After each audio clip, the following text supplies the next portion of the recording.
Today, we present the grand finale of H.J. Potter, a remarkable Harry Potter fanfiction by the talented S.M. Wane. In this spellbinding conclusion, everything comes to a head as the final threads of this extraordinary story are woven together.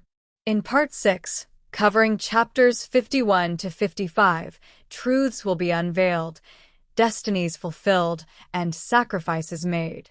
Harry's journey reaches its peak as he faces challenges that will redefine his legacy and the fate of the wizarding world. The emotions are raw, the stakes are higher than ever, and the finale promises to be nothing short of unforgettable. S.M. Wane has enchanted fans with their compelling narratives and profound understanding of character dynamics. Their work on H.J. Potter is a masterclass in storytelling, reimagining Harry's life with rich detail, depth, and heart. Disclaimer: this fanfiction is a transformative work based on J.K. Rowling's Harry Potter series. All original characters, settings, and trademarks belong to their respective owners. This reading is created purely for entertainment, with no copyright infringement intended. So, sit back, relax, and prepare for a magical roller coaster with H.J. Potter by S.M. Wane at Grimoire Audiobooks. Don't forget to like, subscribe, and hit that notification bell for more magical adventures. Let's dive into the final chapters of this incredible tale. Glowing Star. H.J. Potter by S.M. Wane. Chapter 51. Do not go gently into the good night. Rage against the dying of the light. Dylan Thomas. Glancing at his wristwatch, he realized it was time to go to Potter Mansion. "Honey, it's time to see the kiddos. I don't want them to be late for their train," yelled Sirius up the stairs in a non-magical fashion, knowing that his wife could spend all her time in her home office if she wasn't reminded of the gathering. The fallout from the Diagon Alley crisis, as the Daily Prophets had dubbed it, was balanced with a glowing article from Lovegood on taking stock of the current administration of Amelia. He had appealed to the public to work together with the government in tumultuous time instead of finding fault. The photographs of the members of the ancient families and their allies working at scenes also helped to spin the crisis in a positive light. Sirius was very proud of the teenagers. They never shied away from lending their assistance, behaving like honorable members of the most ancient houses. In reaction, Amelia released a statement last evening declaring magical Britain to be in a state of emergency. This would help them to fight against Lord Voldemort, who had returned by bypassing the coalition Wisenmot. If there was anything that despotic ruler got it right, it was their distrust of freedom in times of crisis. A decisive government was required to overcome the crisis. They would be exerting pressure on the supporters of Lord Voldemort, forcing them to return their attentions back to politics out of fear of displeasing their master. He tapped his foot impatiently, wondering if he should head to her office to remind her. Amelia had designated a room near the master suite as her own office, due to the sheer amount of work that she had to do. He turned, planning to head up the stairs when he was stopped by one of his house elf, Creature. "Moss Sirius," quivered the old and pallid house elf. "Is something wrong?" questioned Sirius, lifting a brow. He assumed a stoic look, looking at the house elf who had faithfully served the House of Black as long as he cared to remember. He was an old elf who had served both his mother and brother loyally. Creature didn't really like him because his mother had banished him. Naturally, he opposed the changes he had made to the house. The house elf was even more nervous than him, tapping his foot and swaying from left to right. Creature hates to ask for Moss Sirius's help, but Creature needs to finish Moss Regulus's business. Dark Lord has returned. Creature must finish Moss Regulus's business. His brows narrowed, eyeing the elf with suspicion. "What business? Is it something dangerous?" The old elf had wailed and bawled his eyes out when he banished his mother's portrait into an unused room after putting a silencing spell on her. The old house elf could not ignore a direct order, but he tried to protest by making trouble for the rest of the house elves. The swaying grew even more pronounced as fat droplets of tears appeared in his wrinkled face. "Moss Regulus, I is sorry." He began to sob loudly, crying into his filthy rag cloth he wore as covering, instead of the dignified uniform one of the house elves had designed at his insistence. "What business? What did Regulus need you to do?" demanded Sirius, sensing that it was important. He grabbed the frail shoulders of the house elf agitatedly. His brother was a Death Eater before his demise. The Blacks rejected the ancient house's proposal to go against the Dark Lord because of him. The ancient house elf fell on his knees before him, taking out the locket that he was wearing around his neck. Sirius noticed that Creature always wore a chain around his neck in the past, but he never thought of inquiring the reason for it. Creature presented it to him with 2 hands tearfully. "Moss Regulus says Creature must destroy it. I is know not to. I try so hard, but I is know not to." He bawled loudly again. He kneeled before the elf, so that he was at his eye level. Carefully, he took the locket, examining it closely. It was a heavy golden locket with an ornate serpentine S etched on it. "Do you know where did Regulus get it from?" It was familiar, but he had no idea where he had seen it. "The Dark Lord. Creature must destroy it. Moss Regulus says so." "Honey?" questioned Amelia, coming down the stairs quickly, her heels clip-clopping nosily as they made contact with the wooden stairs. "What's with all the crying?" Her eyes fell upon the locket, and she screamed immediately, surprising both Creature and Sirius. They froze in place. Hastily, she levitated the locket over his head into a glass jar she had conjured. "How did you get a Creature?" questioned Amelia, holding the glass jar away from his reach. Creature tried to snatch it back by swiping for the glass jar furiously. "It's very dark magic. I'll destroy it, Creature. Please tell me, how did you get it?" "Is it a horcrux?" demanded Sirius firmly, getting over the shock of hearing his usually calm wife screaming. "It might be. It's Slytherin's locket." Sirius's face turned ashen white. His face lighted up when she promised to destroy it. "Stress will? Stress will help Creature finish Moss Regulus's business?" It was heart-wrenching to see an almost hopeful look on his tear-stained face. Amelia smiled almost gently. "Yes, Creature. Please tell me how you got this locket." "You said it's from the Dark Lord." Satisfied with her promise, he told them of Regulus's adventure into Riddle's cave to rob him of that locket. Regulus, in his short stint of being a Death Eater, realized that Riddle was too cruel and bloodthirsty to pledge his loyalty to, so he betrayed him. Creature looked almost younger after he shared the tale. "I should be damned. Bloody hell, I didn't know," exclaimed Sirius, raking his hand through his hair. "I always thought." She put a hand on his shoulder, giving it a squeeze. "I never knew either. He has always spent time with the wrong sort. It was difficult to assume otherwise. I'm surprised that Reg did the right thing at the very end. We'll have to pass it to the goblins to destroy. That's one more." She gave the instructions to Creature to bring the glass jar to the goblins. Happily, Creature excused himself after promising that he would deliver it into their hands. "How many in Merlin's name did Riddle make?" "That's the 4th we've found." Sirius conjured a chair to sit down, pressing his palms on his face. Did they have a chance against that self-titled lord in such a short time? "It's the 5th, whispered Amelia silently. She rubbed his tense shoulders lightly. "You have to count the one in Harry." "What? Is he trying to reach 7? "It's the most magical number," quipped Sirius sarcastically. Amelia lifted her shoulder in a shrug. "It might be 13 too. I've checked with Mask. She's not too sure just how many splits a soul can undergo. We know Riddle isn't the sanest person." He glanced at her. "Huh, nice pun, am. We know he's not a saint," crackled Sirius, grinning. A blank look appeared at her face until she backpedaled her words in her head. Then, a faint smile appeared on her face. The smile on his face faded almost immediately. Sirius climbed onto his feet, raking his hand through his hair. "I'll be fine. I'm just trying to cope with all the changes, you know. We don't exactly know what will happen tomorrow.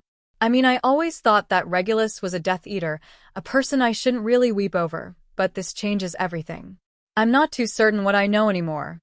For a moment, he looked like a kid, uncertain and afraid. Her heart ached.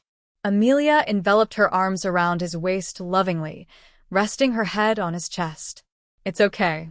We'll be all right." We've everyone. We're not alone anymore. We've been through this before. We'll get through this together. They were lost before they found each other again. He held her close to him like a lifeline, dwelling in her love.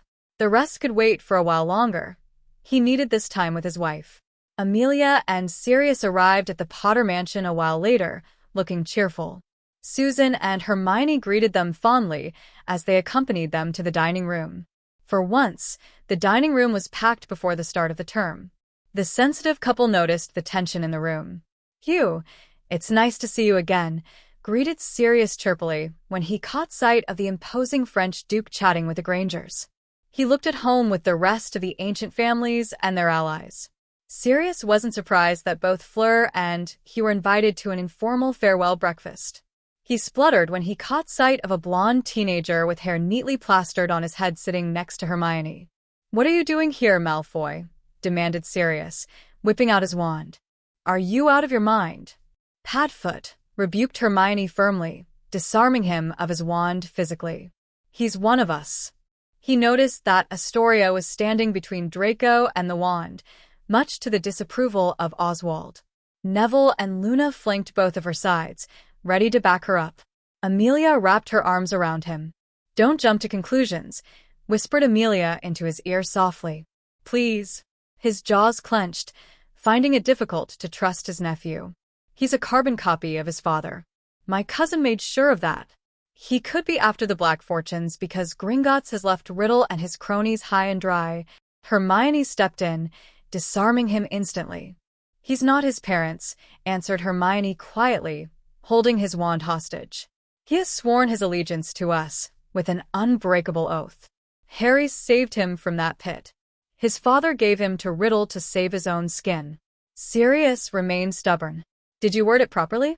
"If he's anything like his father, he could have faked it," murmured Sirius, glaring at Draco. The blonde Slytherin grew pasty and unusually still. He opened and closed his mouth several times as if he wanted to speak, but he remained silent. The reaction to Sirius's accusation was almost immediate. "Don't you dare accuse Draco of that. His father has formally disowned him.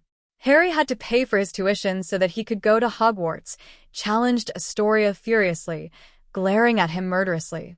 The venomous edge in her tone took Oswald by surprise. Rarely would Tory blow up.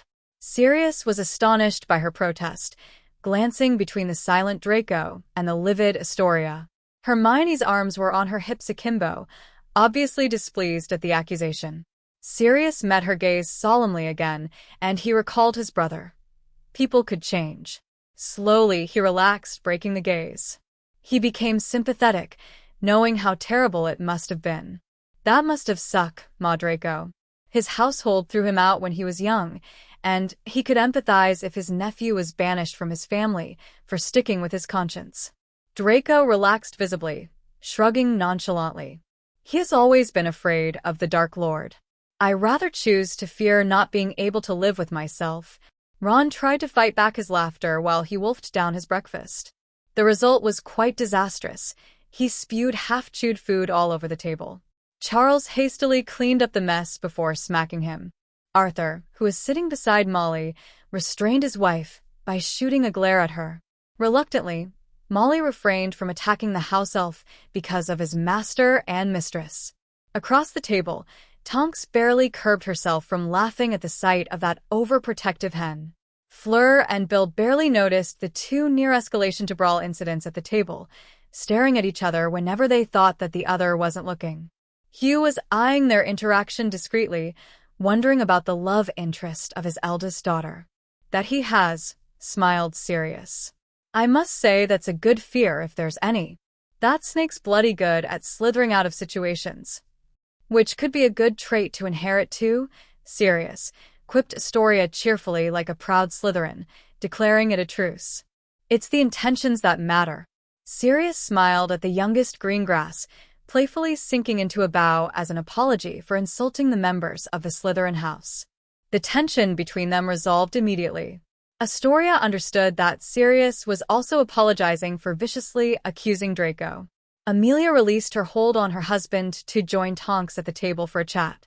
Luna patted on Draco's shoulder comfortingly before returning to her breakfast with Neville. Sirius smiled when he saw their entwined hands. It was about time. The long-bottom matriarch seemed to be pleased with the match. He glanced around the room, taking note of the additions. The presence of most of the Weasley brood and the sight of an annoyed Oswald were surprising changes, but he was more concerned about the missing individual. Where is Pup? It's unlike him to be absent for breakfast at this hour. Hermione's eyebrows narrowed slightly, as if she was frustrated. He has something important to attend to. He'll be back soon. Sirius noticed her apparent lack of attention and decided that it was better to refrain from causing more trouble for her. He engaged Oswald and the Grangers in a light-hearted conversation. Politely, Harry rapped on the door a few times. It echoed and reverberated hauntingly in the silent house. He ran his hands nervously through his black dress shirt, straightening any creases that might have formed when he apparat to the doorstep of number 4, Privet Drive. It felt strange standing at the very doorstep he was left at years ago.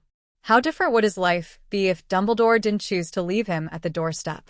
The green grasses or the bones might have adopted him, and he would be with family. Even though Dumbledore was brought to justice, he realized he hadn't made his peace with that unlawful abandonment. Professor McGonagall had loitered outside the house, watching the proceedings that occurred in number 4 for an entire day, judging if they were worthy to take in the famed orphan. She had warned Dumbledore, who had arrived in the middle of the night with him, that this family wasn't fit to take him in. Nonetheless, Dumbledore chose to forsake him on that doorstep for a bloody prophecy. Hermione and he had a rare argument earlier that morning. Hermione was reluctant to allow him to make peace with his devil alone, pointing out that they were stronger together. The incident at Gringotts when he expelled the horcrux in him etched deeply in their mind. He couldn't achieve it if she wasn't there for him. However, Harry managed to persuade her that her place was with her parents and their family. They needed someone to induct Draco into their company when the allies of the ancient families and the members gathered for breakfast at their house. None of them really trusted the scion of the Malfoy, especially since Amelia was dealing with the senior Malfoy's political influence at the Wisengamot. The consequence of the actions of the father wasn't a burden the son had to carry. He glanced at the garden he had tended for years. It looked cluttered with weeds and shrubs that were not pruned. It was so different from how he remembered it. How many hours had he spent in the garden as a child? Aunt Petunia would not have allowed it if he was still their charge. Briefly, he thought of his time staying here. They were filled with bitter memories, but he grudgingly acknowledged their hand in shaping him. He rocked on the balls of his feet, waiting impatiently. What would happen to Aunt Petunia and Dudley after the death of his uncle? It appeared as if the house was in mourning with the hauntingly silence that permeated the building. Suddenly, the door swung open, revealing a pale and weary Aunt Petunia. Her thin and rife frame made her look even more fragile. Her eyes were red-rimmed, and she wasn't surprised to see him at his doorstep. Mutely, she welcomed him into her home for the first time. Harry noticed that the house was not well maintained. In addition, the curtains were mostly drawn, leaving the interior of the house forebodingly dark. Dursley was sitting on the couch, watching him somberly. The lack of light accentuated the haunted look on his face. There was an absence of excitement in his eyes, and he was leaner than he had remembered. "So you have heard?" asked his cousin jadedly, his voice croaky and strained. The death of his father had reduced him in size. There was a kind of a poignant look on his face. "Surprised you'd care enough to come?" It was emotionless, rather than the fervid tones of disgust. He considered his cousin's words carefully. He was right. Everyone knew that Vernon Dursley had never regarded Harry as his nephew. Harry was a burden he openly declared he didn't want. When he was old enough, he was a live-in slave the Dursley could make use of because he had no family to protect him. Ironic. Weren't they a family? His heart sank, but he cleared his head. His question posed a problem. How was he going to explain that he was the actual reason for his uncle's death?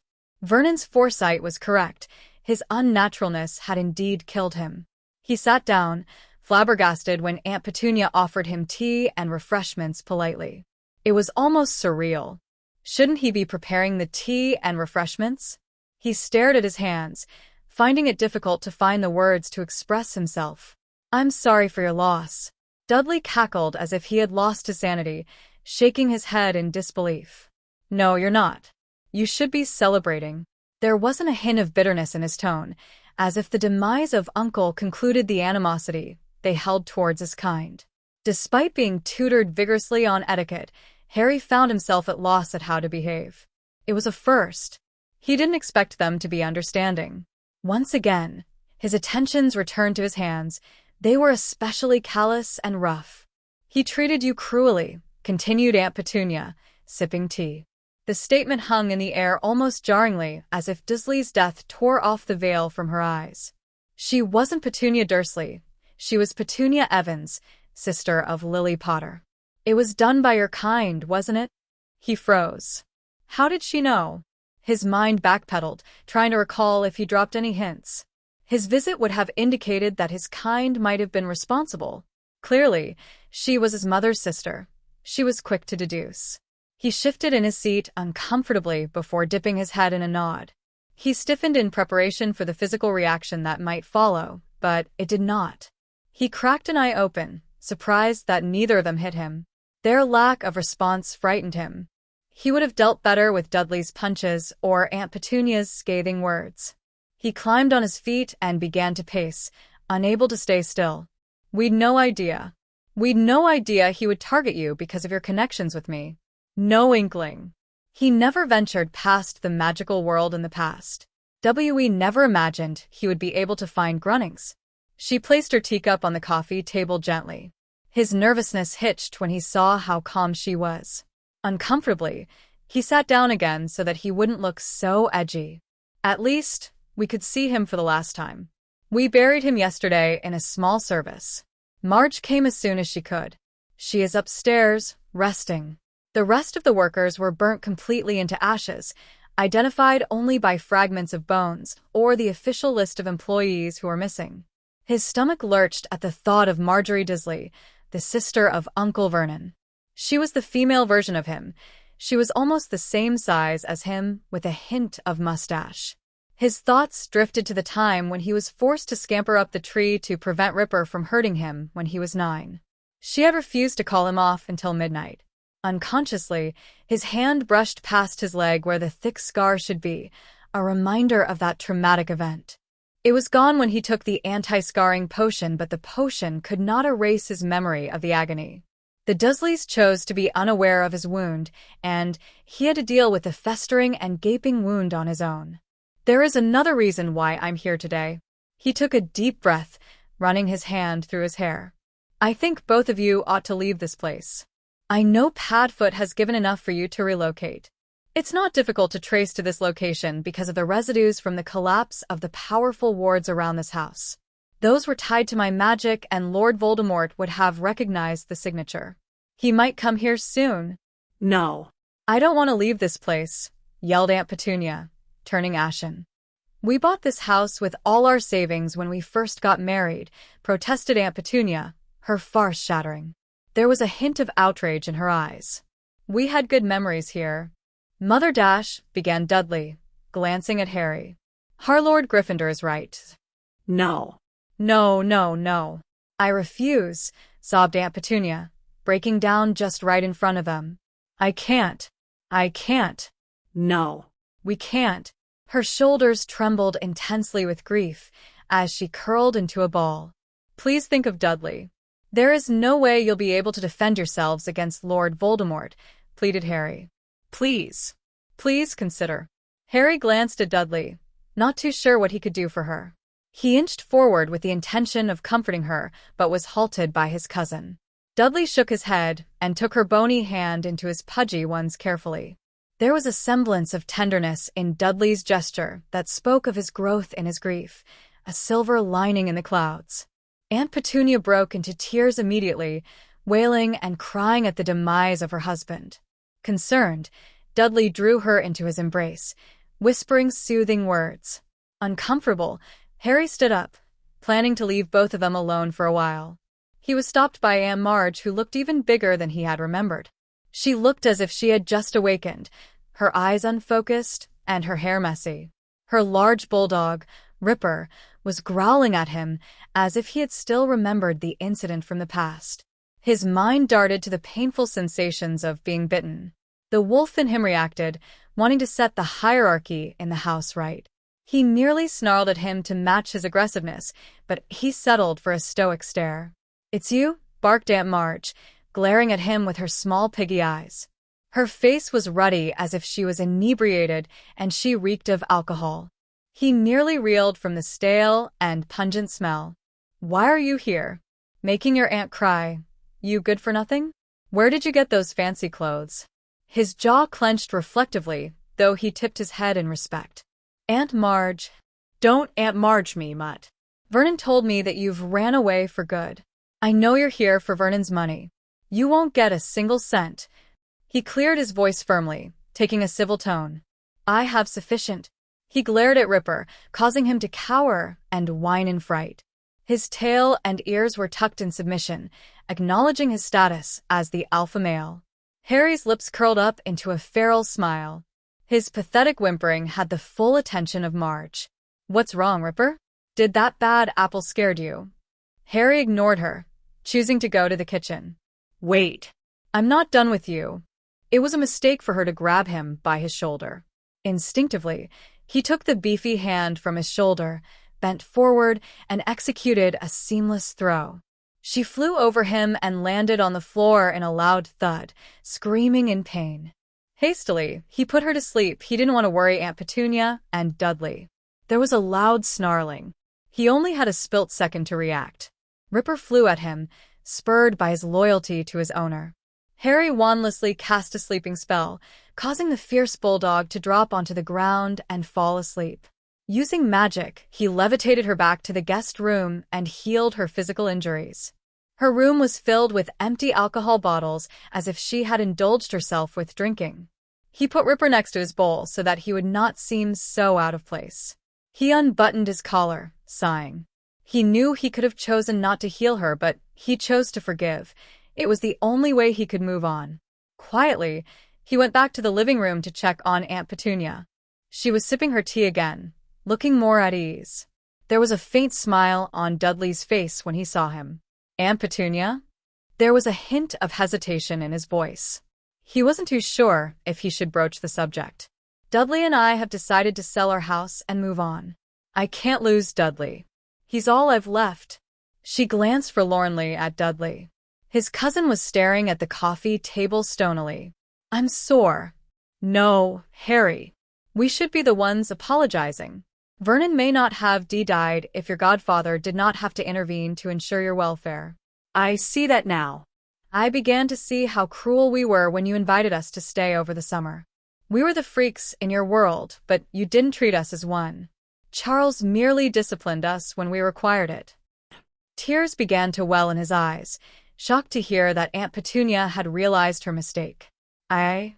He swallowed visibly. "Thank you for coming today, Harry. This is farewell. Please understand, Dudley's all I've got." "Mother," Dudley began, frowning.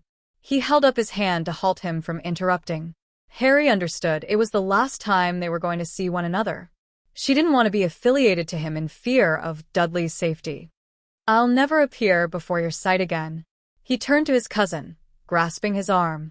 "It's better that way. Take care of your mother, Dudley."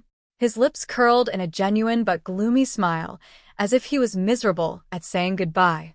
It was almost surreal that they would bond upon parting. "You too, Harry. Good luck. We might have a chance to see each other again, if it goes well." He understood what he meant if he didn't die from the war that was tearing the magical world apart. A smile stretched across Harry's face. Without glancing back, he walked out of number 4 for the last time. Harry was greeted politely by Charles when he arrived back at his house. He bowed deeply before informing him that he had visitors. Wooden trunks lined at the foyer waiting to be transported to the train station. They looked out of place with the opulent blazonry of the Potter mansion, which rhymed with bullion. He was amazed to see so many, even though he knew that they had made more allies over the holidays. Rapid-fire clicks of the heel along the polished wooden floor announced the arrival of another person. A mighty wave of excitement, love, and joy swamped him, affirming the identity of the person. Automatically, he extended his arms in welcome, anticipating her enthusiastic greeting. Almost immediately, he was assaulted by her soothing and faint vanilla scent before his arms registered the weight of the missile. For someone who was the world to him, she was very light. He was finally home.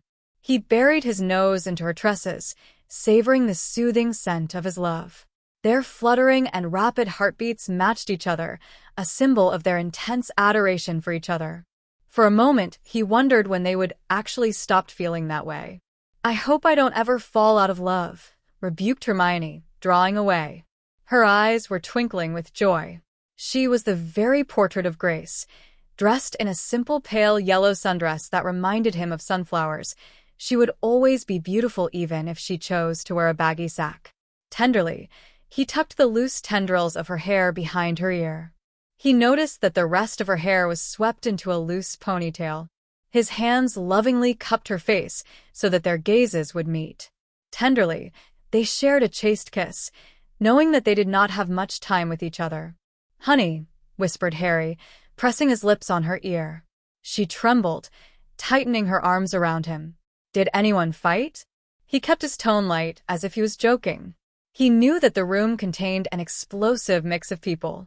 She pulled away from him, regarding him with a tentative look. Tori was happy to see Draco, and she defended him. "Padfoot isn't too pleased until I told him that he made an unbreakable vow with you. Uncle OS is upset with his daughter." Mr. Weasley barely managed to restrain his wife. "I didn't expect so many people today. Tonks and Bill have been given the duty to protect us in school under the cover of teaching defense against dark arts. His Majesty has also decided to lend us the service of one of his personal guards, Arvin." "3 professors," exclaimed Harry, his brow rose. "Isn't that a bit excessive? Besides Arvin, both of them are also in the order. Is it Dumbledore's idea?" "No. "Professor McGonagall and Amelia aren't taking any chances.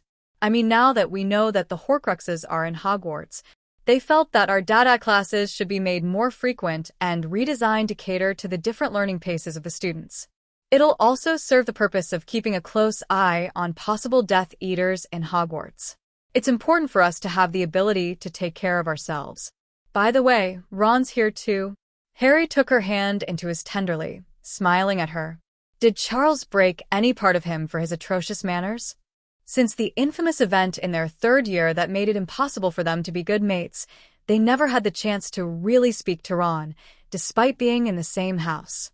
Neither Ron nor Harry really wanted to mend the rift. Besides, Harry and Hermione were too boggled by their lives to waste time groaning about the loss of a friend. She snorted in an unladylike fashion, earning a larger grin from Harry. "Not with Mrs. Weasley around. I can't understand why Charles would even try. He's a lost cause." Harry nuzzled her nose with his. "Charles means well for him. It'd be good for him, if he can change." After pressing a gentle kiss on her cheek, he broke physical contact with his wife by stepping back. Finally, he noticed that they were alone. Charles had left to give his master and mistress some privacy. Playfully, Harry clasped her hand with his, swinging them wildly. "Sounds like I've missed out on plenty of drama. Let's meet the rest. They'll wonder where you are."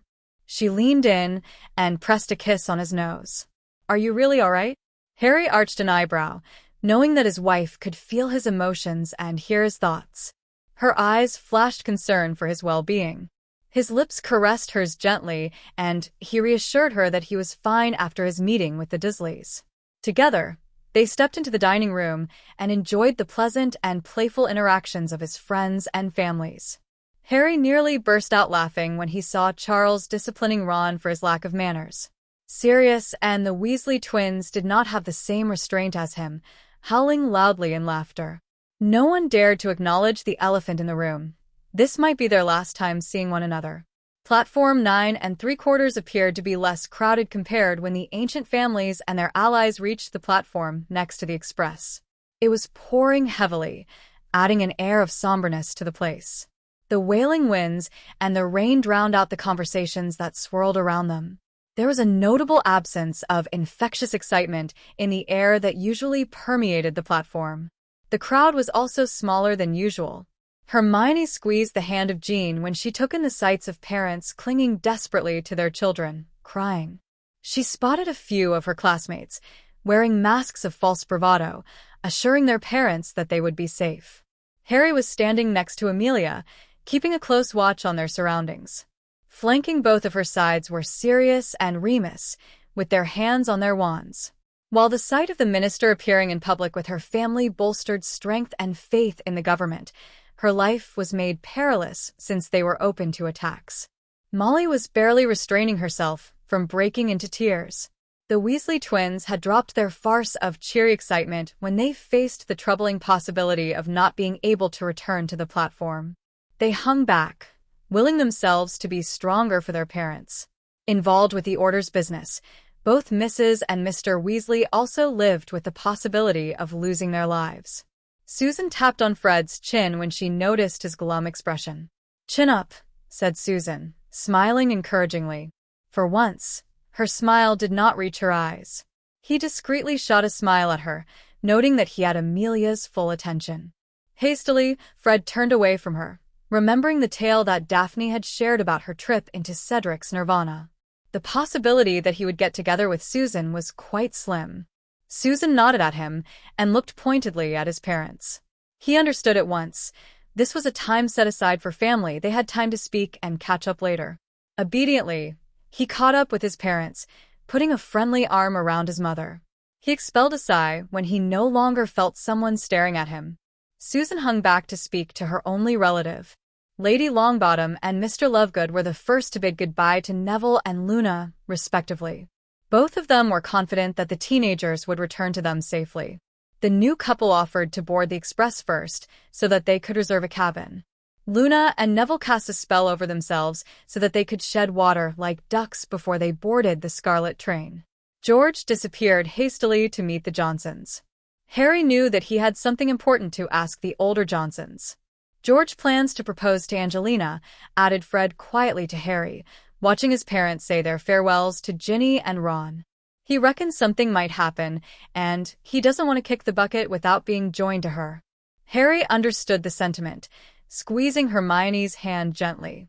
Hermione smiled sweetly in response, feeling the same way as he. "He won't be the only one," replied Cedric, sharing a glance with Daphne.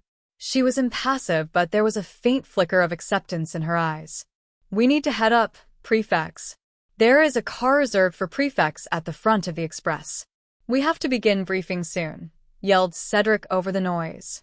They didn't know if it was intentional, but most of them were made prefects of their houses: Harry, Hermione, Daphne, Draco, and Susan. Cedric was head boy, due to his accomplishments. Their positions made it easier for them to move around the castle after curfew. Head boy. Cast us inferior folks aside," mocked Fred, holding his heart. "I'll join the new lovebirds." He embraced his mother, kissing her on her cheek. "Talking about lovebirds, you know it's an important duty to ensure a continuity of the Blacks line. Don't you forget," reminded Fred loudly, snickering. He dashed off before Sirius or Amelia could hex him. Tickled, Ginny followed her brothers. Daphne, Susan, and Cedric boarded the express after they bid farewell to their family and friends. Astoria dragged Draco aboard, wanting to stay away from her father, who did not approve of them. "We'll be fine," promised Harry, looking at the adults. Sirius and Amelia had their arms around each other for support. Remus had a sad smile on his face while Hugh and Oswald looked on impassively, closing the ranks to ensure Amelia's protection. "We'll keep you updated. Don't worry." He smiled at them, tapping on his watch. It incited a smile from them. "I want to be updated too. Keep an eye on Daphne and Astoria for me," added Oswald. "I know they can handle themselves, but I can't help worrying. Promise me that you'll make sure that they're fine no matter what happens." Harry's brows winged at that demand. Holding the older lord's gaze, he made a solemn promise, knowing how important it was to the older head. The tight lines around his face relaxed at his word. The Grangers were next, and they chose to embrace the teenagers silently. Hermione knew that it was difficult for either of them to let them go willingly, especially when the situation in the magical world was so precarious. Harry quietly assured both of them that they would return safely. "Don't take any chances. If there are any signs of danger, take cover, reminded Hermione anxiously, knowing that their time together was ending. I know. Run to the wing, then shut down the portal. We got it, replied Dan. The express whistled loudly. It was time to leave. Bill and Tonks stared pointedly at the train. They cast the waterproof spells on the Potters so that they would not get wet by the heavy downpour. Hastily, the Potters said their final goodbyes before boarding the express with their new defense professors. Hogwarts Express pulled out from the station, marking the start of their journey to Scotland. It was raining so heavily that they could not see the families standing at the platform. Forlornly, Hermione turned into Harry's arms, seeking for solace. It was difficult boarding the express that would take her away from her parents. The possibility that her family might get injured in their absence disturbed her. Don't worry, my angel, whispered Harry, pressing a kiss on her forehead. Mum and Dad are aware of the dangers and are prepared for it. They'll know what to do. Our house elves won't let us down too. He rested his chin on her head, rubbing the sides of her arms soothingly. It took a while for Hermione to calm down. Hand in hand, they traveled to the front of the express for the briefing. They were pleased to see Professor Flitwick and Professor Vector on the train, discreetly adding wards to the express as a precaution. Harry noticed that Professor Vector was checking the equations of the wards carefully, adding more runes into the equation to strengthen the wards. Patrolling, quipped Harry, smiling at the small professor. The express is open to attacks, so we need the insurance, squeaked the small professor. Harry nodded, examining his mental link with Hedwig. The rain and the winds had abated, so she could fly above the express to act as a scout. The bird-eye view of the landscape was captivating. That's true.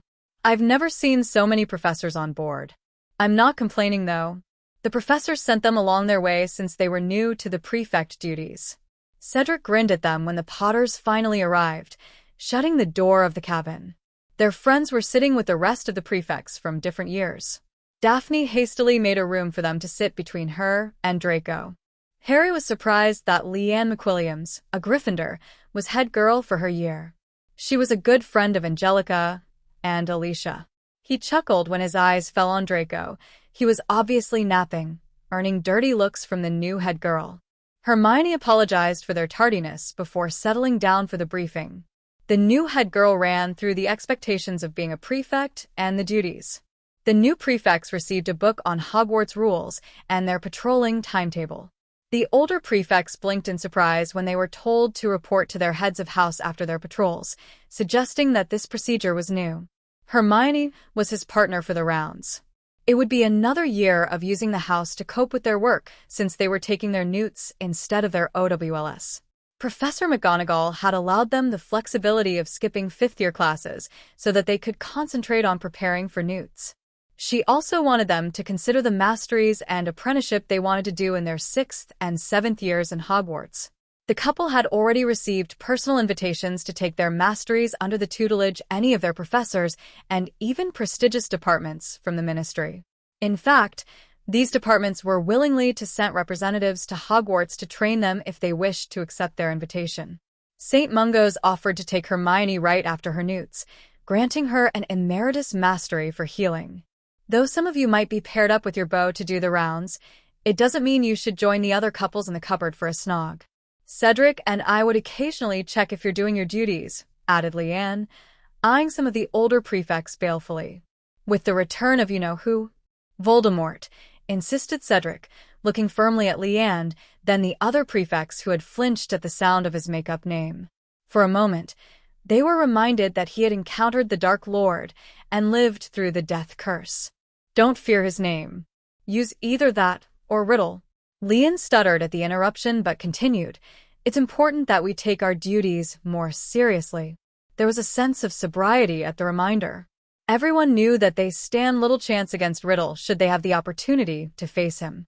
The Hogwarts staff had debated about it and decided to allow the prefects to continue with that duty. It was the idea that even the students had vested interest in Hogwarts defense that prompted the continuation of the rounds. To her annoyance, Susan found herself foisted with Ernie, the other fifth-year Hufflepuff prefect. He grinned cheerfully at her as if looking forward to making rounds with her. Daphne discreetly nudged her on her ribs to remind her of her manners, an ominous smile plastered on her face. It was no secret that Susan didn't like him. Harry lifted his hand into the air suddenly, getting the attention of Leanne. She pinked when she realized that it was Lord Gryffindor who was trying to get her attention.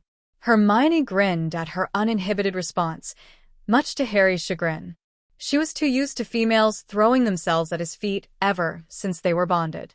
Harry cleared his voice, putting on a charming smile. "Do you think it's okay for us to switch partners? I'll like to switch with Daphne Greengrass." A pregnant silence filled the room. Harry felt the curious and baffled gaze of all the prefects. Leanne's mouth dropped at his unusual request. "You want to partner with Malfoy, my lord?" She echoed the question held by most of the students in the cabin. The Ministry had declared a war on Lord Voldemort, and it was no secret that the senior Malfoy worked for him. She shot a glance at Cedric, who appeared to be confused at his request too. Undisturbed, Harry affirmed his request politely. Hermione hastily expressed consent to work with Daphne since they were good friends, while looking pointedly at Cedric. Cedric got the message immediately and agreed to their request. "It's better to split them apart. I mean, everyone knows how close they are, so they don't really need the patrolling duty to foster a stronger working relationship. It might actually be better for them to be separated so that they can discharge their duties properly," muttered Cedric, grinning playfully at Harry. "You would know better, Cedric." Leanne assented to their request, her eyes gleaming with a hint of pleasure at the possibility of keeping the couple apart. Harry groused inwardly at the thought of reporting to a fangirl while schooling an impassive mask on his face. Susan and Daphne barely stifled their laughter at their friend's expenses, noting that Hermione was faintly amused at that exchange. Harry glared at his good friend for suggesting that he had no self-control. Cedric reminded them to wear their badges before dismissing them. As quick as lightning, he dodged the stunner Harry lazily shot him after the other prefects had left the cabin. To Susan's disdain, Ernie cheerfully told her that he looked forward to sharing his first duty with her later. Leanne politely bade them farewell before leaving the cabin to join her friends. Cedric lifted his hands in surrender. "I'm sorry, mate. I mean, I had to give her a more convincing reason, right?" Tenderly, he took the hand of Daphne. Harry snorted derisively as he folded his arms before his chest. "I'm going to conjure a mirror for you whenever you and Daph are together. Save it for later, Harry. Why do you want to partner with me?" "I mean, I know it's the fastest way to prove that I'm against the Death Eaters," quipped Draco, lifting a brow. Harry shook his head. "I'm quite sure you're not the only teenager Lord Voldemort tried to recruit. They will find the opportunity to pick on you, and I'm not too certain if Daph is a good deterrent." "Are you doubting my ability, Gryffindor?" drawled Daphne, arching one of her brow. Cedric seemed offended that he did not believe in his girlfriend. "No, Daph. You've proven your mettle in our practice battles. I've never doubt your ability to fight. You'll have your own problems to handle since Uncle Os lead the front against Riddle. Besides, both of us could always be around even after curfew with this arrangement." He tapped on his temple meaningfully. With the return of Riddle, their training after curfew became paramount. Daphne nodded wistfully, seeing the logic in his words. "I don't need a better working relationship with Macmillan. Any better, I might end up physically choking him. He thinks that I'm open to his advances," grumbled Susan, marching out of the cabin to the next one where the others were waiting for them in an enlarged cabin. Neville, Luna, and Astoria were engaged in a light-hearted conversation when the prefect shuffled in. The cages on the rack were empty, and their familiars were missing. All the trunks were shrunk so that they would fit into the small rack. Katrina and Crookshanks were discreetly watching over the Slytherins. The twins decided to join the rest of their family in another cabin. "Bill's on the express, so I think they want to catch up," explained Neville when Hermione noticed the absence of the twins. The corners of her lips lifted in a small smile. "Oh." George popped by to drop the message that he was successful in obtaining her parents' approval. "I think he's going to formally propose to Angelina soon." "That's grand news," cheered Susan, plopping herself next to Luna. "I can't imagine how he's going to do that. I mean, he'll definitely go for something dramatic." Cedric laughed as he planted himself next to Daphne, putting an arm around her. Do I need to bow before the new head boy? Posed Luna innocently when she saw Cedric. His brows arched at the strange question. Are you challenging me to a wizard's duel, Luna? He panicked when he realized that she was considering his proposal seriously. Stop pulling his leg, Luna, quipped Harry, grinning as he winded his arm around Hermione's shoulder. He's afraid of going against you after the Diagon Alley incident. Hermione, instead of participating in the conversation, whipped out a heavy tome and began reading. She looked contented, tucked beneath his arm. I saw the photographs. You lot are wicked. The Dark Lord wouldn't have panicked and sent almost all his cronies after the death of Professor Moody, added Draco, smirking. I can't wait to start training with Tori in school. Daphne began training Astoria a year ago and the latter had only agreed to join them for training this year. Tori saw no need be so prepared since she wasn't in the thick of things like her elder sister. However, with the return of Riddle, she needed to step up on her training. Draco, on the other hand, had started to train under his father over the holidays, albeit reluctantly. His vocabulary of spells was dark and usually had the potential to hurt the opponent very badly. Neither the adults nor Harry minded since they didn't have a choice. Gone were those days where the latter could just training in a sterile environment and use only mildly crippling spells. Don't be too happy about it, deadpanned Daphne, checking her nails. There is a good reason why we're able to defend ourselves in such a short time. She shot a look at Hermione. Hermione was busy reading, redesigning their training regime while monitoring the thoughts of Crookshanks and Hedwig. Draco paled. The others openly laughed at the sight of Draco's dread. Luna became alert suddenly, losing the aura of dreaminess. Do you think Riddle would send the Giants? 12 o'clock. I can't spot them, but the air is thick with their stench. They're probably hiding in the forest up ahead. They've destroyed some of the tracks, winding through the forest. Hermione frowned. Perfect place for ambush. Harry cast the Patronus spell to send the professors a message. A solid white prongs dashed through the door of the cabin while Hermione informed Oswald of the impending attack through her watch. Riddle has made his move. Ask the others to be prepared. He sent the Giants, informed Hermione, before breaking the communication. The other teenagers leapt to their feet. Go in pairs to assist the professors in maintaining order. No one should leave the Express. Professor Vector has warded the Express well enough to hold off the attacks, commanded Harry, checking out of the window. All he could see was the thick looming forest.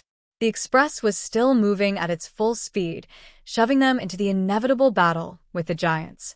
Harry instructed Hedwig to take cover at higher altitudes. I'll get the prefects to maintain order, interjected Cedric, squeezing Harry's shoulder. Don't be reckless. Be safe. Obediently, they split up into pairs. The couples chose to move together as a pair, leaving Susan alone in the cabin. Stick with us? If it goes well, we don't have to fight, offered Hermione, stepping out of the cabin into the walkway. We prepared for such a possibility. Susan gaped at that admission. Why, you guys predicted it. The corridors were in a disarray as the prefects together with their friends tried to get the students to return to their cabins. The professors approached them, their wands out. Their bodies were stiff, as if they were battle-ready. The Weasley twins were trailing behind their eldest brother, whispering quietly to each other. Do you know how many Giants? Squeaked Professor Flitwick, looking pale. Harry and Hermione shook their heads. Fred and George would be able to hide the train with their latest invention, giving the Express temporary invisibility. That would give us enough time to repair the tracks and continue with the journey to Hogwarts. George nodded solemnly. Instinctively, Fred moved towards Susan so that he would hover protectively over her. How long? Asked Professor Flitwick. Perhaps a minute? It would confuse them for a while. We can't let them drag the train off the tracks into the forest if the wards go down. It has a lot of loopholes, interjected Tonks. Her usually bubblegum pink hair was blue at the moment. They might follow us back to Hogsmeade Station since there are no barriers to keep them out. We have to annihilate them. Otherwise they would cause chaos. Harry, make the choice. Offense is the best defense, affirmed Professor Vector fiercely, looking at the teenagers, exhibiting the trait of the head of the lions. Bill was looking at them with a solemn expression. Harry glanced around the team. There were only 4 professors, It wasn't sufficient to destroy such a large number of enemies on the ground, especially enemies that were so magically resistant. Harry shared a glance with Hermione. Both of them could challenge the giants in their animagus forms. Time was ticking. We defer to your judgment, Professor Flitwick. Personally, I agree that we ought to fight, but we need to consider the welfare of the students. Turning to regard everyone, he declared, we'll divide into 2 groups. One of the group has to stay in the express to look after the students. We'll accompany Professor Flitwick and Professor Vector so that we can buy them time. Susan's eyebrows winged upwards. Harry, that's too dangerous. I agree with Lord Gryffindor, added Professor Flitwick finally, looking at the teenagers. I'll be most grateful if Bill and Nim Tonks remain behind to protect the students. Tonks looked aghast. It'll be a suicide. Harry and Hermione aren't even adults. I trust my students. They're the finest I ever have the privilege to teach, remarked Professor Vector. A hint of pride colored her tone. Harry and Hermione's faces became red. I share the same sentiments as you, Septimus. Laughing, Professor Flitwick led the teenagers to the front of the express. The driver was surprised to see them. You need to stop the express soon. A large part of the tracks has been destroyed, squeaked Professor Flitwick. He led them to a nondescript metal wall that the students usually ignore when they speak to the driver. Hedwig reported that they were approaching the fissure, and she could spot some giants. After the express entered the forest, the driver spotted the broken tracks. Hastily, he pulled the emergency lever as they approached the gulf. Professor Flitwick tapped his wand 3 times on the wall, and a door magically appeared. The wards extend to about a meter from the express. Remember that. They held onto the supports as the express jerked to a complete stop. They braced for the attack. The lights blinked ominously. You have to repair the tracks, segment by segment, to ensure that it works, quipped the driver. From the window, they could see that the tracks were completely mangled. The express shook and trembled as the howls of the giants filled the air. Hedwig reported that some giants had blocked the other side of the tracks to prevent them from escaping. Fred held Susan when she nearly fell from the unexpected tremors. The shock stopped for a moment when the express became invisible. A group of giants crawled out of the forest and stood between the express and the broken tracks. They looked bloodthirsty and gruesome in the encroaching darkness, with their clubs held high. Some of them began building barricades with logs to prevent anyone from fixing the tracks. The battle had begun. We need to clear out the barricades so that we can get the tracks. Distract them as much as possible, but don't step beyond the wards. It'll repel them for a while. Professor Flitwick and Professor Vector valiantly stepped out of the cabin to face their enemies. Immediately, the professors began to cast powerful offensive spells with great ease. Hit by their spells, a few giants fell dead on their knees. Fred and George backed them up, collapsing large trees on their enemies to injure them. It dealt little damage to them, but the fallen trees slowed them down. Susan tried to levitate the fallen trees the giants were using as barricades, a way to make a path for the professors to reach the broken tracks. Time to be the fearsome Jack, quipped Harry playfully, wiggling his eyebrows at Hermione. A small smile spread across her face. I see you've read BFG.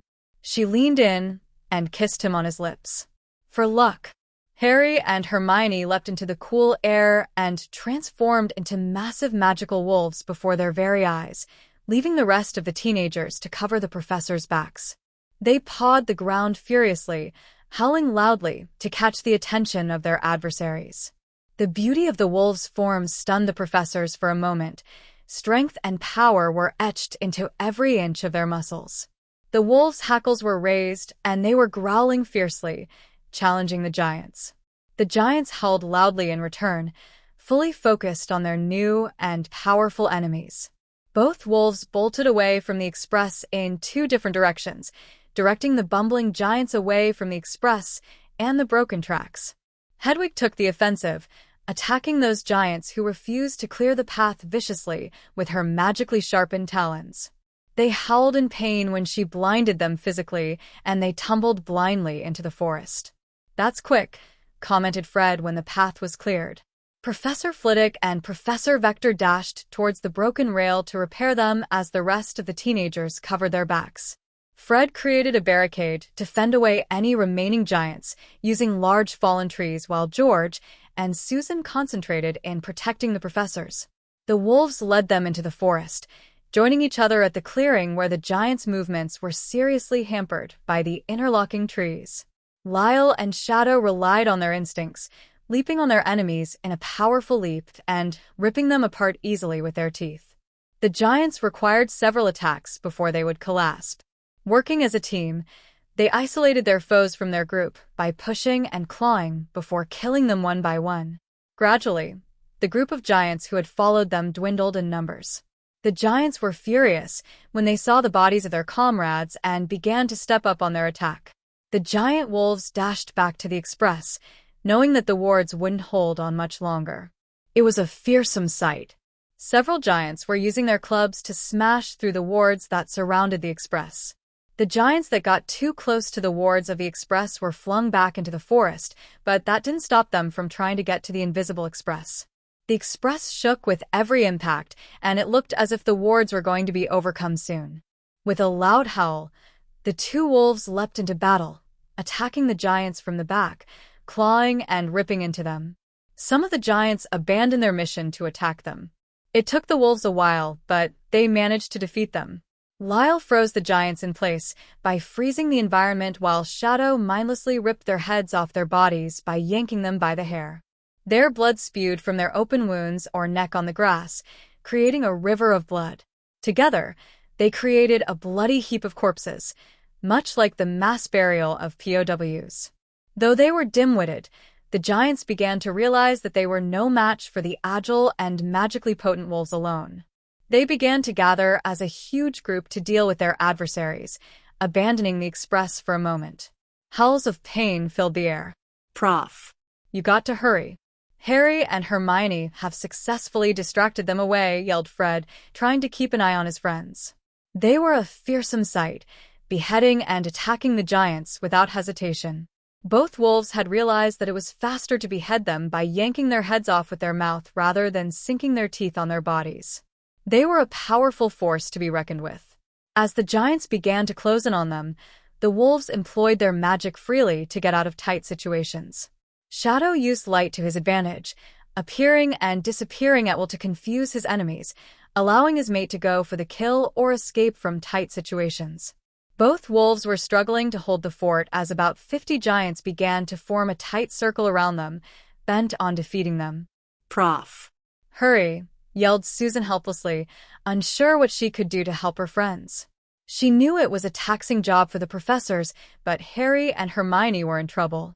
Hedwig had joined in the fray, blinding and distracting those who tried to injure her master and mistress with a ferocity that surprised the onlookers. Suddenly, there was a loud yelp of pain. Shadow took the club of one of the giants directly on his leg on the behalf of an occupied Lyle. He ripped off the hand that held the club, but he fell on the ground, limping pitifully. The bones of his leg were completely shattered from the impact, and a piece of his bone was jutting out from his wound. Tentatively, he tried to put weight on his foot but whined in pain. The hackles of Lyle rose at the sight of her injured mate. Without hesitation, she sank her claws into that offending giant before tearing the giant into two with her teeth. Susan turned green at the bloodshed and carnage. Shadow's injured. What should we do? Shadow relied on his magic to travel, disappearing and appearing at the right places to attack his enemies. The wolves and an owl grew even more violent after Shadow's injury. Well, I guess Harry isn't out of the fight yet, commented Fred. Offhandedly, Mione is gonna yell at him later. He concentrated on keeping the giants away from their professors. Some of them had decided that it was better to chase after the two professors in the open. The express turned visible suddenly, and the giants turned their attention back to the train. Together, they launched another attack on the express. Then, the outer wards collapsed. There was a loud screeching sound as the giants tried to pull the train off the track into the forest. Bollocks, yelled Fred. Keep an eye on the professors. I'm going to help them. He dashed past the wards and began directing trees upon the invaders, slowing the relentless attack on the express. Get the upper years to repair the wards and prepare for battle, declared Susan, looking determined. I'm going after your foolish brothers. "You can't be kidding," yelled George frantically, trying to grab her. "Sue." Hastily, he called Cedric and gave them the instructions. Cedric and Daphne portkeyed to George's position to cover the professors who were in the open. The other professors and some of the seventh years are repairing the damaged wards. He turned to the driver. "Prepare to start the engine." "The professors have repaired more than half of the tracks," announced Cedric, grabbing the sides of the express for support as he stared into the distance. The express shook with greater intensity as the giants tried to drag the train away from the track. "Susan and Fred are out there." "Can you get them?" demanded George.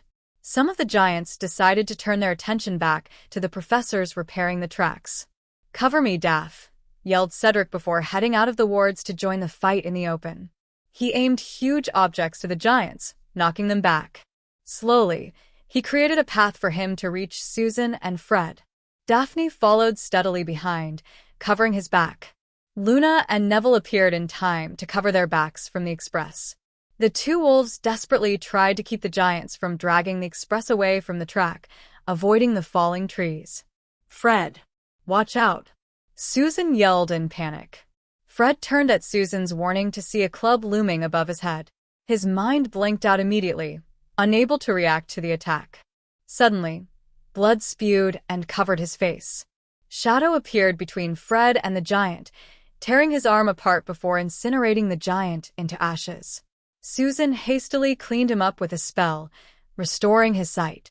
"Don't be so foolhardy," chided Susan, covering his back. Gingerly, they tried to move to safety while protecting the flanks of the wolves. Hedwig covered their flanks, protecting both of them as the teenagers tried to dissuade some of giants from grabbing the express. "Why must they be so resistant to physical and magically attacks?" demanded Fred, perspiring from using too much magic. The throes of giants began to overwhelm the wolves. Shadow switched to burning some of the giants, while his mate froze them in place. Lyle looked awful with her blood-matted fur and wounds, but she fought bravely against their large enemies. They were grateful for the occasional falling trees to distract the giants, assisting them to overcome their enemies. "The professors are nearly done. Prepare to head back," yelled Cedric, banishing the giants away. They fell into position, forming a circle, facing outwards so that they would cover every direction. "Fred and Sue, follow me." Burning trees collapsed all around them, hitting the giants and creating a path for them to return to the express. Slowly, the four teenagers retreated to the express. They avoided the burning bodies and trees.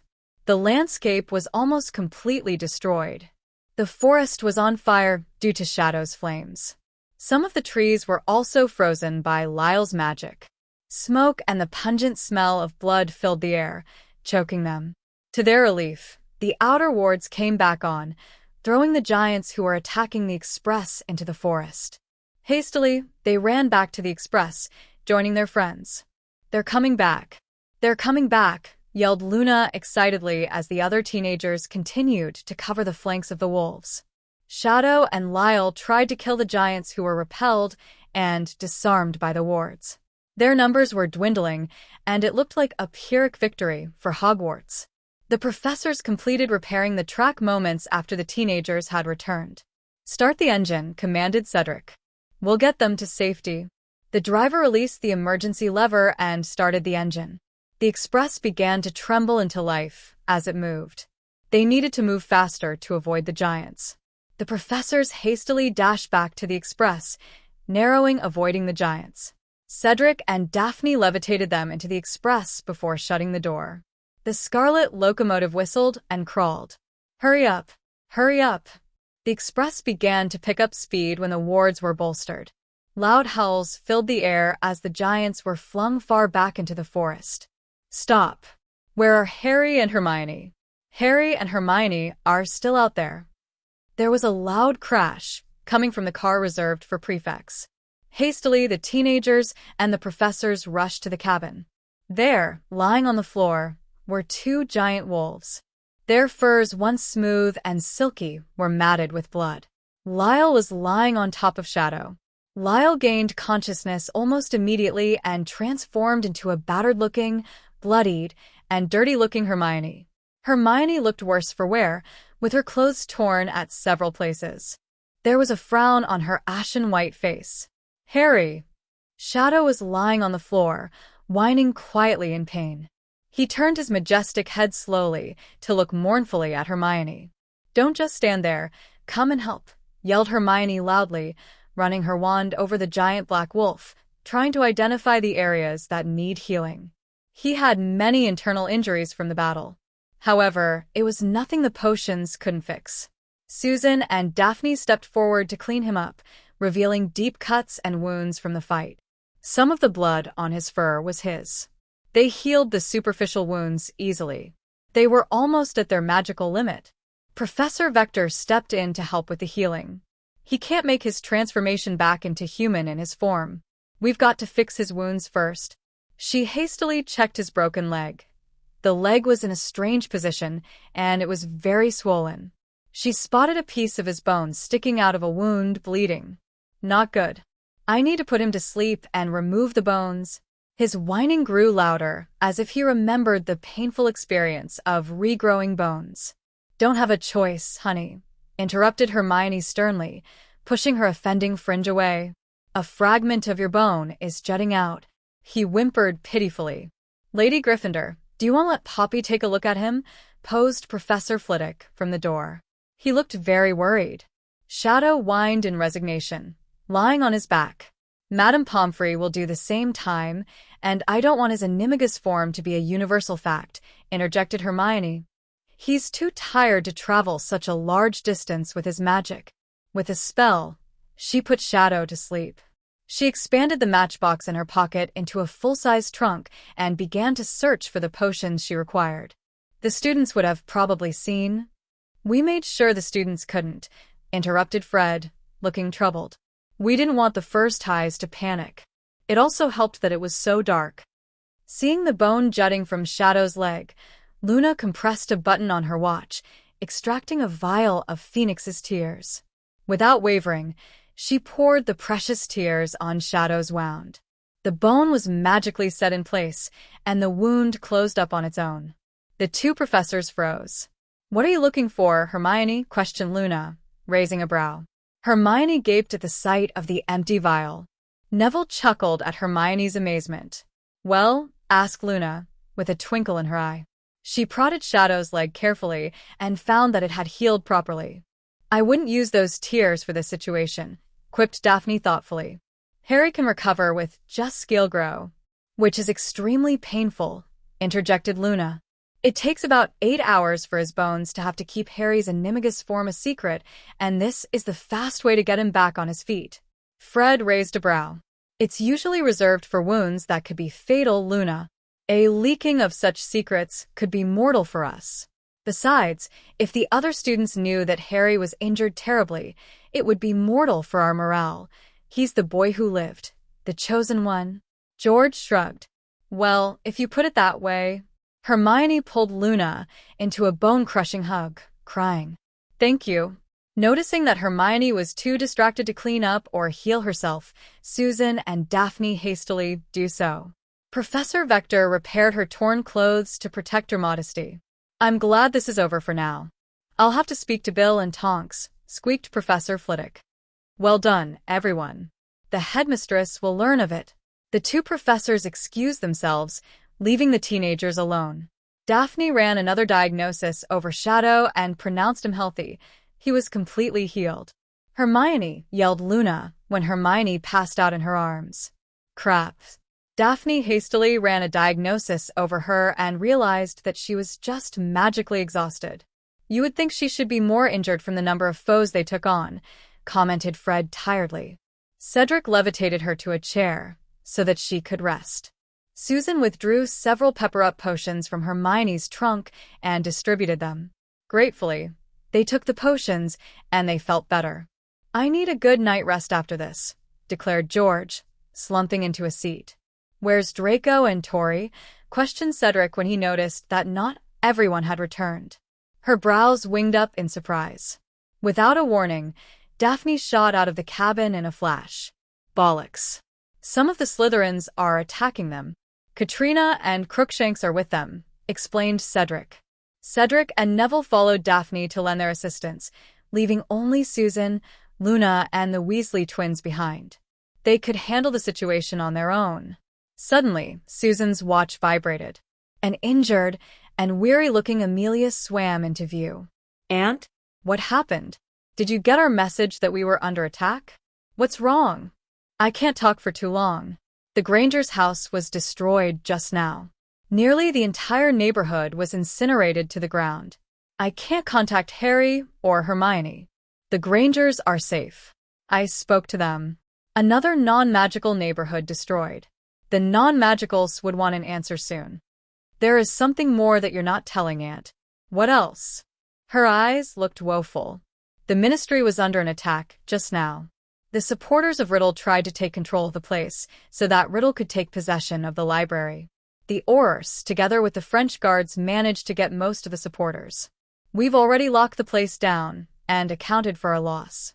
Oswald is missing. We can't contact him or find him. Chapter 52, Dulce et Decorum Estate. It is sweet and right.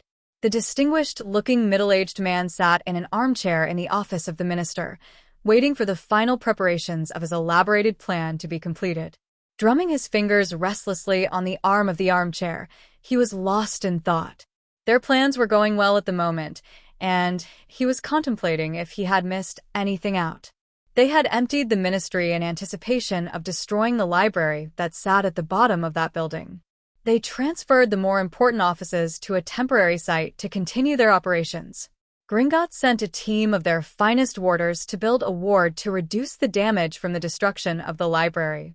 Only the DMLE and an elite troop of werewolves remained in the building. They were having a meeting with Amelia and Sirius to prepare for an offensive confrontation with Riddle. Amelia was aware how severely outnumbered they were despite the added support. They were spread too thin. The unexpected declaration of state of emergency had thrown Riddle's supporters into frenzy.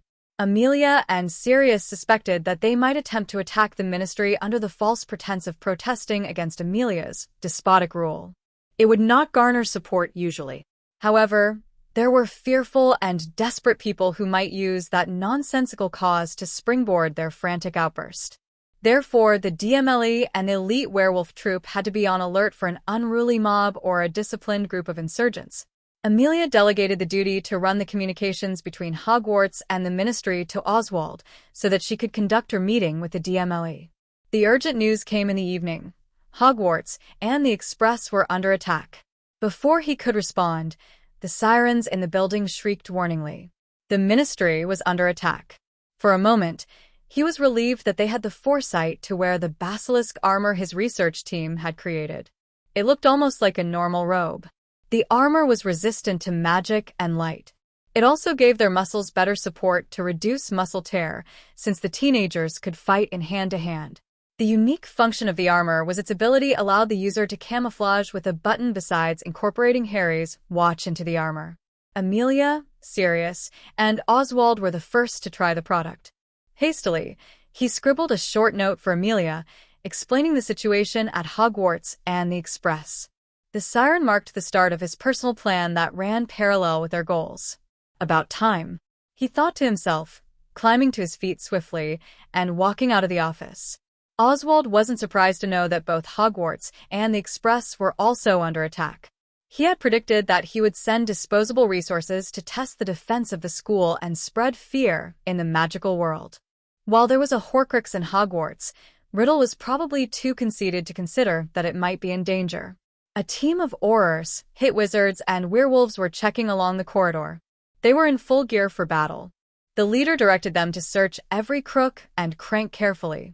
Hastily, he turned on the function to camouflage before pressing his body on a wall. The team walked past him without noticing him. Pleased that the product was a success, he quickly sneaked past them and moved towards the elevator at the other end of the level. Intense fighting spilled along the corridors between the two groups. The insurgents were dressed in black robes, desperately fighting against the ministry. He noticed that the werewolves were critical to their strategy of arresting the insurgents because of their quick reflexes. The hit wizards would lend their support through creating a network of spells to trap the insurgents, while the Aurors would organize and arrest them. It was not easy to avoid the stray spells and the battles, but he made his way safely to the elevator. He was relieved that Amelia and Sirius were not in those teams since he did not fancy explaining to them. The blinking red lights made the deserted corridor look eerie. It was also a signal that the building was on lockdown. Hastily, he took the elevator to the lowest floor, glad that no one had spotted him. He turned off the function after entering the elevator. He was safe for the moment since the battle was taking place on the first floor. He had faith that Amelia and her team would be able to handle them. The sight of goblins constructing wards greeted him. The leader of the team approached him when he stepped out of the elevator. The elevator went dark, signaling that someone had shut it down. The lockdown was finally complete. Are we under attack? Good evening, greeted Oswald politely. How's the progress? He glanced around the area curiously. The ancient goblin looked upset that Oswald had avoided his question. We have nearly completed the wards here. We think that we might be able to contain some of the damage with the wards we have erected in and around the building. They are the strongest we have ever built. Are you sure that the power from the detonation will destroy the heart of London? He looked the most senior in the group, with his distinct white beard. It was a risk they had to take. Oswald nodded, scratching his chin. It's a preventive measure. I need you to inform Amelia to clear out this place later after the threat has been eliminated, just like what we have discussed. They had openly announced that they wanted to empty out the ministry and destroy the library. Naturally, it had attracted the attention of Riddle and his cronies. I think it's safer if you leave an hour later. It's a bit chaotic at the moment. The leader nodded hesitantly, fear written plainly on his face. Oswald understood his distress because these goblins were not warriors. They specialized only in constructing wards. Before the team was dispatched, their director had reminded him to ensure their safety. He checked his watch, wondering if he should speak to any of the heads. Amelia and Sirius were struggling to remain in control of the building. Susan and the Potters were also battling against the cronies of Riddle. He stuffed his hands into his pockets restlessly. Please leave this place when you're done. I'll handle everything from there. But you're not warriors. Besides, there's no way you can blow up the library from the outside. I'll have to do it, and I'm waiting for my esteemed guests, chuckled the older head cheerily, slapping the back of the goblin. His eyes grew wide at the sociable gesture before he assumed a passive face. Unaware, Oswald checked his wristwatch again. I believe I might have a few hours before they will reach this level. Please hurry.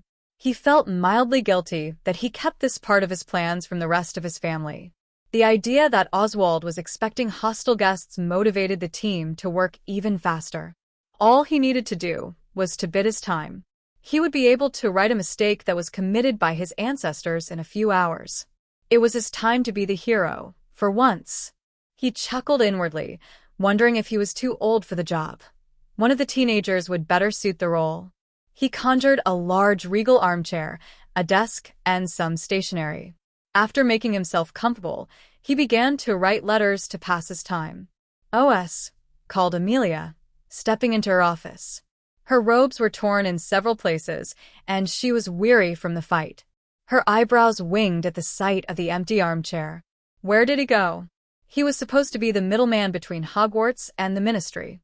Hastily, she watched her desk and searched for messages. There were none. Relieved, she slumped to her seat, grateful for some rest. "Honey," questioned Sirius, looking baffled and tired at the same time. "Where's OS?" It's unlike him to abandon his post. His brows narrowed in a frown, checking his watch. Amelia was surprised to know that the last time she had seen Oswald was more than an hour ago. It took the DMLE that much time to arrest most of Riddle's supporters. They caught Runcorn and a few higher-ranking Death Eaters. Riddle would be pissed to know that his plan in taking control of the Ministry had failed miserably. There was a polite knock on the door, and an old goblin stepped in. She recognized him immediately. He was the leader of the team of warders. She recognized him because of the contracts the DMLE had engaged them. She had worked with them several times. They exchanged greetings in the vernacular of the goblins. "I'm here to report in. We have completed our task as instructed." He bowed slightly, showing his respect for Amelia. "What task?" demanded Sirius, looking baffled. He wasn't informed of their involvement.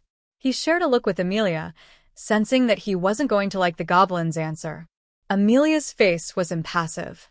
"The contract for establishing wards to contain the destruction of the library under the Ministry, Lord Black," explained the goblin simply. "Following Lord Greengrass's instructions, we sealed the last floor after we've evacuated from it. Lord Greengrass insists that the building should be emptied in 30 minutes. It was not a problem to empty the building in 30 minutes. Anticipating the evacuation and the attack, they had set up a holding site for their new prisoners at a heavily guarded building of Oswald. They had transported all the captives over. They were quite sure that Riddle had already taken advantage of the chaos to slip into the library. One of the intended outcomes of the plan was to destroy Lord Voldemort together with the library." Sirius frowned, looking worried. Amelia didn't like his answer. Something was amiss. "Where is Lord Greengrass, then? Has he left the Ministry?"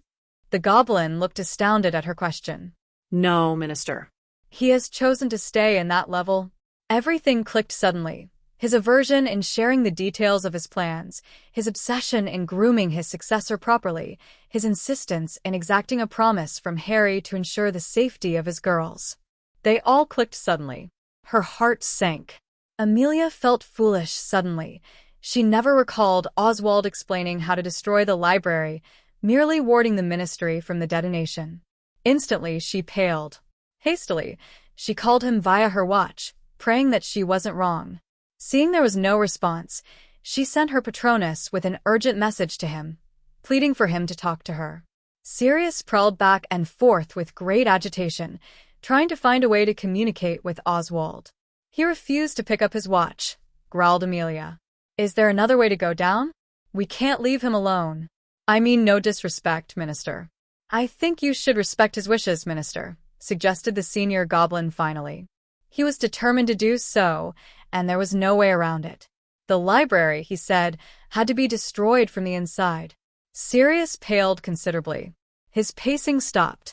"He plans to martyr himself?" There was a bite to the tone. The goblin did not look surprised. "I'm not too sure about the customs of humans. It is the greatest honor for a warrior to lay down his life for his comrades. He'll be one of those honored warriors." With a small smile on his face, he presented them with several sealed envelopes. These envelopes were addressed to each of them individually in Oswald's hand. The leader excused himself after handing them the letters and left them to their thoughts. All color had drained from their faces. They understood the message behind that gesture. Oswald had embraced the idea of his inevitability. Tears began to well in Sirius's eyes at the thought of losing another brother. "We were just reconciled. I don't want to say goodbye," whispered Amelia, clutching on her envelope. They shared a forlorn look, putting their arms around each other. Another urgent message jolted them back to their duties. They received another message from Hogwarts stating that the Express and the school had everything in control, and they would send a more detailed report after they had concluded their investigation. It was a relief. Hogwarts had managed to resolve 2 crises on their own. There was hope. Amelia thought of the teenagers, her friends, her family, and her husband, and she became determined.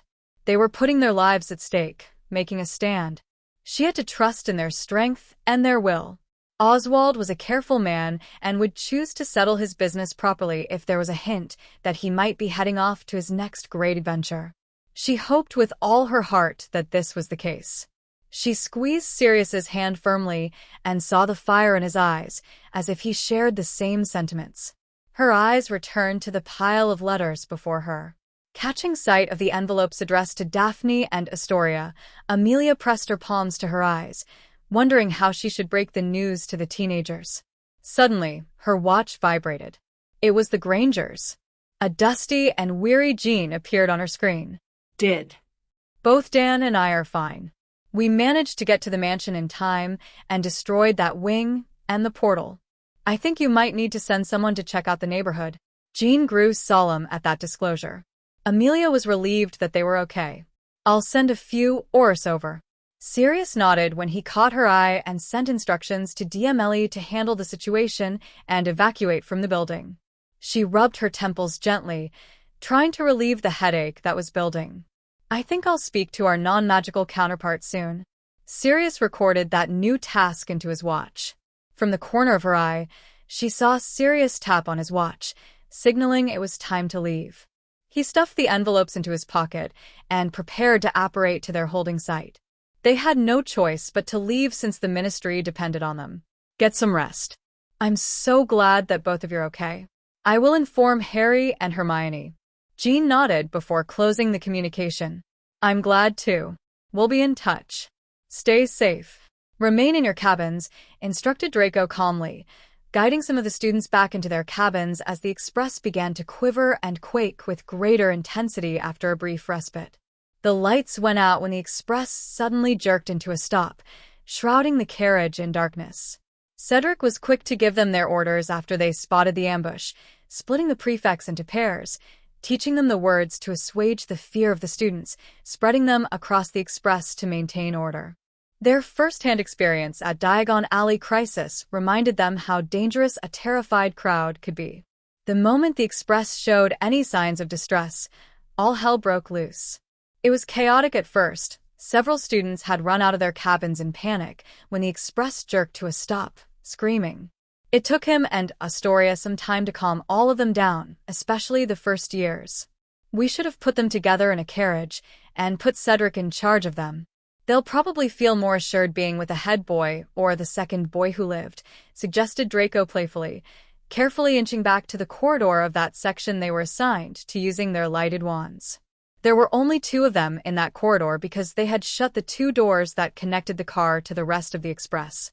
Astoria and Draco kept their balance by holding on to supports as the express quaked with a loud screeching sound. They didn't know what was happening outside because all the windows had magically fogged up. Draco had a feeling that this was the work of the Weasley twins. He admired the Weasley twins' amazing potential in invention. Cedric had walked past the carriage with Daphne moments later, asking the 6th and 7th years to lend their assistance to Tonks and the older Weasley to reconstruct the wards. Taking them out from the duty of maintaining order, and the express stretched the resources to maintain peace. However, they had no choice. The outer wards to defend them from physical attacks had collapsed, and their safety depended heavily on it. It was disturbing that all they could do was to wait for instructions and hope for the best. He could imagine Harry, Hermione, Susan, and the Weasley twins attempting to hold the fort by fighting off the magic-resistant giants. Suddenly, there were muffled howls. They sounded like wolves rather than bloodthirsty giants. It wasn't a full moon that night, so it couldn't be werewolves.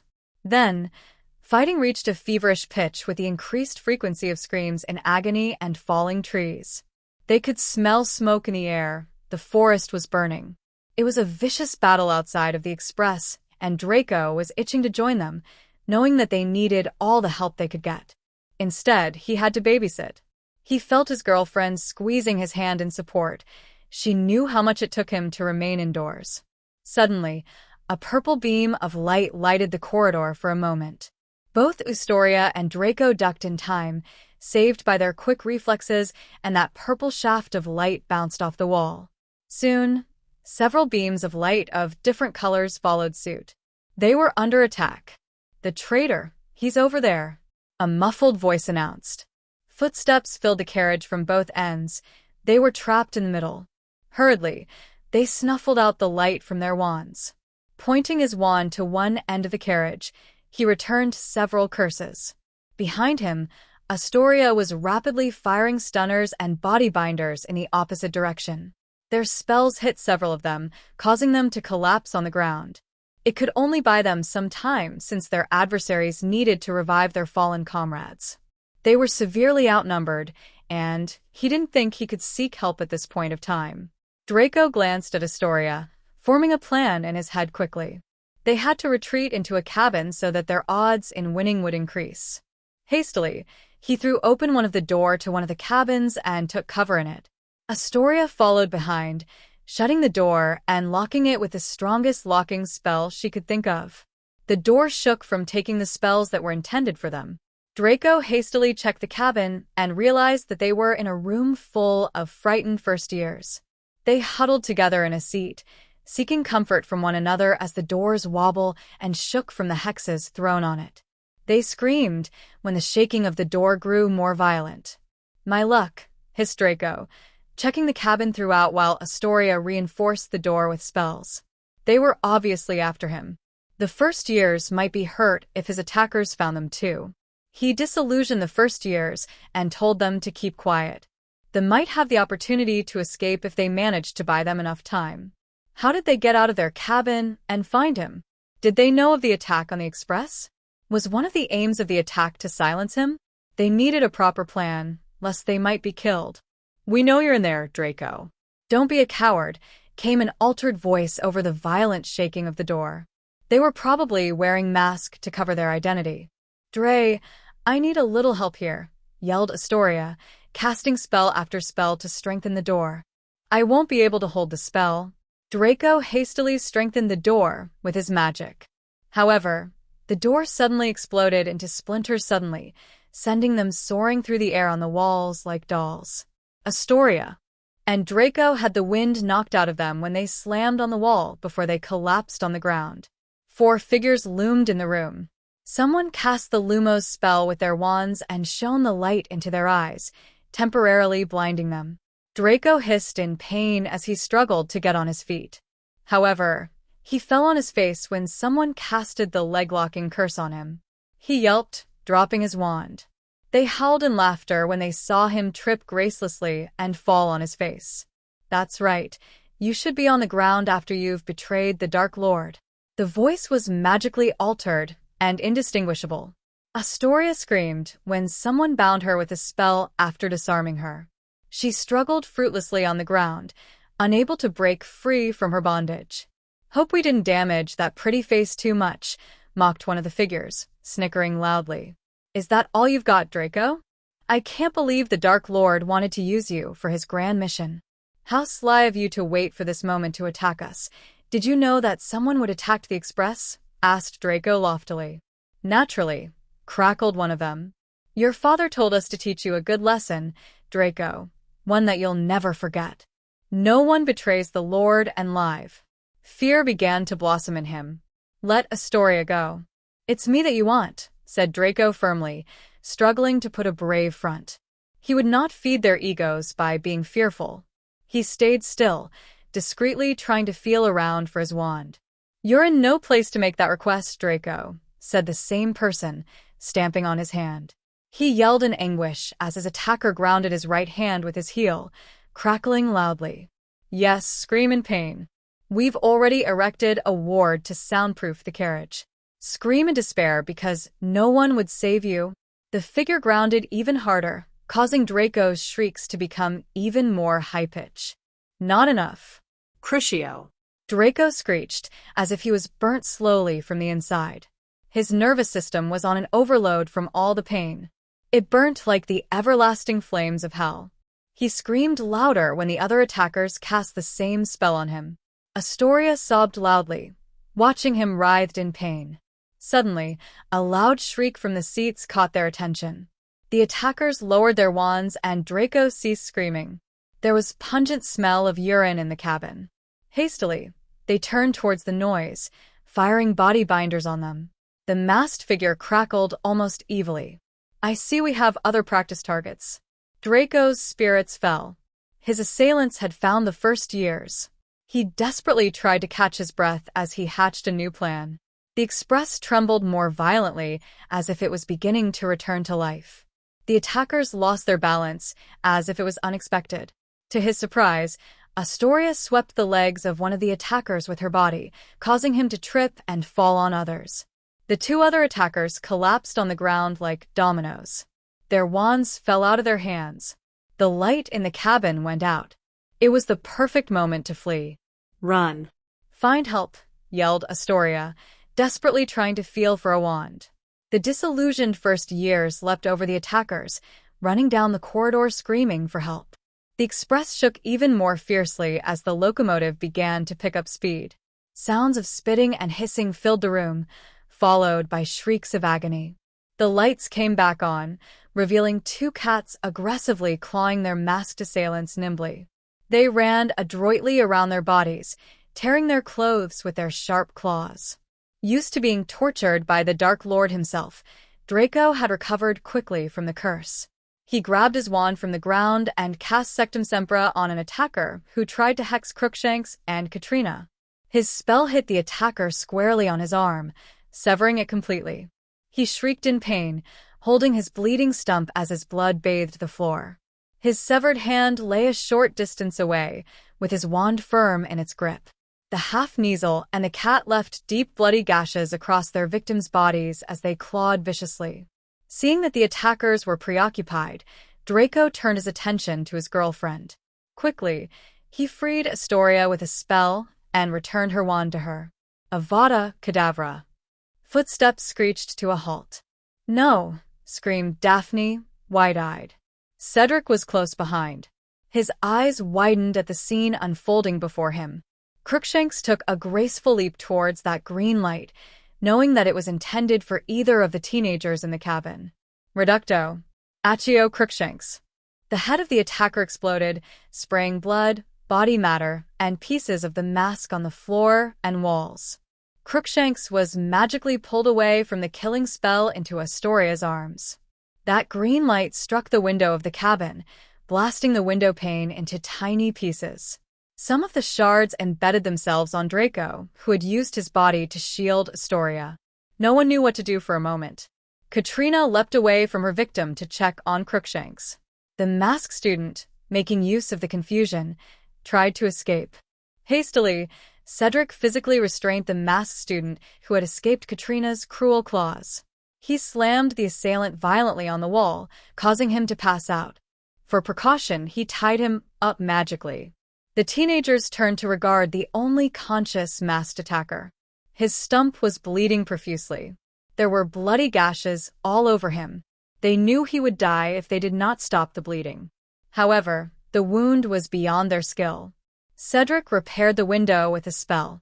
Hundreds of tiny glass shards that were scattered around the room magically arranged themselves to form a large window pane. Soon it became good as new. Daphne unveiled the unconscious masked student, and she wasn't surprised to see that it was one of the older Slytherin. One of them escaped a chase after the first years. "There were 4 of them," explained Draco calmly. The only thing that betrayed the fact that he had just taken a life was his pallid complexion. He turned away from the carnage, mildly disgusted that he was the perpetrator. The adrenaline from the battle faded away, and he began to feel the agony from his wounds. Daphne walked forward, healing his wounds carefully. Draco gasped his gratitude. Sounds of fighting echoed from the corridor. The battle was rapid and decisive. To their relief, they saw Neville appeared, levitating a tied-up masked student. He froze when he witnessed the carnage. A headless torso kneeled in a widening pool of blood. The tissues that formed his head were splashed on the walls and the ground. Another attacker was huddling in another puddle of blood, holding his wrist while he bled profusely.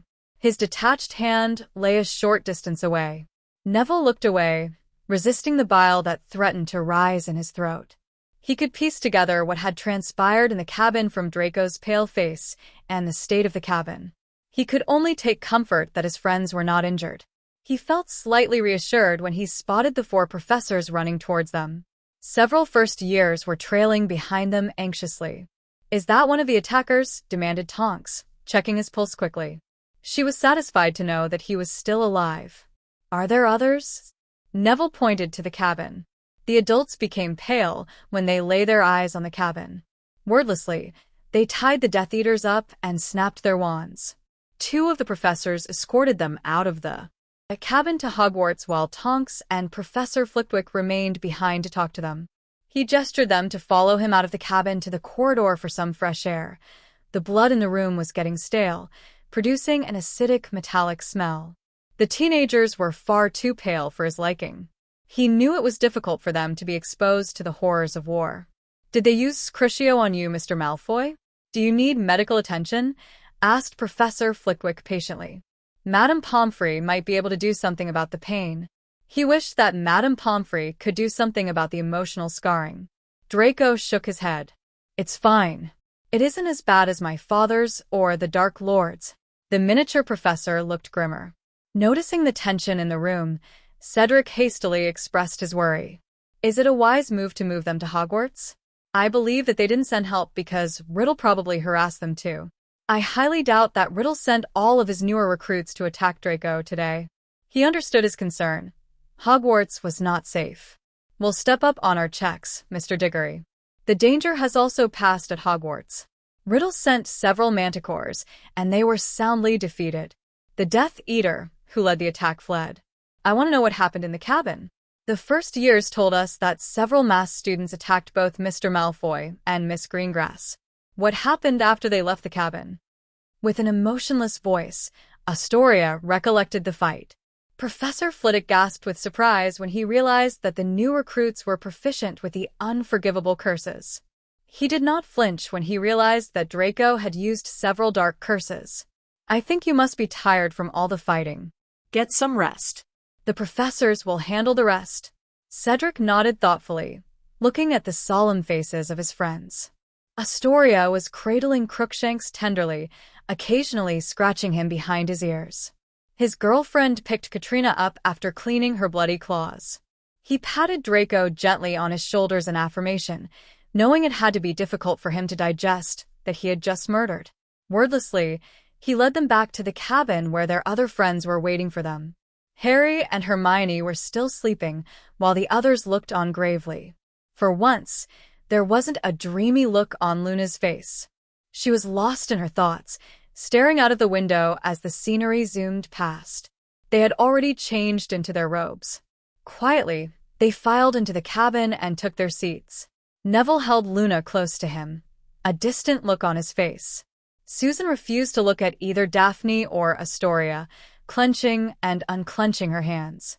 Fred's arm was around her shoulder, comforting her. Cedric lifted a brow. It was unusual that Fred would be so open about his affections for her. Is something wrong? Did Amelia or Oswald call? Susan froze in her seat. Another attack? We heard that a few manticores tried to attack Hogwarts. Is it the Ministries? Neville looked worried. What happened just now? Were you attacked by Death Eaters? Asked Luna, looking gravely at Astoria and Draco. They looked too pale for her liking. Draco shrugged before leaning into his seat. The new recruits. Hermione and Harry were correct as usual. He glanced at the slumbering couple. They could almost pass off as a normal and young couple from the peaceful way they were sleeping. There were 4 of them. They were sent to Hogwarts, quipped Astoria in a clipped tone, stroking Crookshanks tenderly. He leapt from her embrace to stand guard over his owners faithfully. Katrina joined him, gently nudging his head as she mewed. Or used to be, quipped Daphne darkly, crossing her arms across her chest.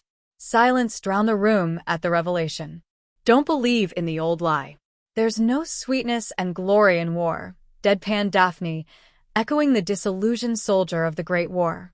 They had been into the trenches for the first time. She glanced around the room, noticing that her friends grew grim and burdened. Of course, they would understand the pain of war. Most of their families were broken due to the previous war. They had just lost their innocence. The silence was uncomfortable, and it was broken by the sounds of Hermione and Harry rousing awake. Their breathing grew shallower as their eyelids fluttered open. Sluggishly, both of them lifted themselves into a sitting position, their eyes barely open. It took them a while to be conscious enough to register their environment. The short nap helped to replenish some of their magic. Both Hermione and Harry stared at their friends dazedly. The rest of their friends were overjoyed that they were okay. Harry pressed his palms on his face as he tried to remember why he was sleeping in the cabin. Scenes of the recent battle flooded his mind, and he remembered his injuries. Curious, he checked his legs. He was stunned to see that they were all right. There was a confused look on his face after he checked his wristwatch and calculated the time lapsed mentally. Hermione smiled, comprehending his confusion. She touched his thigh, getting his attention. Luna decided to use the Phoenix's tears on your wound, answered Hermione, watching him closely. Astonished, he looked at Luna. Would you prefer Skeelgrow instead? Teased Luna, the corner of her lips lifting to form a small smile. He shook head. I would not have considered using Phoenix's tears for a simple wound like this. "Yuve my gratitude from saving me from the painful experience of regrowing bones," grinned Harry, scratching the back of his head. Curiously, he glanced around the room. He noticed the solemn looks on their faces and grew wary. Did Riddle kill someone? Judging from the lack of reinforcements, I presumed that the Ministry and Hogwarts were under attack. Carefully, he straightened his clothes. Hedwig was relieved that he was conscious and promised to check on him. Hermione's distress shot through him via the mental link. He followed his wife's gaze and realized that she was looking at Draco. He regarded her thoughtfully. There was concern in her eyes. "Some Death Eaters attacked Draco and Astoria while we were fighting the giants," replied Hermione.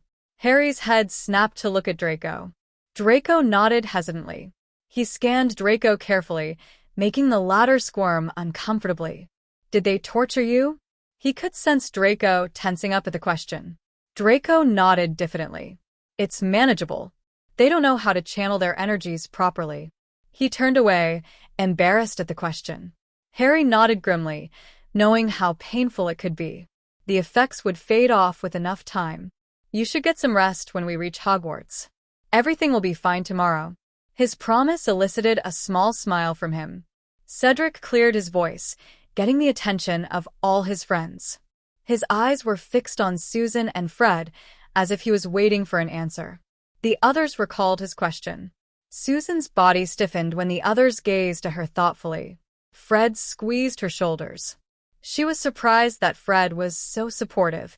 He was looking at her with determination in his eyes. She could do it. She dipped her head in a nod before returning her attention to her friends. They were looking at her anxiously, waiting for her answer. "Aunt contacted me when you were asleep and away." She paused, unsure of how she should put it. The neighborhood where the Grangers had lived in was razed to the ground, but the Grangers had fled to the Potter Mansion, announced Susan. Harry and Hermione were relieved that the Grangers were fine. They clutched on each other tightly, relieved that they managed to escape. Cedric and Daphne were also glad that the Grangers had managed to flee from the Death Eaters.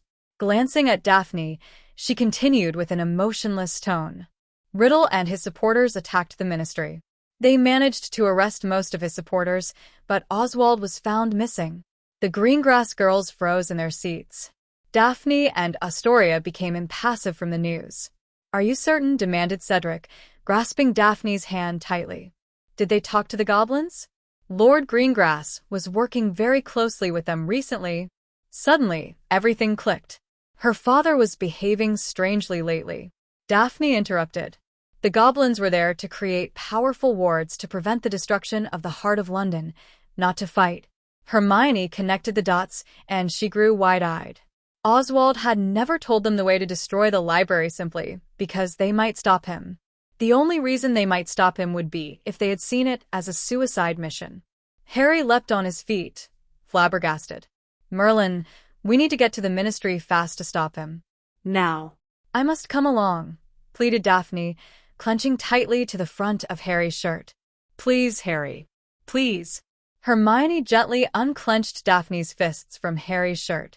"You can't." Susan put her arms around her, trying to soothe her. There was a frown etched on her face. Draco was hugging Astoria close to him, trying to comfort her. The youngest Greengrass was in shock. Harry held her gaze with somber eyes. "You can't. Hogwarts needs you and Cedric. There's so much to do after the attacks on the train. Stay here." "No, none of you can go.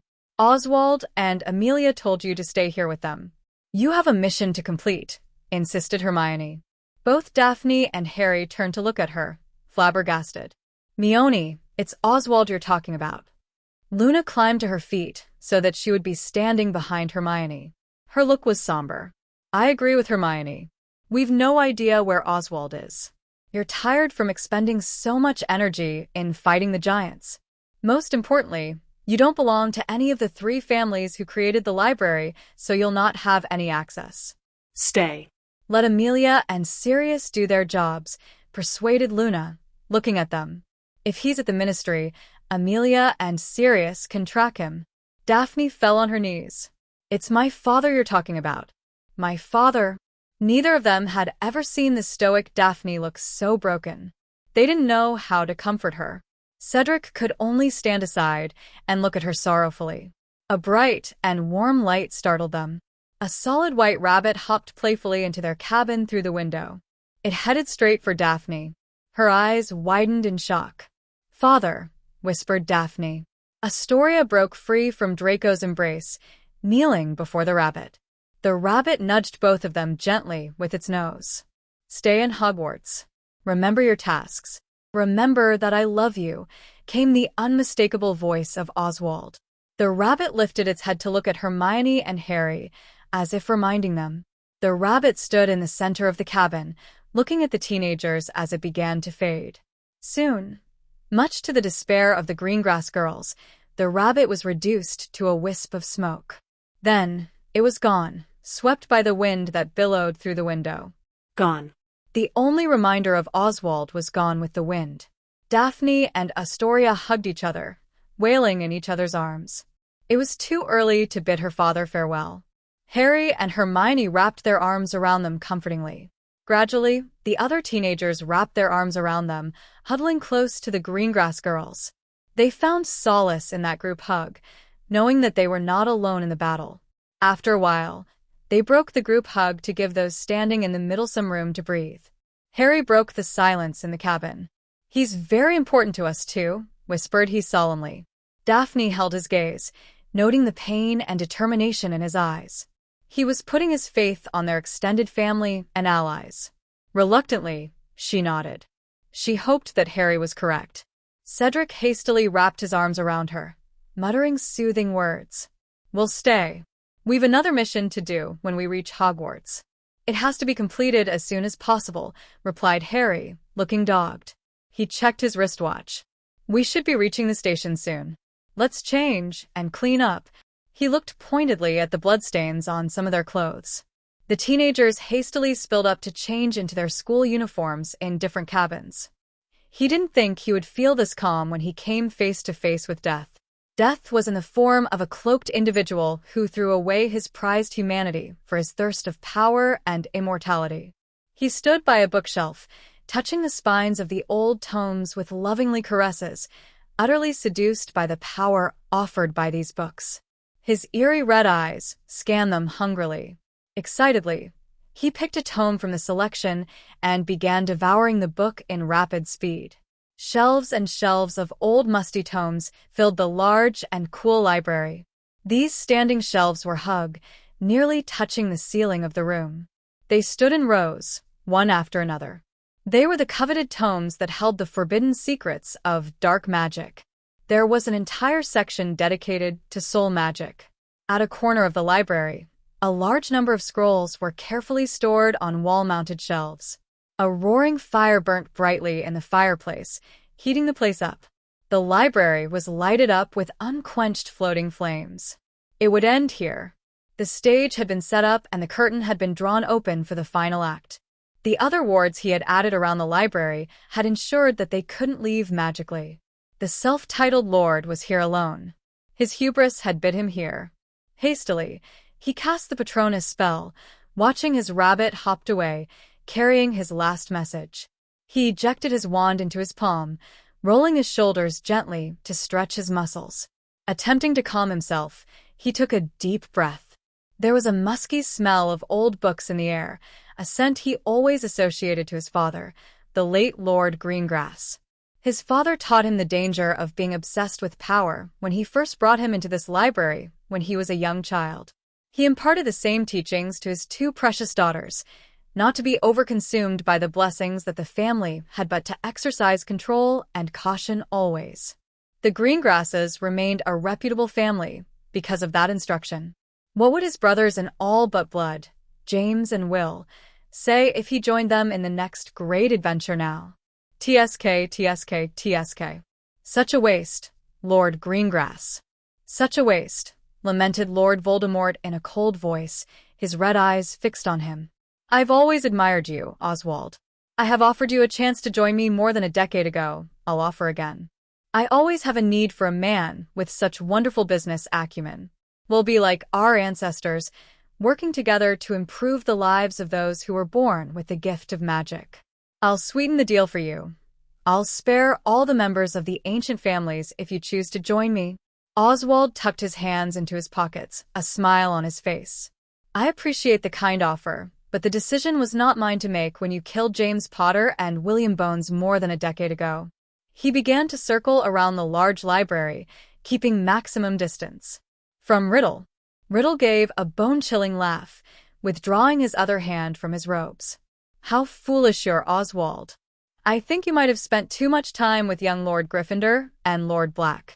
A decent Slytherin knows how to calculate the odds and take the better option. You're not a fighter. You can't stand up against me. His wand was in the other hand. It was a threatening gesture, but he ignored it. I'm a Slytherin. I rather choose to meet my family and friends again with my head held high than to cower before a being which fears death, spat Oswald, shooting a feral grin. The eternal darkness doesn't frighten me, Riddle. Such foolish bravery, Lord Greengrass, mocked Riddle, circling his prey like a terrifying predator. I believed I had a similar conversation with your protégé, young Lord Gryffindor, when I was reborn using his blood. Oswald's gaze softened. Chuckling affably, he answered. Harry escaped that night, despite the odds.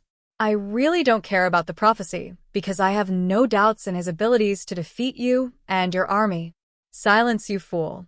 You don't know the power of Lord Voldemort, especially now that I have access to the library. He waved his hand all around him. This library gave me the very key to my immortality and revival when I was a wandering spirit. Oswald became solemn. I know. I suspected that your uncle, Morfingaunt, might have told you the secret when you visited him one day to learn your heritage. It took a while, but I connected the dots after the little secret you'd revealed at your rebirth.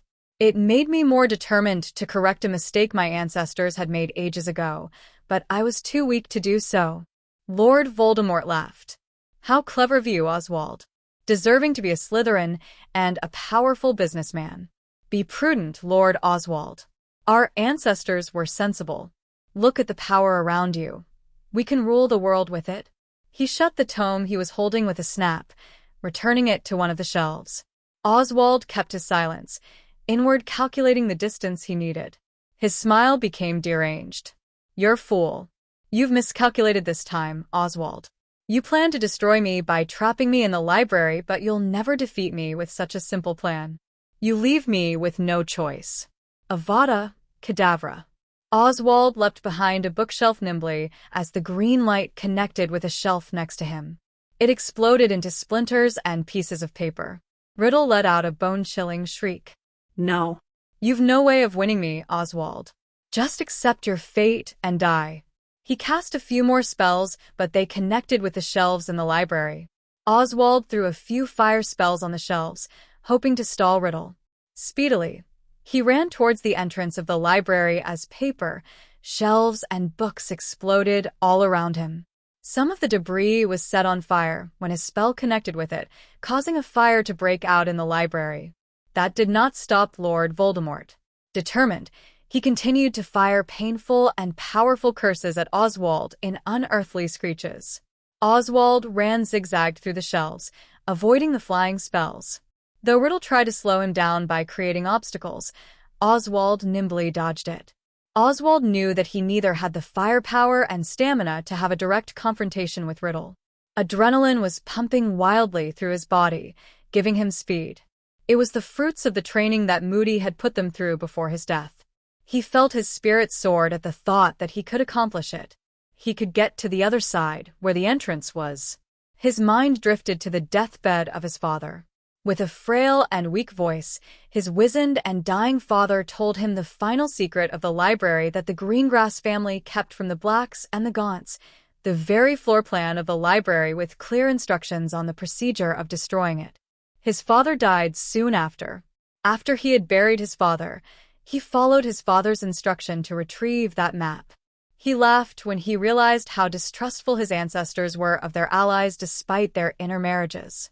All they needed to trigger the process to destroy the library was for any of the heads to attempt to kill each other in the library. The Lord Greengrass then realized that they needed a way to ensure the safety of his descendants. All the descendant of Greengrass needed to do to complete the final step was to smear his own blood on the protruding brick next to the entrance. He yelled in agony when one of the spells made contact with his shoulder. It burned his shoulder, causing him to scream. Holding his shoulder, he picked up speed. The spell was so powerful that it made a hole in his armor. He was bleeding profusely. He cursed inwardly. The majestic wooden door was in his view. His eyes focused on a bulging brick next to the frame. It was nearly 2 feet off the ground. Spells was flying past, hitting the wall. The bricked wall of the library absorbed all the curses easily, like a giant solid gray sponge. The grand entrance was looming closer. It was a few steps more. The screams grew shriller. He could make it. He had to. He could make it to see his children and his wife once more. He had to give his daughter's hand away. He needed to be there to witness the marriage of Cedric and his precious daughter, Daph. He wanted to see his soul mate again. He didn't have enough time to shower her with the love and adoration she ought to have. He thought of his brother and sister in all but in blood, Amelia and Sirius. He had so little time with them. He needed more time. He thought of Harry, and Hermione still needed his guidance. He couldn't die here. The entrance was now near his reach. He could almost touch the brick with his fingers. Then he stumbled. The trigger that was so near his reach became so far away as he descended on the ground. He yelled in disbelief. He was so near. He felt a burning sensation at his right knee. No. No. The pain was crippling, and there was a metallic scent in the air. Out of the corner of his eye, he caught sight of a splatter of blood on the wall. It was bright red and fresh, his blood. He was falling. His eyes could no longer see that brick. The cemented ground was looming closer and closer. He was falling on his face. No, he yelled. He couldn't give up at this moment. He had so much to live for. His family needed him too. No, no, no, shrieked an inhumanly voice. Avada Kedavra. The green light barely missed him, and the wall absorbed it. Suddenly, he felt himself levitating. He lifted his hand triumphantly. With an exultant roar, he slammed his bloodied hand on that brick. Immediately, the gray brick glowed white. He had succeeded. Like a slumbering giant jerking awake, the library trembled and shook. He did it. Oswald crashed on the floor, his magic unable to sustain him at the level for long. What's happening? No. This can't be happening, yelled Lord Voldemort, looking afraid. His red eyes darted wildly around the room, surprised that his world was shaking. Pain shot through his body from his injured shoulder and knee when his body contacted the hard ground. Oswald turned to check the damage and noticed that his right leg had severed neatly under the knee. The crippling fear of being an invalid nearly paralyzed him. Then, the library shook even more violently. Oswald realized he had to get out. Slowly, he crawled towards the entrance, determined to get to safety. He knew it was a slim chance that he could make it into the shelter, but he had to try. Using the strength of his upper body, he crawled desperately out of the entrance. The ground trembled and shook even more violently. The floor and the ceiling began to crack loudly. Riddle grew pale when he realized that the library was going to explode. There was a loud explosion, and the shelves began falling on the ground like a line of dominoes. Books began to slip out of those shelves before they tumbled down in resounding crashes. It's not possible. It's not possible. His screeches grew shrill and wild. The ceiling began to quake and shake. Soon, it began raining down like deadly comets. The cracks spread across the cemented ground, expanding and connecting to form a dangerous network of fissions. It looked almost like the veins of a leaf. No. No. No. Riddle was running around like a deranged man instead of seeking safety. I'm Lord Voldemort. This can't be happening. I'm Lord Voldemort. I'll not be bested. A large part of the ceiling collapsed, separating both of them. Oswald dragged himself through the entrance, inch by inch, praying that he could get there in time. Suddenly, a bright light erupted from a point and enshrouded the library. It was so bright that it blinded Oswald. Yet, he felt a sense of peace and joy, as if the light lifted his burdened heart. Was he dead? Was this the light that most spoke of before they began on their next adventure? Was he going to be reunited with some of his family? A sense of security and contentment flooded through him, his eyes accustomed to the intensity of the blinding light. The first sight that greeted him astounded him. It was a magnificent golden feline paw. Light seemed to radiate off it. It was almost as large as his head. Befuddled, he lifted his head and looked into the glowing face of a real, living griffin. It was huge, its golden mane long and shaggy. There was a deep sense of benevolence in the way the magical being was looking at him, as if he could look into his soul. The magical being lifted his head to fix his gaze on the grand entrance of the library. He was unlike other griffins. His fur was golden in color, and it seemed to emit light. The majestic being had a gravitas that compelled Oswald to respect him. Oswald was left reeling in admiration. The griffin dug one of his large paws into the ground powerfully and let out a magnificent roar. The blinding light that surrounded them exploded and encompassed the library. It felt like they were enshrouded in a soft cocoon, giving him a sense of security. If this wasn't heaven, he felt like he was close to it. He felt completely at peace. The griffin turned its regal head to look at the broken man lying at its paw. There was a deep sense of sadness when it saw his pain, as if it could feel his pain. To Oswald's surprise, he heard a deep baritone voice resonating in his mind. Sleep. Oswald felt lightheaded out of a sudden. His body grew limp and tired. Everything grew dark, and he knew no more. The griffin threw the middle-aged man over his back before he padded into the library. The library was going to explode any moment, and he had little time to ensure that the threat was eliminated.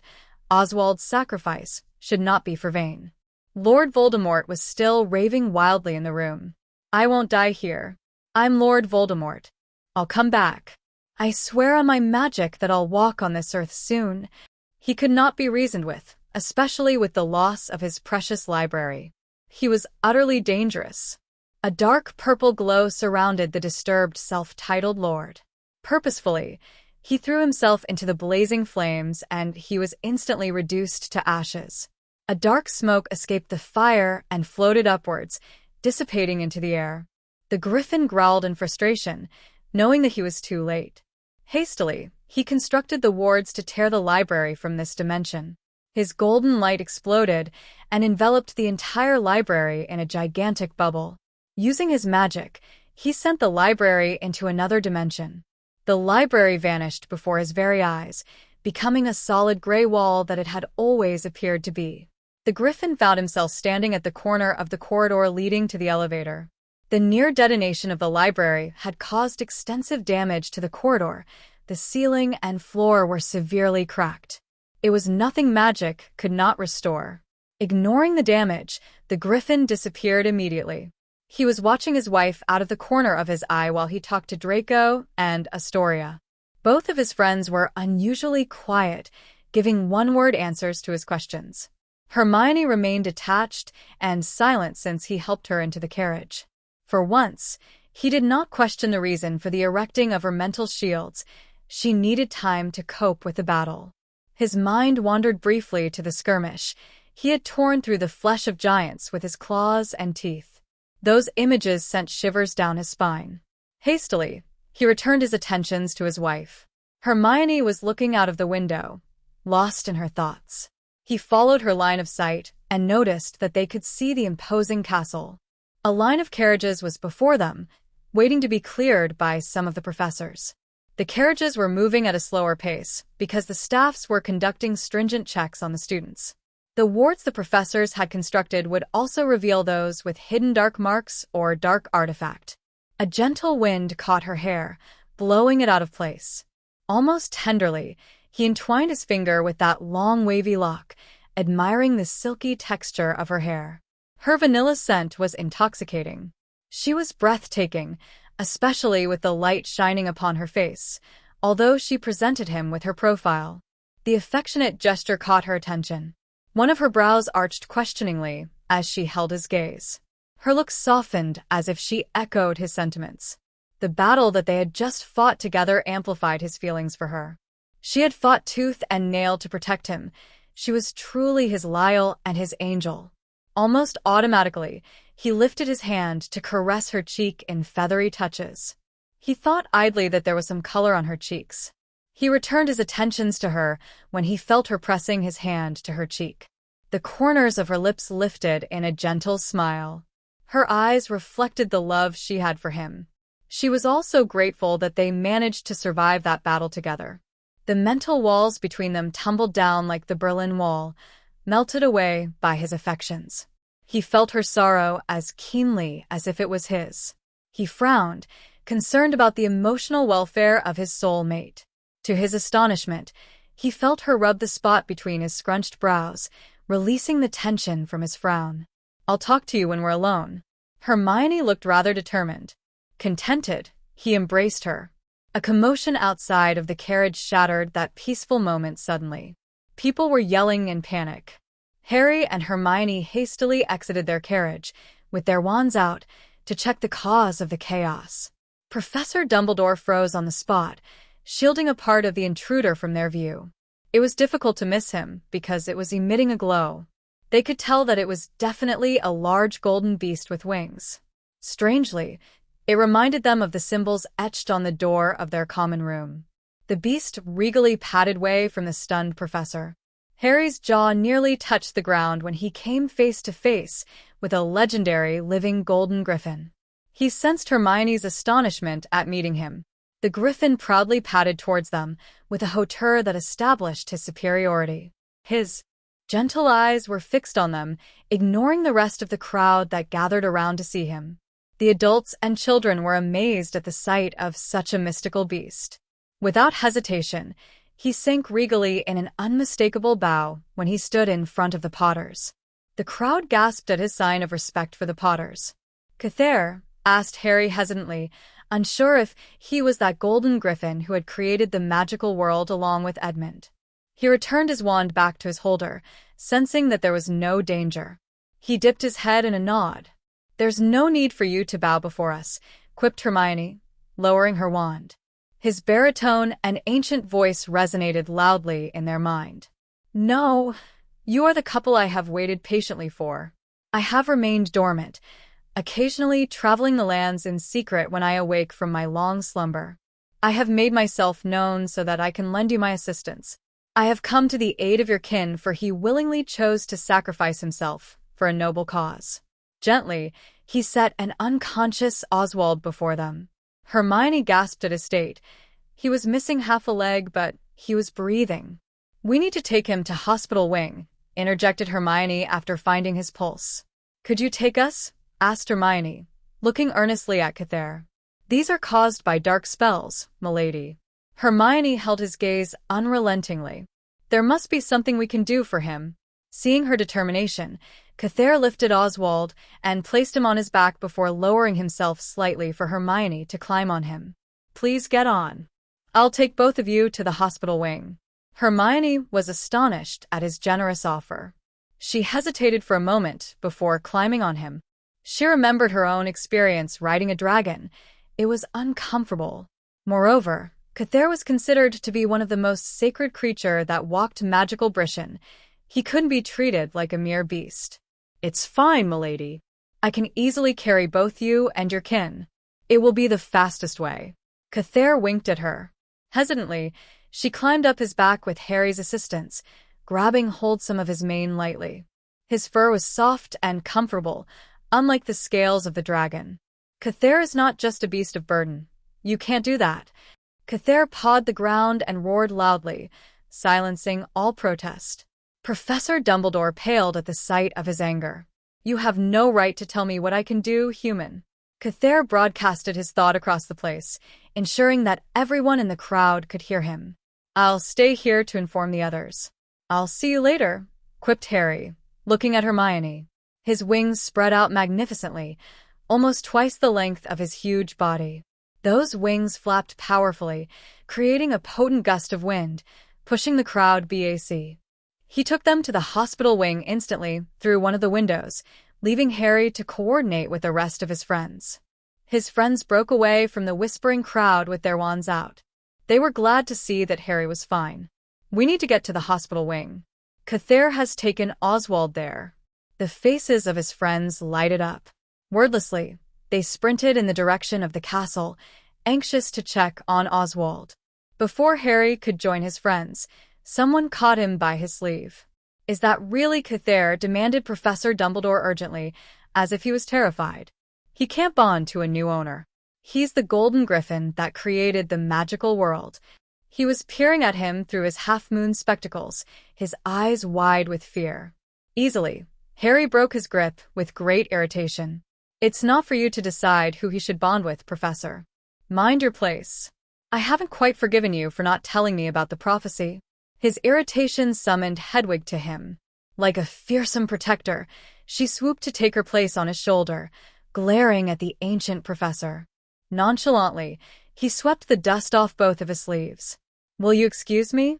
My family has a need for me. I'll speak to you about withholding essential information on a later date." Without looking back, he walked away from the meddling old professor back to the carriage so that he could shift to his wife. He appeared next to his wife instantly. Hermione was sitting next to Oswald's bed, deep in thought. Madame Pomfrey was nowhere in sight, which indicated that she had looked at him. Cathair lay on the ground like a huge tame cat. "Mione, what is the diagnosis?" He's exhausted. "All he needs is rest. There's nothing much she can do about his leg. I've informed Mom and Dad. We'll arrange a visit to a non-magical hospital." Frantic footsteps filled the room suddenly. Sweaty teenagers charged into the room anxiously. Their attentions were fixed on Oswald, who was lying in bed. Astoria and Daphne hastily ran to his side, checking on their father. They were relieved that their father was alive. "What happened? How did he manage to get here?" "I brought him here," answered Cathair, lifting his head to look at them. Some of the teenagers were stunned to hear him speak. Calmly, Luna approached Cathair, stroking his long mane soothingly. He seemed to enjoy her affections. "I'm Cathair. I'm the last golden griffin that walked the earth. I was keeping an eye on young Lord and Lady Gryffindor when I learned of the plan of his. He planned to sacrifice himself to destroy the library and his enemy." He stood up, looking at the slumbering Oswald. "It was a risk. I had to be there lest a war between the magical and non-magical Britain break out due to the devastation from the destruction of that library. When I arrived, I found him desperately crawling out of the library to safety." Harry folded his arm before his chest. "Was he alone?" No. The deranged, inhuman creature was there. He grew agitated. "I let him flee. He employed another dark ritual by killing himself." Susan's brows disappeared into her hairline. "Dark ritual?" He's dead. There was a hint of hope in her voice. Cathair nodded, prowling back and forth. "That doesn't make sense." "He didn't need another ritual to prevent his death," piped Hermione, looking at the mythical beast. Cathair met her gaze. "It wasn't to prevent his death. It was to walk this earth again." That declaration sent shivers down their spine. The battle was far from being over. Chapter 53. All is quiet on the Western Front. The first day back at Hogwarts was no different from the other years, as if there was no threat looming hauntingly over the prestigious school. There was the welcome feast, the sorting of the first years into their houses, the introduction of the new data professors before they were sent back to their dormitories for bedtime. The usual routine gave the students a sense of assurance that they were able to tide over the political turmoil magical Britain was facing, especially after the ambush on the Express. Professor McGonagall named and praised the groups of students that had helped during the Hogwarts Express emergency in her welcoming speech to the students. She was proud of the teamwork they had shown, their courage, and their sense of responsibility. "Hogwarts belongs to each and everyone sitting here tonight. I exhort you all to take care of one another when external forces threaten to destroy everything we hold dear. The professors will always be willingly to lend assistance, even if it is as simple as offering a listening ear." Daphne chose not to comment about the embellishment of the recount to reassure the students of Hogwarts' ability to take care of them. There was no mention of students turning against one another and the necessary but unfortunate death of one of them. She knew those aggressors, or thought she knew them. Sitting among her fellow Slytherins, she felt almost sick in the stomach that any of them could be a potential threat to her. She felt Astoria squeeze her hand gently. Questioningly, She regarded her younger sister. To suffer hardness with good cheer, in sternest school of warfare bred, whispered Astoria, leaning in. Dulce et decorum est pro patria mori. It is sweet and dignified to die for your country. Both Daphne and Draco frowned almost simultaneously, as if the same thought went through their mind. The Death Eaters were anxious to die for their exclusive and perverted version of a perfect society, and they were losing their numbers and their lucidity to defend the rights of all magicals, despite their heritage, to be part of magical Britain. Neither of them took note that the headmistress had concluded her speech and started the feast. Seeing the identical frowns on their faces, Astoria lifted her goblet, with a grin on her face. Dulce et decorum est pro patria mori, sed dulcius pro patria vivere, et dulcissimum pro patria bibera. Ergo, bibamus pro salute patriae, it is sweet and dignified to die for the homeland, but it is sweeter to live for the homeland, and the sweetest to drink for it. Therefore, let us drink to the health of the homeland, offered she, waiting for them to join in the toast. Together, they toasted to the health of the country, with a smile on their faces. Oswald was transferred to a private non-magical hospital after his wife joined him at the hospital wing. The Grangers, together with his wife, accompanied him. Everyone was pleased that the Grangers were unharmed. The non-magical wing of the Potter Mansion was the only thing destroyed by the Death Eaters. The house elves began rebuilding it after the destruction. The benefit of having an amputation below the knee by magic was that it caused no swelling. He could immediately go for a fitting to create his prosthesis after he regained consciousness. Under the guidance of a therapist and a specialist, Oswald could walk again with enough training and determination. Oswald had teasing admit that it was his just deserts for pretending to be Harry for a day. However, he had earned the respect of those who he could not win over with his wealth or political power. It took guts and power to fight one-on-one with Voldemort and escape. Moody would have been very proud of him if he was still alive. Oswald was more than happy to assist in merely planning and not take part in the fighting. He was more used to the idea of running the scene rather than running into battles. Sirius and Amelia had their hands full too. After they had made sure that Oswald was all right, they dived back into their duties. Together, they arranged for public trials of all the Death Eaters they had arrested the night before. Since magical Britain was declared being in a state of emergency, the head of the Wisingamot had the right to pass judgment in public trials, bypassing the vote of the entire Wisingamot Council. Officially, they seized the fortune of these Death Eaters and sentenced them to death by the veil, reminiscent of Crouch's hawkish policy against the Death Eaters nearly a decade earlier. The ministry decided that they couldn't afford to offer them clemency. They have lost too many of their allies. Only a handful survived, and they faced the awful fate of being permanent residents in an unknown holding site. Amelia refused to disclose their whereabouts since she considered them dangerous and did not want to risk another breakout. Amelia had also arranged for a team of wizards to repair the damages in the ministry. In a press conference, she gave an account on the attacks and acknowledged the goblins for helping them to solve the problem of containing the destruction of the library. Secretly, a battalion of goblins made rounds around the ministry, just in case of any attacks. In Harry's opinion, it was a good start to fulfilling their promise to the goblins. The public may not recognize the subtle inclusion of the goblins into politics until it was too late. Lost in his musings, he did not realize that he had reached the entrance to Dumbledore's office. He stood at the door, checking his watch for the location of his friends. He was satisfied to see that most of them were at the chamber, furthering their training with his wife. Harry had no idea what to expect in this confrontation. Taking a deep breath, he rapped his knuckles on the heavy wooden door. "Please come in." With his back straight, he strode into the office. He wasn't surprised to see Fawkes perching on the desk, observing him intently. The adult phoenix trilled happily when Harry patted him on his head and tickled his plumage. He produced a delighted sound. His connection with magical creatures had improved since he could transform. He did not know if Fawkes found a kindred soul in him. He smiled at the thought of having the privilege of seeing two powerful and legendary creatures. "Please take a seat, Hardash." Dumbledore gestured to the chair before him. "You don't have the right to use my first name. interrupted Harry coolly, fixing his gaze on the old man in bright purple robes. He remained standing, indicating that he wasn't there to listen to pleasantries. Start talking, Professor. Why did you not tell me about the prophecy? Harry folded his arms before his chest, emphasizing his defined arm muscles. Dumbledore faltered a moment. At that moment, he realized that he was talking to a lord, not a young charge.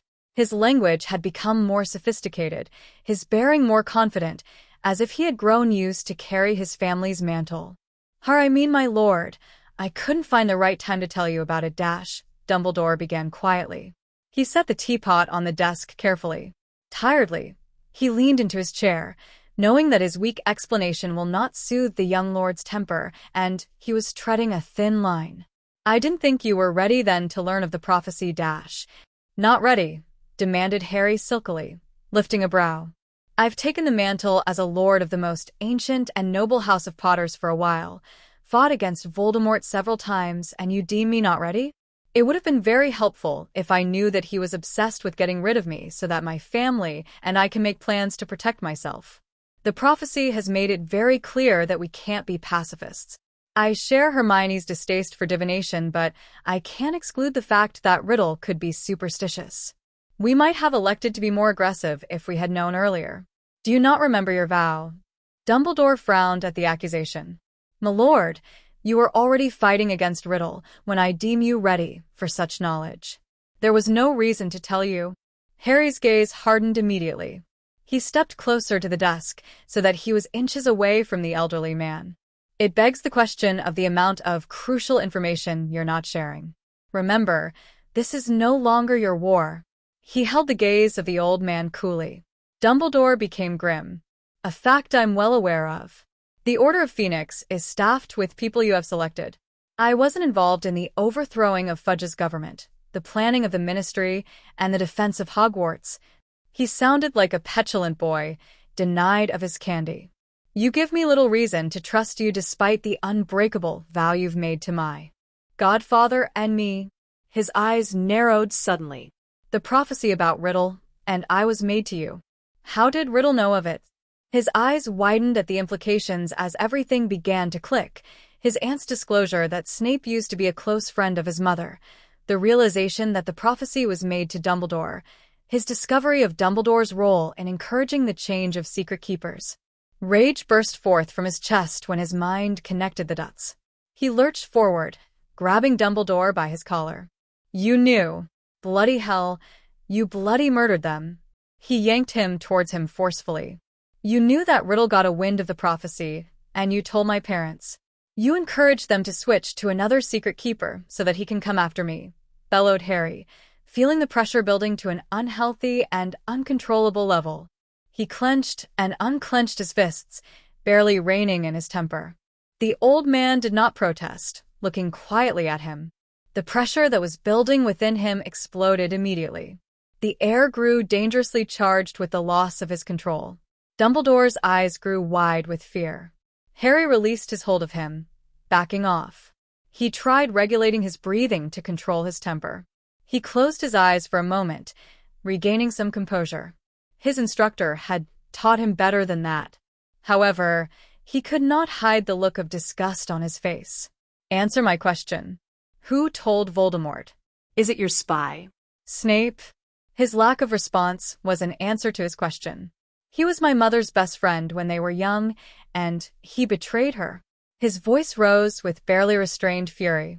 He did not deny the accusations. Harry, you don't have a right to call me that. Did you knowingly cause the death of my parents? Answer me now. The shrill accusation caused him to drop his guard. The old man lowered his head and looked away instantly. Yes. It was the only way to get rid of him. The whisper was barely audible, but Harry heard him clearly. Revulsion burnt through his veins like an unquenchable flame. Immediately, a large ball of fire exploded uncontrollably, like his wrath. All he wanted was payback. He wanted the old man to suffer for his mistakes. Dumbledore backed away, not knowing how he conjured those flames.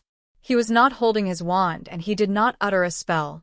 Besides, he was an educator, so he was conditioned not to pull a wand on a student unless he made a lethal move on him. His convictions and his arrogance, a student could deal little damage to him, also prevented him from reacting. When he finally tried to defend himself by whipping out his wand, he found himself disarmed easily. There was no spell or wand movement. His magic was more advanced than a Newt Year student. Harry continued to close the gap between the two of them, almost like a calculative predator circling its prey. His eyes widened with fear at Harry's display of powers and his intense desire to make him pay. Hastily, Dumbledore stumbled on his feet, putting a large distance between them. His hands were trembling. Wandlessly, he created a powerful whip of flame. Harry's fireball absorbed his spell into it. Harry barely took note of his fear.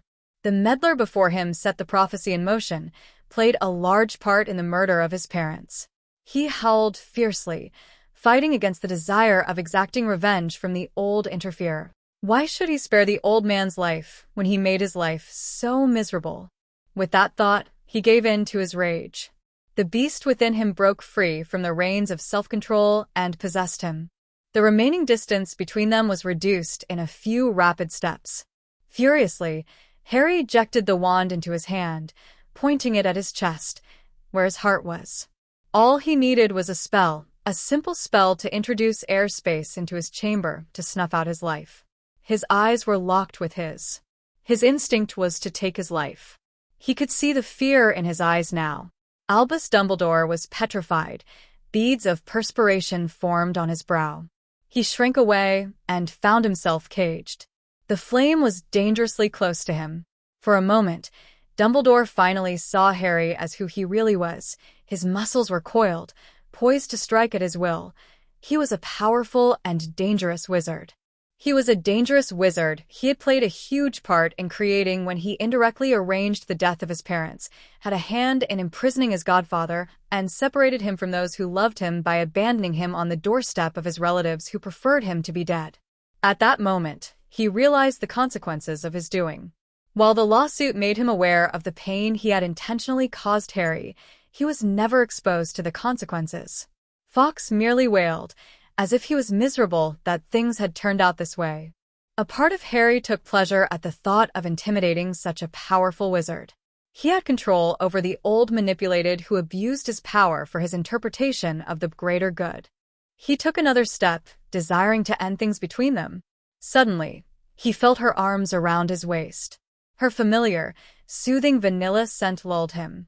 He felt the comfortable weight of her head on his shoulder. Her words of comfort tickled the shell of his ear. "He's not worth it, Harry. Let him go, honey." He felt her pliant lips on his overheated skin at his neck. His death was not worth his humanity. The ball of flame dissipated, just like the pent-up anger in him. It tumbled like a house of cards, leaving him emotionally weary but alert. He blinked owlishly, feeling her hand gently grasp his right wrist. He was entranced by the way her long fingers, slowly but firmly, wrapped around his wrist. Guided by her hand, he lowered his right hand slowly. "Breathe in, exhale out," whispered she soothingly into his ear. "Focus on my voice, honey. Breathe in, exhale out." It was not difficult to listen to her. He felt his rage seeping out of him slowly.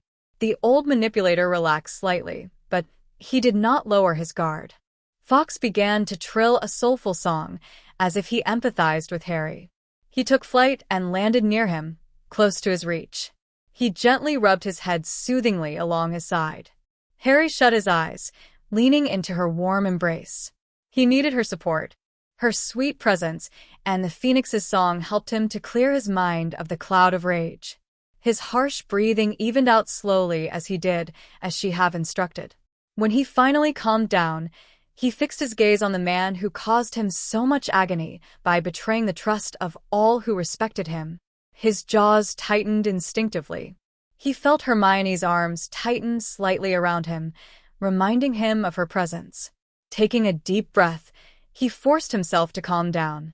That pain appeared to mirror in the old man's eyes.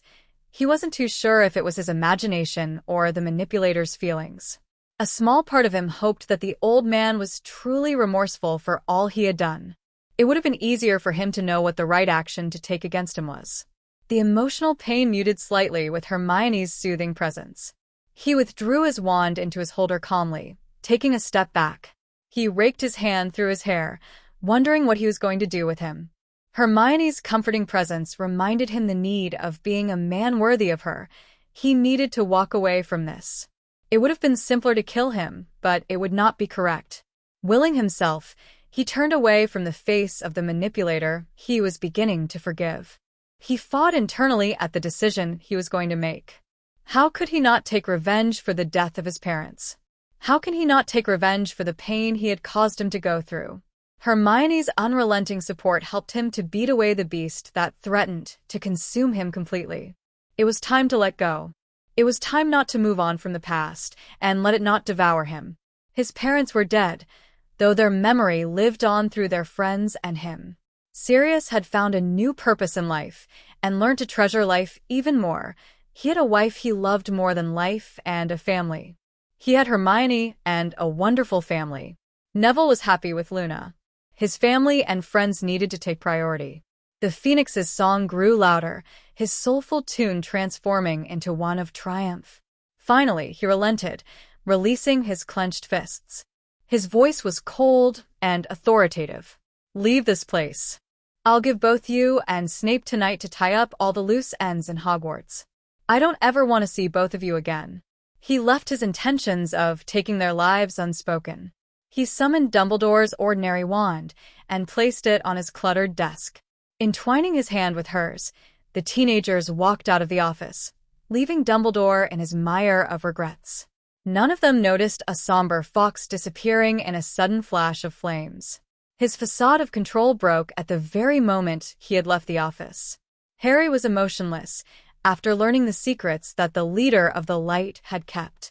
It took all his willpower to walk away from the old manipulator. He did not protest when his wife led him away from the office. So lost he was in his thoughts, he did not even know that Hermione had steered him back to their bedroom in their quarters. Without hesitating, she drew him into her arms immediately. She was so proud of him for offering that last clemency for the sake of their humanity. They have taken enough lives just hours before. She pressed her lips on his almost anxiously. Her mouth opened against his, her tongue tracing his lips. The softest of moans escaped him as he responded in kind, lips caressing hers, tongue beginning a dance of exploration with hers. She kissed him with such ardor that he simply melted into it. She was so proud of his self-control, so proud of the person he became despite everything. Moved by the depth of her passions, he responded in kind, molding, shifting his lips against hers. His arms wound around her, pressing her close to him. Their world revolved only around the both of them. There was no pain and no betrayal. There was only their voracious love for each other. He was faintly aware of the way their hearts beat intimately against each other. It was strange that their passions were so explosive after the confrontation. Their urges cooled slightly, allowing some semblance of logic to return to them. The aching pain in his chest trickled back, held in check by the angel he held in his arms. She was his anchor, his moral compass, his shield, and his angel. He was mesmerized by those long lashes that framed the windows of her soul. She was astounded for reasons he could not decide. He was reeling from the intensity of their love. He was moving in slow motion as his face continued its purposeful descent toward hers, his fingers lifting her chin to meet him halfway. He couldn't wait to taste those full lips, yet the agonizing anticipation of that contact was almost as enchanting as the kiss itself. He prolonged the moment as long as he could, relishing the quickening of her breath and the fluttering of her lashes until her features became a blur to him. Their breaths mingled almost confidentially, strangely arousing in the way it was so intimate. They could feel their warm breath on each other's face. She tried to stop the shuddering sigh that escaped her lips when they met his again, but it was no use.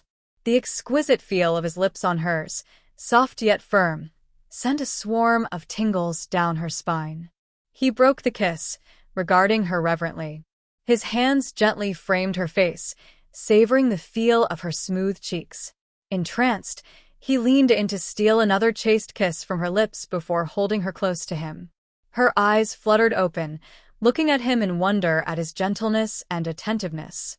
She had never doubted his love for her, but he was so different from the angry person she had shifted to in Dumbledore's office. She raised a brow, questioningly. Harry understood that look well. How did he manage to cope with the agony of that revelation?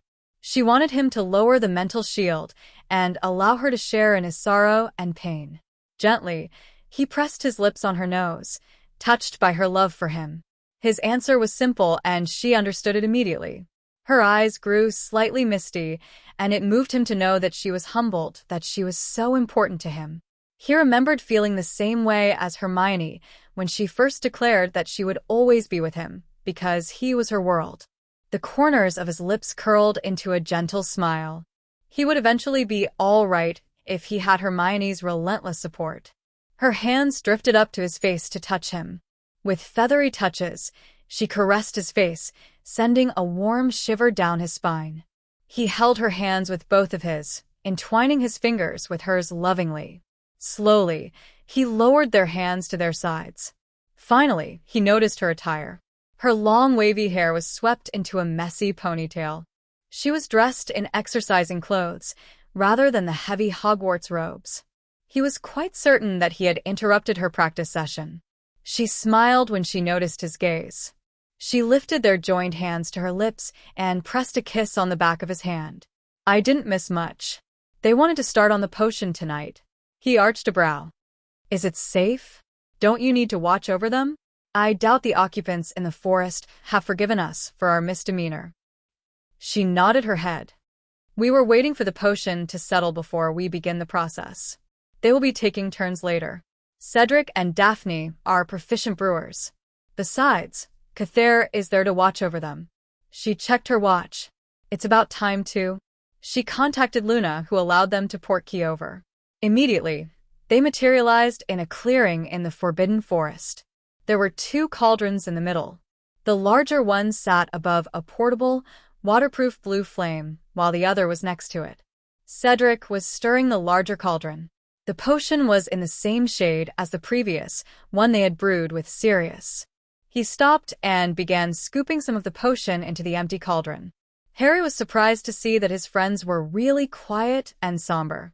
Astoria, Draco, Cather, and Crookshanks were scattered around the clearing, watching the proceedings carefully. The majestic magical creature glowed in the dark. It was almost impossible to miss him in the dark.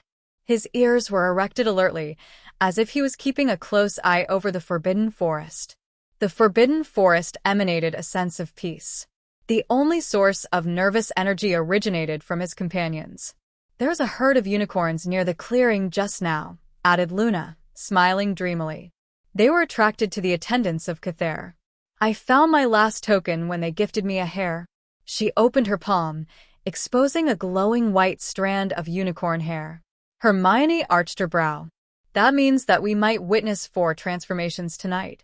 She measured Harry and a glance at Harry, as if considering if he was feeling well enough to be left alone. Smiling at her thoughtfulness, he released her hand. Hermione kissed him on the corner of his lips chastely before leaving him with Luna to check on the potion. Luna kept her precious unicorn hair in her pockets. Did something happen just now? Questioned she, conjuring chairs for them to sit on. Hermione rarely coddles you so much. Harry chuckled, amused that Luna was one of the most sensitive. Can we hide anything from you? Do you want to? He shook his head. Hermione and I trust you implicitly. He recounted the incident between Dumbledore and he honestly, sharing his feelings and his thoughts. His friend reacted in a way he did not expect when he told her he had the intention to kill Dumbledore and Snape. She merely laughed good-naturedly. You better watch out for Professor McGonagall. I'm sure she is going to have your head, tittered she. How is she going to fill up those posts at this time? He frowned, not realizing that he will cause problems for the headmistress. Dumbledore is an effective transfiguration teacher. Hogwarts will no doubt miss him. I worry about the influence he still wields, and his lack of repentance. He refused to admit that he was responsible for the death of my parents and that he was protecting Snape, the man who told Riddle about the prophecy. Neville and his family, Sirius, my parents, and I leave in the shadow of his mistakes. Mistakes that he would not accept responsibility for and be truly repentant. "You're going to let Snape leave?" He nodded. "It's time I don't live in the shadow of the past. Killing him won't resurrect my parents. I don't want to have blood on my hands unless necessary." Luna smiled, patting on his shoulder. "You've grown, Harry. You're ready to take on Riddle now." He cocked a brow, staggered at her declaration. There was an enigmatic smile on her face. "You know, the ancient families have the power to squash the rebellion completely from the start. You have the finances, the political influence, and the capacity to take Riddle and his army." "No, we needed time. With the creation of an army staffed with werewolves and the support of goblin troops to combat his army, we needed time to build our side, while chipping off our enemy's political and financial stronghold. Careful and deliberate small steps to ensure that magical Britain will change for the better. It's better this way. We'll recreate the society from the ashes of the emergency. Look at all the bonds formed internationally and the changes in the society. Besides, we weren't ready to have blood stain our hands before tonight." He nodded his head. "I wasn't. I know I've been preparing for a fight, but it's not what I imagine it to be. I couldn't reconcile my morality to the idea of taking life." She grinned brilliantly. "That's good. You shouldn't. However, you'll take his life for us." Her confidence in his abilities astounded him. It sounded almost set in stone that he would triumph over the self-titled lord whose name was enough to incite fear, the heir of the last family that used to be part of the most ancient and noble family. He lifted his head, staring at crescent that was hanging in the sky. It was a new moon, signifying a new beginning. "I can only hope I will never be like Dumbledore." Luna grasped his hand firmly, squeezing it. "It's starting. Cedric is going to have his first transformation." She took his hand and led him to where their other companions were. She released his hand so that she could wrap her arm around Neville. Cather stood up and trotted to the middle of the clearing. Cedric emptied his tokens into the smaller cauldron. The potion changed its shade immediately as the ingredients dissolved. The older Hufflepuff looked almost nervous at the idea of taking an untested potion, although Hermione had certified that it was harmless. He scooped some into a goblet. "To health and our families," he joked. Pinching his nose, he gulped it. The transformation took place almost instantly. He dropped on the ground and changed into a beautiful but lethal leopard that stood at about 1/2 meter.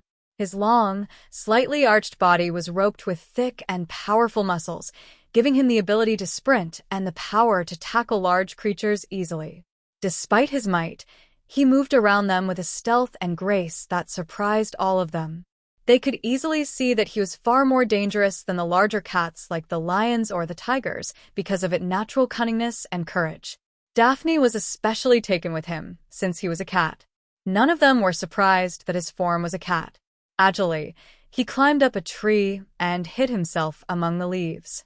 It was almost creepy that all they could see was his feral grin. He came down after a while and transformed back to him, wearing an insolent grin. He earned his animagus name that way, Cheshire. It was a misnomer for a powerful beast, but Daphne thought that it was appropriate.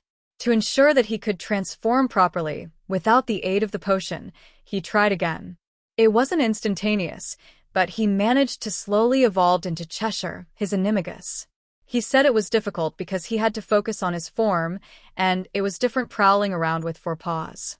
Encouraged by his success, Neville, Luna, and Susan took turns at taking their potions. Neville transformed into a large and powerful brown bear with a white crescent on his chest.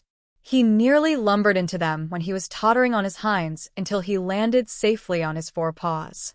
It took him a while to orientate as a bear, but they allowed the others to touch his smooth, long brown fur that was the same shade as his hair. When he got used to his form as a bear, he began playing with them.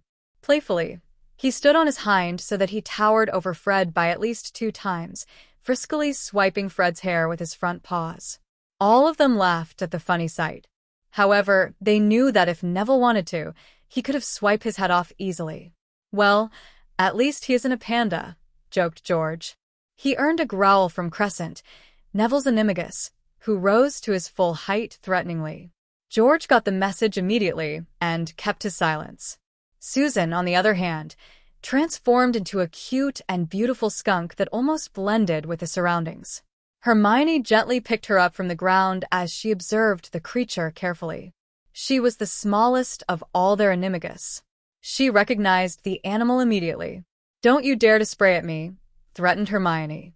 The skunk hastily ran up her arm onto her shoulder so that she could look around with her new eyesight. She tickled Hermione with her bushy monochromatic tail, causing her to giggle. The skunk paid careful attention to her long front claws. Just in case, she scratched Hermione.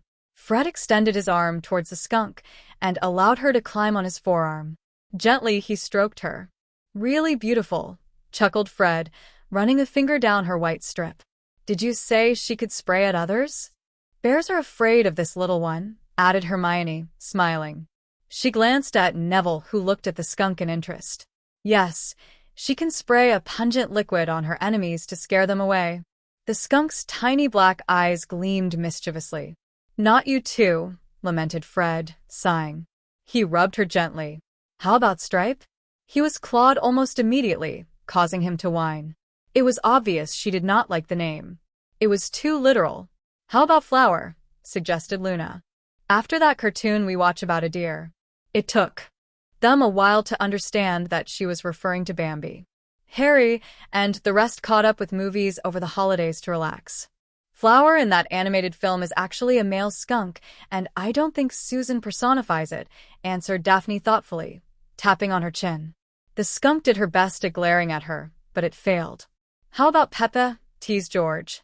"He's always looking for Lamore in those short cartoons." The skunk turned around, lifting her tail in the direction of George threateningly. George held up his hands in surrender, backing away. He did not want to smell for days. "How about Crocus?" suggested Hermione finally when she noticed that Susan did not seem to dislike the name, Flower. "It means youthful cheerfulness and loyalty." Excitedly, the crocus nodded. She leapt off Fred's wrist and transformed back into herself. "I like the name," added Susan, grinning. Her face pinked when she realized that they were standing very close to each other, which made Daphne and Astoria smirked. "Fred and Susan sitting on the tree, KSSI," sang George before he was magically muted. George continued to mouth the words, much to the irritation of Fred. However, he merely ignored his twin brother. None of the transformations shocked them more than Luna's change. After taking her potion, she started to shimmer before turning into a huge winged horse with gleaming white eyes, dragonish face and neck, and a long skeletal black body. Their jaws dropped instantly. A Thestrals? None of them was surprised that they could see her, since they have seen death. That Thestral flapped her wings gingerly and took her first flight. Luna was quite good at flying, shown in their friendly matches. However, she was shaky initially because she could not get used to her wings. Cather leapt into air to join her in her maiden flight. With his guidance, she learned to get used to the idea of flying with her wings. She was almost a natural at it. She circled the clearing several times, enjoying the freedom of being in air. The Griffin landed on the ground when he noticed that she was confident of her flying ability. He stood next to Hermione, watching Luna circle around the clearing. "Asha," whispered Harry, spellbound at the sight of her. It meant hope in another tongue. She landed almost immediately, as if she heard him. The Thestral nuzzled him on his arm gently, expressing her affirmation for the name. Playfully, Neville rubbed her leathery wings and her neck. Asha rubbed her head fondly along his arm. "Look," said Susan, pointing to the edge of the clearing. A herd of Thestrals were standing there, waiting them. Luna transformed back almost immediately. The herd gazed at them for a while before disappearing from sight. "She has to be a magical creature, since one of your tokens was from a unicorn," commented Cedric, rubbing his chin. Besides him, Daphne was also chortling. "I'm not surprised. The first friend I had when I came to Hogwarts was a Thestral," replied Luna, smiling. "It was an honor to become one of them magically." Neville wrapped an arm around her shoulders. "You have us," concluded he, grinning. He wrapped his arms around her to reassure her that she would never be alone again. That earned a kiss from her on the cheek, causing him to pink. Susan burst out laughing, knowing that he could only take so much in public now. Neville was always shy with his affections. It didn't change much even though he was dating Luna. Harry and Cedric mirrored Neville subconsciously, wrapping their arms around their partners respectively. Daphne was almost amused at that intuitive reaction. I won't mind running around the Forbidden Forest in our new forms, but we really need to head back. It's already past the curfew, suggested Harry, checking the time. I know that Hermione and Daphne are on duty tomorrow. Dobby and Winky appeared almost immediately, ready to bring them back to their respective sleeping areas. By the way, Daphne, Draco, and Astoria have each gotten their own rooms in the Slytherin dorm. Professor McGonagall thought that it was unwise to remove them completely from their house because the younger ones might need them, so she granted them the use of the unused separate quarter within the Slytherin dungeon, said Hermione. I'm enjoying the privilege of being a head boy, answered Cedric, grinning. Dobby could always take me and Susan back to my dorm. Dobby happily agreed. They disappeared in a flash. Cathair offered to take the Slytherins back to their dorm. The 3 Slytherins climbed on his back, and he took them back to the castle. Luna transformed into Asha, sending Hermione back to their quarters while Winky brought Neville and Fred back. Harry and George were left in the quiet clearing, waiting for Hermione and Fred to return to their quarters before shifting and Portkey back respectively. Harry noticed that Hermione did not extinguish her portable flame. He cleaned up the cauldrons, leaving only the fire. Climb on me and hold tight, suggested Harry. He transformed into Shadow immediately. He had witnessed the power of Shadow earlier that day. Cautiously, George climbed on the back of a massive black wolf. He wrapped his around his shoulders, hoping that it was sufficient. Shadow trotted into the light and appeared in front of the fireplace of the Gryffindor common room. There was a sense of displacement as George climbed off Shadow. Wicked. How did you do it? Demanded George, when he regained his wits. Shadow transformed into Harry immediately. One of the powers of a fire wolf, grinned Harry. It's faster, but I can only use it when I'm Shadow. I'll see you later. He jogged to the Gryffindor statue and gave the password to enter his quarters, leaving George gaping at him. Cathair and Hermione were at the living room waiting for him when he arrived. It was a bit disconcerting to see him glowing in his living room. Hedwig was watching him from her stand almost skeptically. He grinned at his familiar's intrinsic sense of wariness. Winky had to put out the flame in the clearing when she went back to find you, replied Hermione, when she noticed his inquiring look. It's unusual that you'll not extinguish the flames, so I thought you might have used it to travel. He grinned, pushing back the strand of hair that was obscuring her sight. Tenderly, he shared a kiss with her. Staying with us tonight, Cathair? Asked Harry, looking at the Griffin when Hermione broke the kiss. She wrapped her arms around his waist. The Griffin nodded his head. I ought to be here for tonight. He nuzzled Harry's shoulder gently. I'm proud of you. I heard what you told Luna. It takes moral courage to walk away from it. I might be able to help you find a decent potion master later in the morning. He arched a brow as he settled into the couch Hermione was sitting on.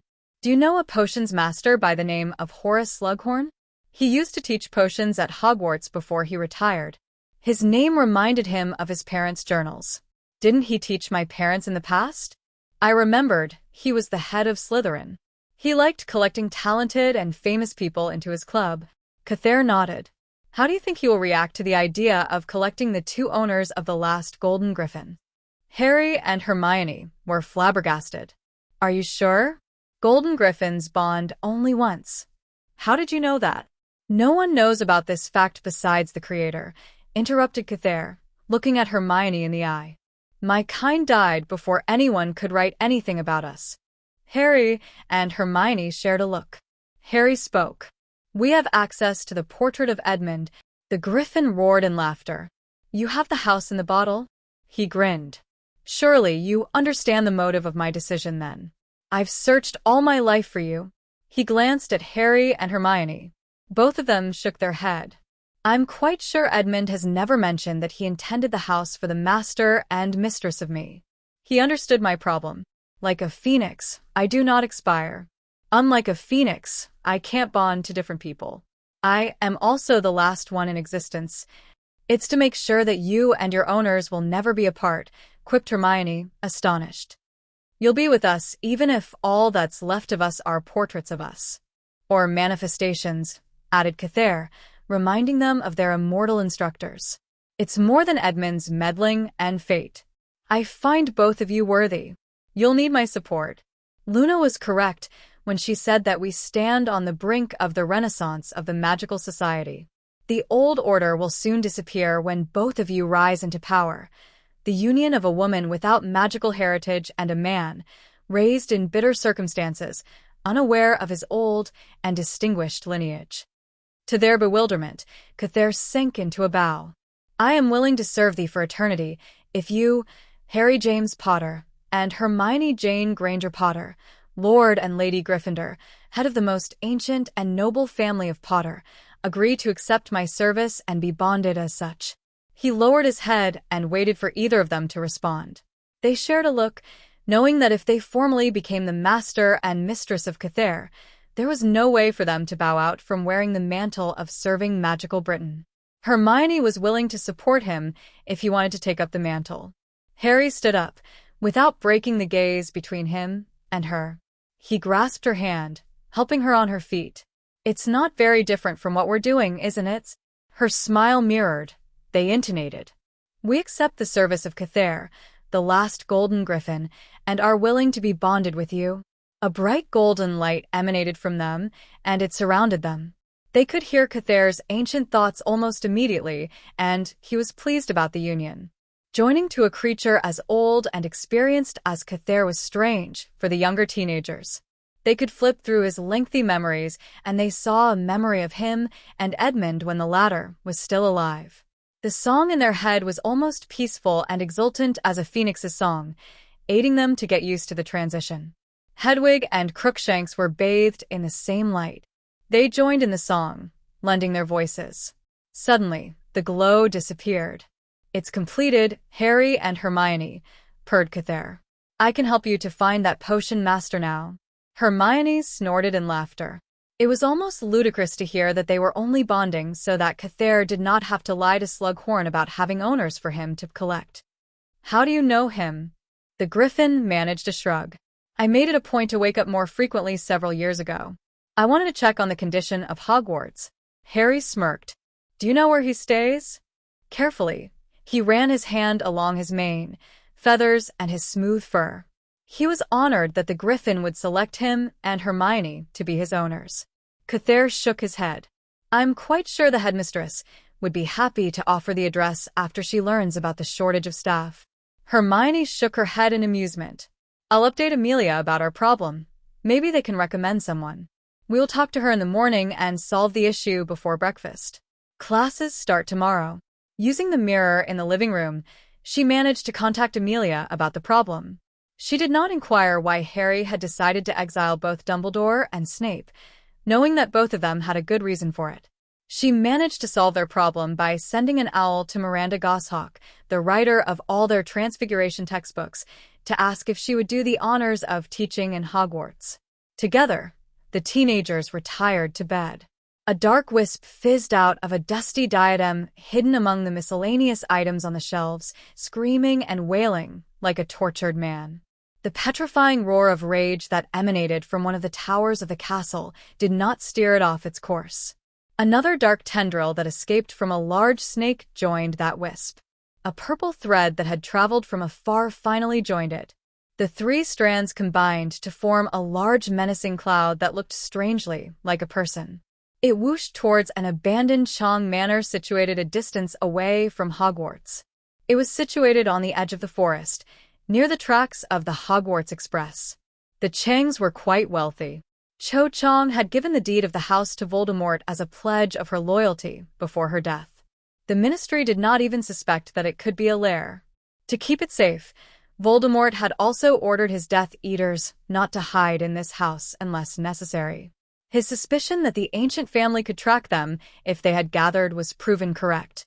The manor had an appearance of an abandoned house, and it was protected with many spells. The lair was completely in disarray since the occupants were squabbling among themselves. The more experienced Death Eaters like Lucius and Bellatrix were arguing if their lord would return to them. The others were at their other hideouts, waiting for their master's instructions to join the battles. Neither of them noticed the disappearance of Nagini, their master's giant snake. I heard whispers that our master has been destroyed. Our plans in taking over Hogwarts and the ministry have failed. You are wrong. Our Lord is undefeatable. He will return to us. You, who have little faith, ought not to be part of us, screamed Bellatrix, her eyes wild with rage. Her wand was crackling with magic. Despite the signs, the soingy man continued. Use some sense. Abruptly, the living room became pitch black. A dark cloud filled the house immediately, blinding the occupants. It had a powerful but familiar magic signature, and they were completely overwhelmed by the magnitude of it. They were silenced by that dark cloud. The presence was almost familiar, but nerve-wracking. Instantly, they fell upon their knees, prostrating as if they were in front of the Dark Lord. Lucius and Bellatrix were shivering in fear. That magic kept them in that subservient position, waiting for their true master to give them leave to stand. Fear flashed in the eyes of the ex-lord. "My lord?" questioned Lucius, unable to lift his head up to look at the amorphous being. He was almost certain that it was his master, due to the magical signature. He could also feel his magic responding to it. Beside him, Bellatrix was grinning wildly. "You're finally back, my lord. I just know that they can't defeat you. You're the most powerful wizard to walk this earth." He trembled in fear when he felt that manifestation enclose him. It suffocated him, but he was powerless to do anything about it. Bellatrix's shrill voice swirled around him, growing fainter and fainter with each second. The voice was soft but ominous, and it originated in his head. "It's time to prove your loyalty, my slippery friend." His heart thumped violently against his heart, as if gaining speed for that final moment. Memories of his life played through his mind like a black and white film. He was gasping for air, desperately trying to breathe. A part of him knew that his time was coming. What had he accomplished in his life? He was the most feared man under the Dark Lord. He was also one of the most affluent wizards of his time, bringing glory to his family name. He remembered lesser wizards and witches bowing before him, anxious to do his bidding so that he would shower them with his favor. He was also one of the most powerful in Britain. He had the ear of the Minister of Magic once, and he could command significant support within the Wisengamot to contest against those ancient families. His ill-gotten wealth paled as he drew closer to the void. It was as if the veil was wrenched away from his eyes, and he became blind at the sight of truth. Those did not seem to matter anymore. He couldn't reconcile to the fact he might have not accomplished anything significant in his life. The void that was approaching felt nothing compared to the vacuum in his soul. He wanted to scream, yell, and justify his existence and the decisions he had made so far. His life could not be so insignificant. He was Lord Lucius Malfoy, a self-made man who rose through the ranks by his wit, will, and power. He was growing weaker with each second. "I'll make your life count," the foreboding voice guaranteed. He panicked, but it was too late. Thump, thump, thump. His heart was racing even faster. Then it stopped, as if it had used all the energy for that final sprint. Then voices demanded revenge filled his consciousness. He could not see them, but he could hear a cluster of intermeshed, fleeting voices vying for his attention. They whispered, screamed, yelled, and shouted in a range of negative emotions. All of them wanted him to pay for every deed of agony he had caused them. It petrified him that he could not buy them over or whitewashing his crimes because these accusers knew exactly what he had to pay for. It terrified him that they had eternity to exact revenge. The dark cloud that surrounded Lucius Malfoy disappeared precipitously, leaving him lying on the dusty ground. His face was drained of all colors, as if he had kicked the bucket. The other Death Eaters climbed on their feet slowly when they realized that they were no longer under the control of that strange cloud. Glancing around, they saw Bellatrix kneeling next to him, screaming happily that the Dark Lord had returned. A braver new Death Eater approached the body cautiously, trying to find his pulse. There was none. He was dead. His eyes widened in shock when the pale and lifeless face of Lucius Malfoy grew robust. Then, he felt a faint pulse. It grew stronger and stronger with each second. His eyes opened, revealing blood-red eyes. Something threw that Death Eater back. He shrieked in agony when he fell on the ground. "Welcome back, my lord," intonated Bellatrix, prostrating. The other Death Eaters were shell-shocked. Suddenly, Lucius Malfoy climbed on his feet, dusting his robes slightly as if nothing had happened. He looked all right.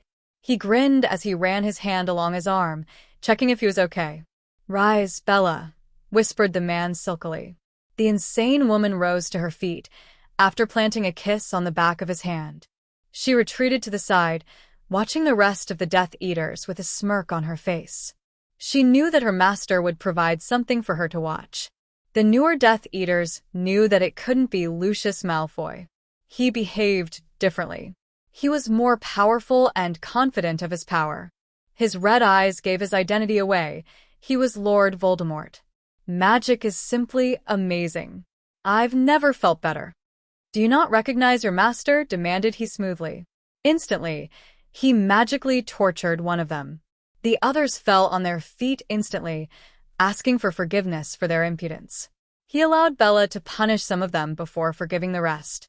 They thanked him profusely, kissing the hem of his robes. "Master, how did you return to us?" "Through a magic ritual I found in the library. I've never felt more whole." "I should thank Lucius for his use of his body," grinning Lord Voldemort malevolently. "Enough about me. We have lost a few of our numbers today, but it is insignificant. I doubt that Lord Greengrass could have survived the ordeal. I severed his legs before the ritual took effect. The ancient families would need time to grieve, and would be in no position to fight against us. Gather all of our allies tonight. We'll take possession of Hogwarts tomorrow and get rid of the person who has been thwarting my cause for so long, Harry Potter." "Yes, my lord," curtsied Bella delightedly. Hastily, she barked out orders to gather their forces from different parts of Britain. Hastily, the rest of the Death Eaters carried out her bidding, leaving only them alone. Someone had magically levitated the injured Death Eater out of the room. Riddle conjured a lavish throne next to the blazing fire in the fireplace to sit on. "Oh yes, please bring your sister to me tonight, and prepare a decent dinner for both of us." Bella looked almost resentful at that request. "My sister, my lord?" He cupped her chin immediately, causing that woman to swoon. Azkaban had robbed her of her beauty. It disgusted him that he was holding her so close. "Malfoy's body has baser appetites that I have never considered since I've been immortal for a while. She doesn't know her husband is dead yet. Can you imagine her pain if she knows I'm not him?" He chuckled maliciously, twirling his cane absently. Her eyes gleamed at the thought of subjecting her sister to so much pain. She never liked her two sisters, especially Narcissa, since she married into a reputable family. "It's still an honor. Bella, Bella, Bella. My Bella, she is nothing like you. With Lucius's death, your service becomes paramount.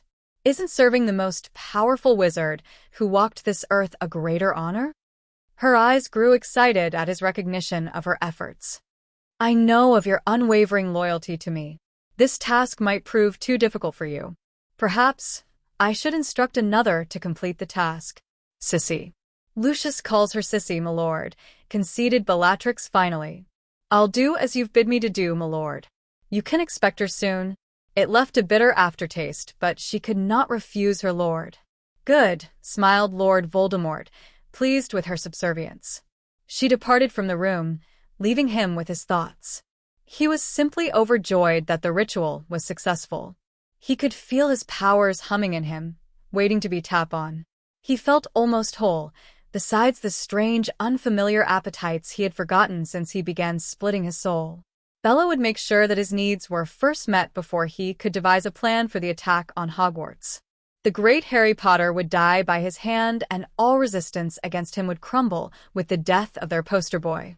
Harry and Hermione were rudely awakened by Cathair's roar. The walls of their room vibrated and shook at the intensity. They leapt out of bed, their wands out. They searched the room hastily.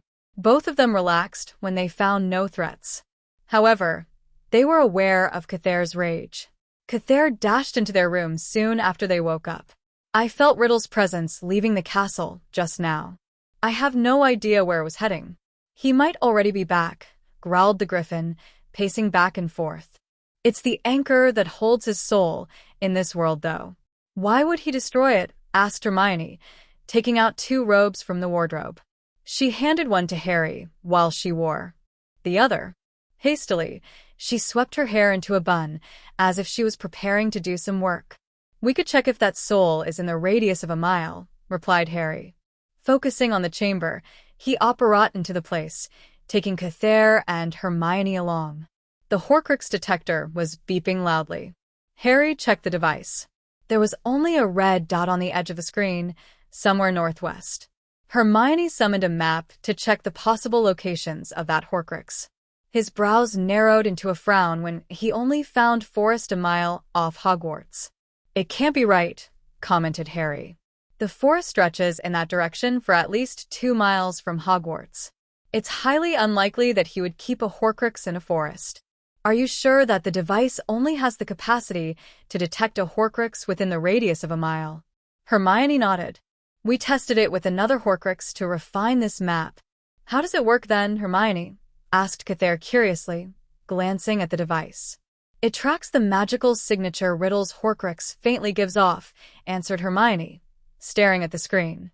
The horcrux might really be something that hunts in the forest, or an object has us buried there. Cather considered her answer thoughtfully. What if the magical signature grows stronger? The magical signature you're tracking derives from a fragment of his soul, right? Will that mess up the tracking of that horcrux? It's not possible to combine a few horcrux together, answered Hermione. I don't think it's theoretically possible. It's not impossible if Voldemort has resurrected himself. The ritual he completed in the library might have restored these fragments to him, suggested Harry grimly. Hermione looked aghast. He pulled the map closer to him. Let's assume that the horcrux isn't a creature and that Riddle did not break his pattern of hiding his things in significant places. We should search for the closest dwelling in this direction. Then, we need a team to search in this bearing, added Hermione. Cather shook his head. It's not a good idea to spread our forces now. If he has resurrected himself, then he will launch an attack tomorrow. His attack on the castle was thwarted, wasn't it? He might attack here since you're here. Harry's gaze grew fierce. No, we should try to launch the first attack and catch him unaware. That will be the best way to reduce injuries. Hermione considered her options carefully. We'll have to send out a small search team, since the other tracking device permits an accuracy of a mile. We'll not be able to pinpoint accurately even with the use of the other device. We'll have to scout these areas manually. Luna, Cather, Hedwig, and I would do well for this scouting mission. Hedwig is an owl.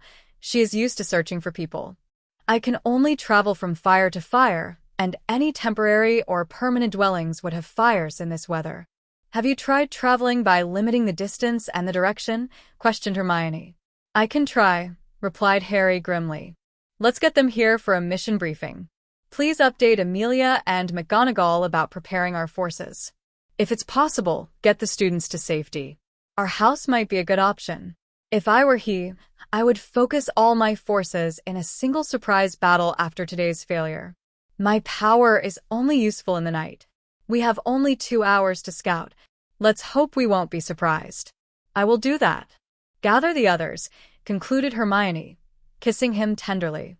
He could sense her anxiety at allowing him to perform this mission without her. Good luck.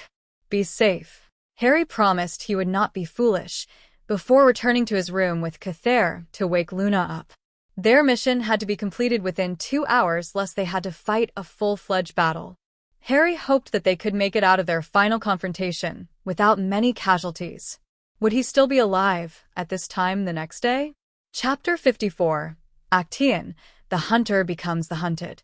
Cedric hastily stuffed his arm into his robes as he sprinted out of his quarters towards the headmistress's office. His eyebrows winged when he spotted Susan, Ernie, and the 6th and 7th year prefects near the exit of their common room. They exchanged fearful glances at the sight of one another. Their hair were tousled, their dressing tardy, as if they had just gotten out of bed.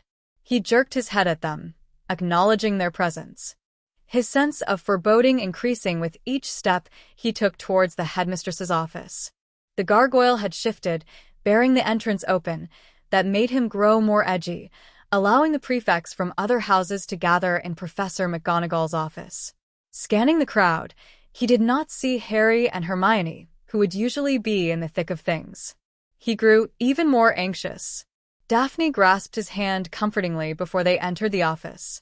The headmistress was dressed, examining the Hogwarts map on her large desk tersely. He paused. It had finally happened. Cedric and Leanne stepped forward immediately, reporting in. Headmistress, intoned they quietly. The room was silent, as if they knew the purpose of the gathering. The tension in the office was so palpable that they could taste it in the air. She scanned her office gravelly. Satisfied that everyone was present, the headmistress began. We don't have much time. War is coming this way. Carry out the evacuation plan. You have only 1 hour to clear out of the place. Your head of house would have the port keys to get all of you to the safe house. The password required to activate the port key is the same password to the prefect's bath. Any questions? What if we want to stay? Questioned Cedric. Professor McGonagall held his gaze. I need you and Miss McWilliams to take up Lord Gryffindor and Miss Granger's positions as Gryffindor prefects. Lord Gryffindor has already asked Mr. Longbottom to help him wake the male Gryffindor boys up. Assist Professor Vector first, then report back to me if you want to help. Prof, we want to help too, offered Draco, stepping out with Daphne. Susan joined them with a matching grim expression on her face. She held their gaze unflinchingly. Settle your duties first, then report back, repeated she sternly. You're dismissed. Susan, Daphne, Cedric shared a gaze for a moment, silently agreeing to meet each other in the headmistress' office after they had completed their task. Immediately, they spilled up. The siren in Hogwarts shrilled across the school as soon as they left the office. Cedric, Leanne, and all the Gryffindor prefects were surprised to see that all of the Gryffindors had already gathered in the common room. Neville had come through as Harry's substitute. It wasn't called a House of the Brave for nothing. They looked alert and ready for the evacuation instead of cowering in fear. Some of them were carrying their pets in carriers. The prefects checked the attendance of the year they were in charge. Professor Vector assigned a representative for the 5th year since Harry was not around, and Cedric was not familiar with them. Professor, Hermione, Harry, and Neville are not here, reported Dean. Professor, I can't account for George and Fred, reported Leanne. Thank you. I'm aware of their absence. Angeline, who was hanging on to every word, relaxed visibly at her professor's awareness of her fiancé's location. The other prefects accounted for all their charges. Professor Vector gave each prefect a large hoop, including Leanne and Cedric. She took charge of the first years. Prof, we want to stay behind and help Harry, added some of the older Gryffindors, stepping away from the students. Alicia and Angeline were with that group. I'm sure they need all the help we can offer. The ministry will not have enough manpower because they had to defend the ministry from an attack yesterday. The rest of the older students expressed the same desire by stepping out. She scanned the group. They were the 6th and the 7th years. She frowned as she considered their request. Mr. Weasley and Mr. Longbottom have been preparing for a war. Unfortunately, you have little experience in a battle. This is simply not a game, and you could lose your life. I'll not leave my other friends behind to fight against them. With all due respect, Prof, I know perfectly well that I might die from fighting a Death Eater, but I need to stand up against them, interrupted Angeline, looking determined. Her declaration elicited nods from her friends. Professor Vector, consider her request. May I suggest that you contribute to the whole effort by caring for your younger housemates when we reach the safe house, offered Professor Vector, looking at the students. It would put the professors at ease, knowing that you are looking out for one another. If the battle commences, it will be very distracting if we know that you might be in trouble.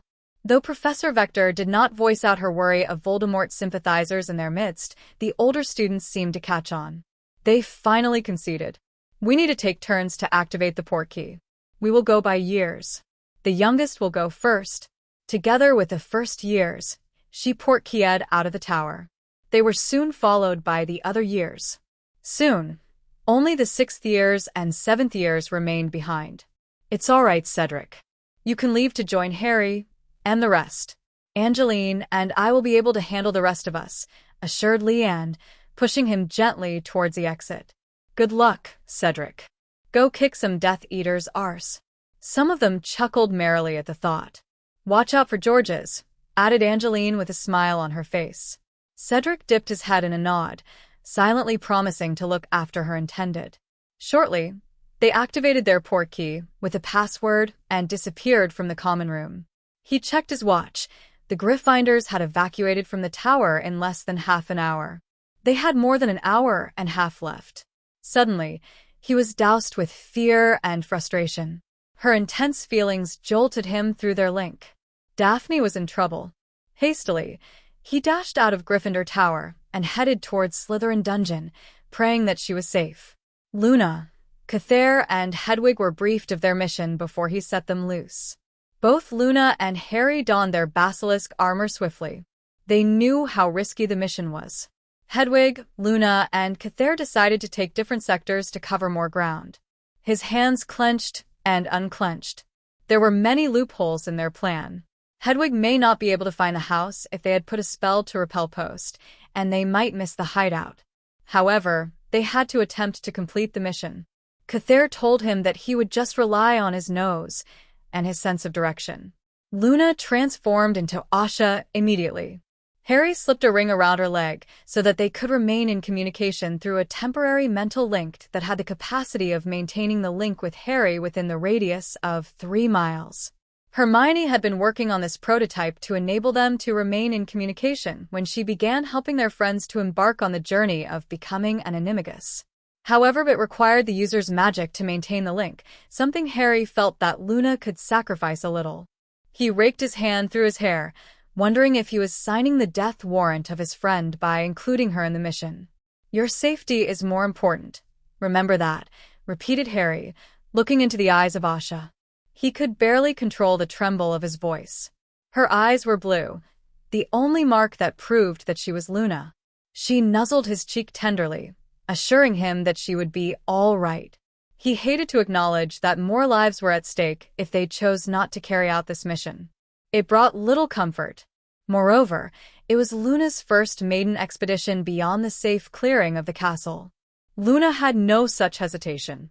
Without qualms, she spread her leathery wings and soared into the cool night.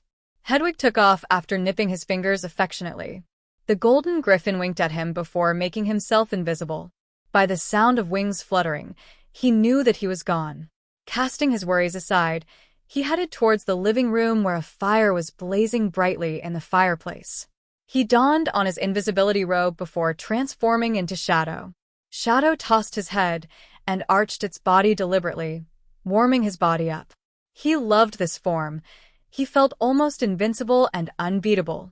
The haphazard thoughts of Luna made him smile. The temporary mental link was working well.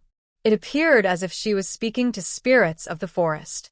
He had no clue what she was actually talking to, but he was contented that there was something friendly watching over her. He expressed his sense of admiration for Hermione through the private link he shared with her. There was a coy hint of acknowledgement. He sensed that his mate was busy planning a counterattack with Amelia and Oswald in the chambers. He took a deep breath. Focusing on the next fire in the northwest, he stepped into the flames, hoping that it would work.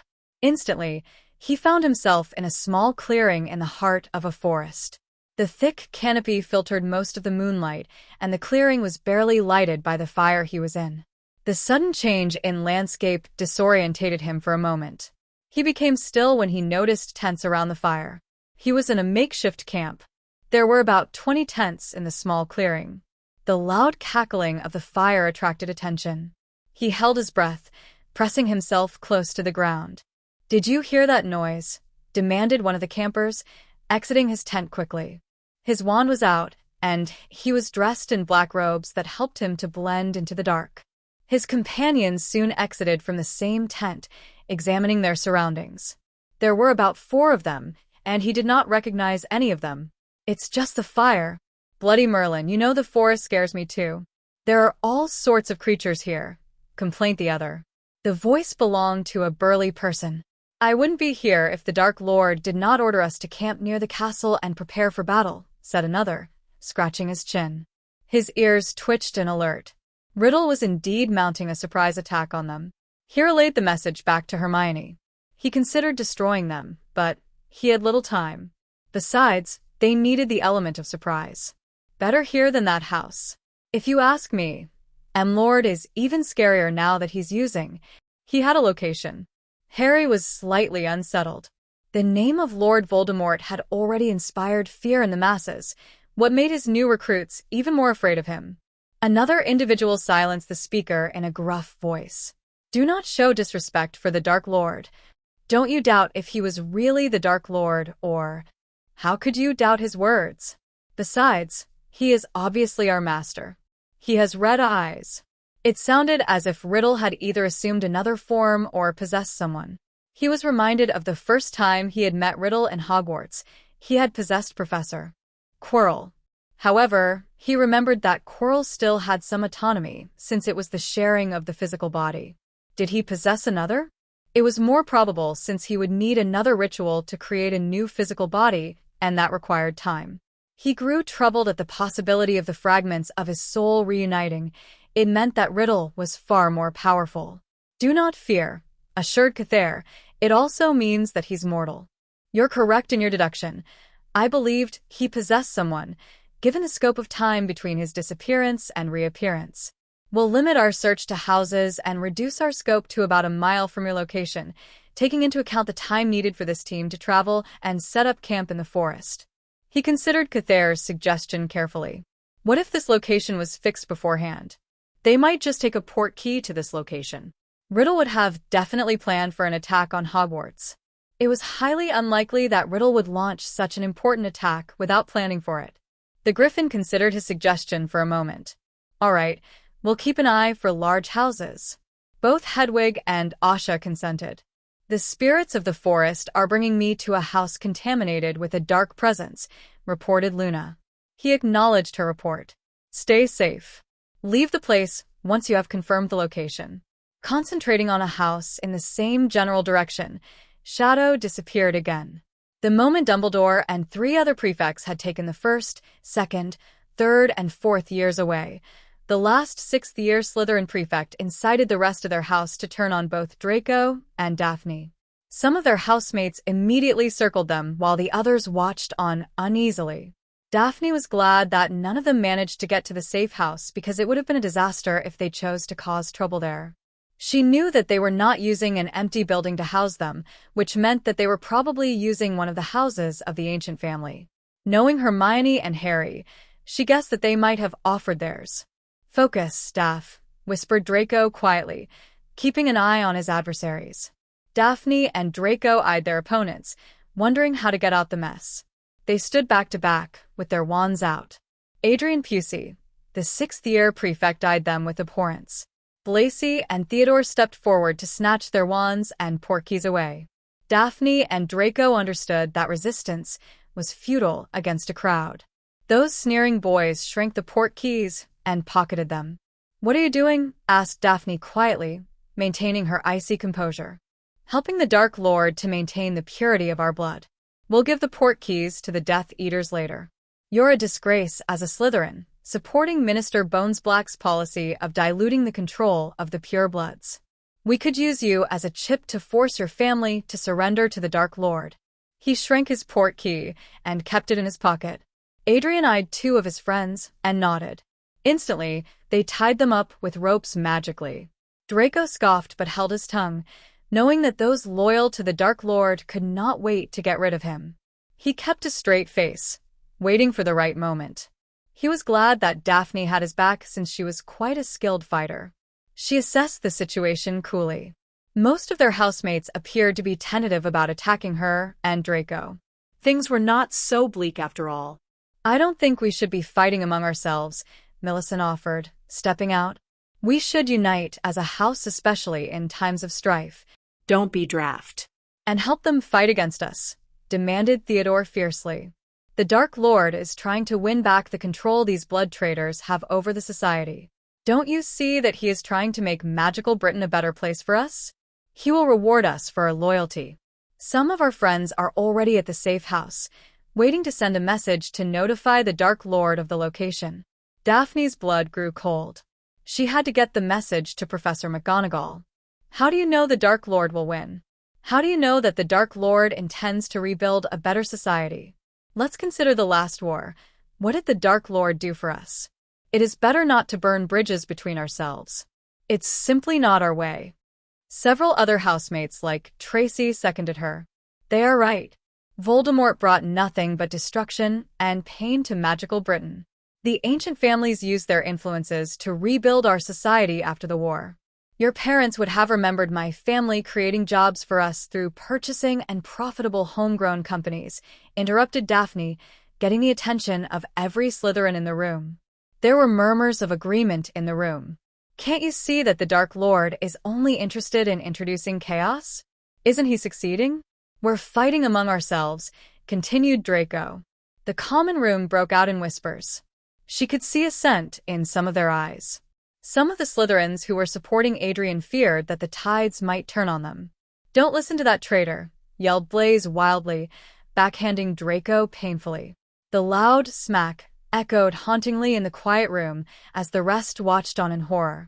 With Adrian distracted, Daphne nimbly stepped into his personal space, smashed his nose with her tied hands, causing him to drop his wand on the ground. The common room became a bedlam. Spells of assorted colors flew across the air, mixed with shrieks, yells, and howls. Daphne dived on the floor to take Adrian's wand and take cover from the spells. She freed Draco from his restraints before passing him the wand. Wordlessly, he freed her as he dodged a particularly nasty-looking hex. Draco flashed a smile at her, summoning his wand from his adversaries before passing that wand to her. He caught his wand with a seeker's nimbleness and leapt into the fray, trying to defend housemates not allied with Voldemort. Theodore and another housemate attacked Draco and her respectively. Quickly, Draco and Daphne swapped opponents, surprising their enemies. Her wand flew into her palm, after she avoided Theodore's spell and kneed him on the stomach. He collapsed on the ground, groaning in pain. Automatically, she snapped his wand with her heel, breaking his fingers along with it. His yell of agony swirled with several other screams. Some of their housemates were using unforgivables on each other. Those undecided housemates fell before her eyes, dead. Damn it! Her heart broke at the sight of it. Her vision turned red. How could they do that to their friends? Motivated by anger, she joined the battle, protecting Draco's flank. Adrenaline pumped furiously through her. She was faster at casting spells compared to most of her enemies. She nearly threw up when her cutting spell hit its target accurately, slicing one of her housemates neatly into half. The torturer was Crabbe. It sickened her that she had put a stop to his brutalizing days. His victim squealed when his blood covered him.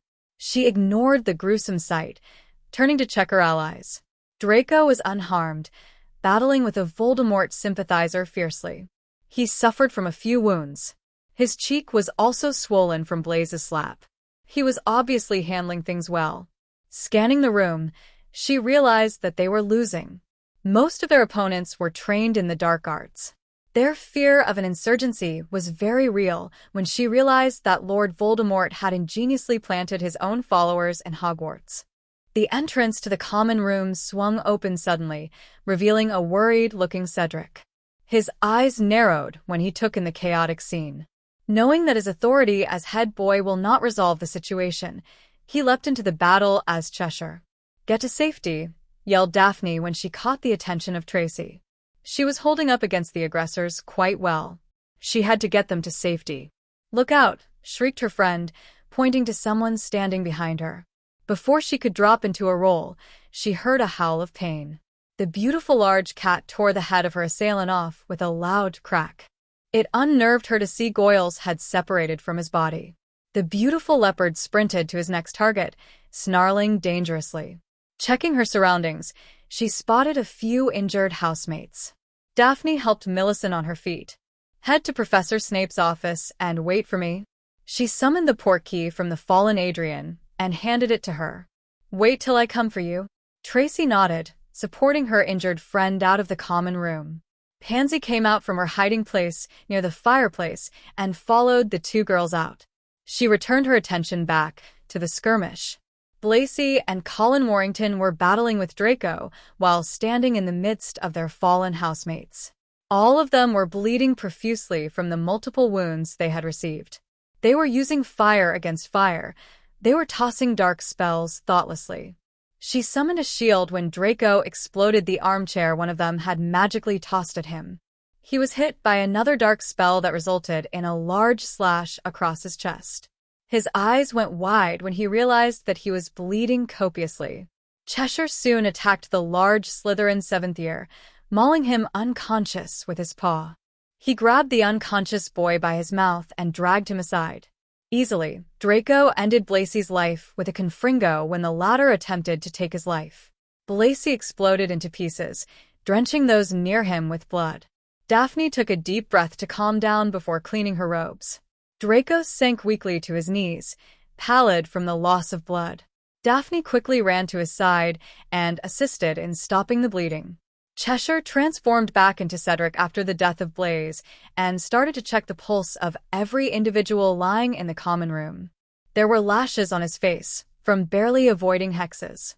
Pieces of wands scattered around the room together with those broken bodies.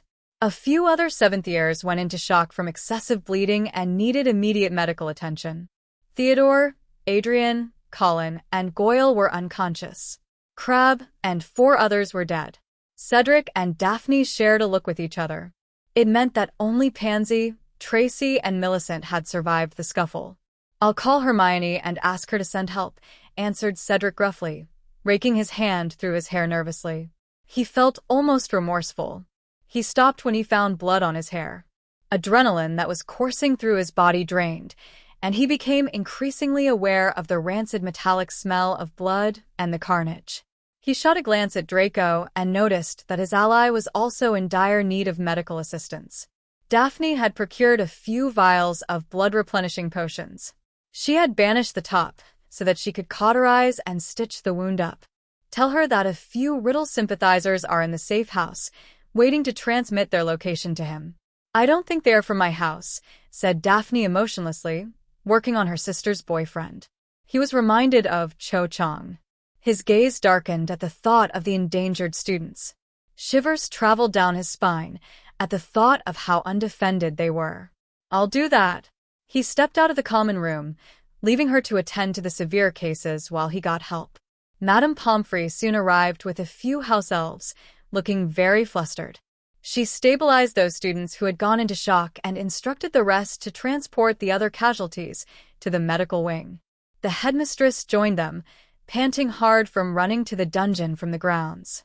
Professor McGonagall decided to view the aggressors as Death Eaters, allowing the Ministry to try them as such. They were transferred to a holding cell after their conditions were stable. Professor McGonagall and Cedric accompanied Daphne and Draco to take the rest of the Slytherin house to the safe house after the matron had healed Cedric and Daphne of their injuries.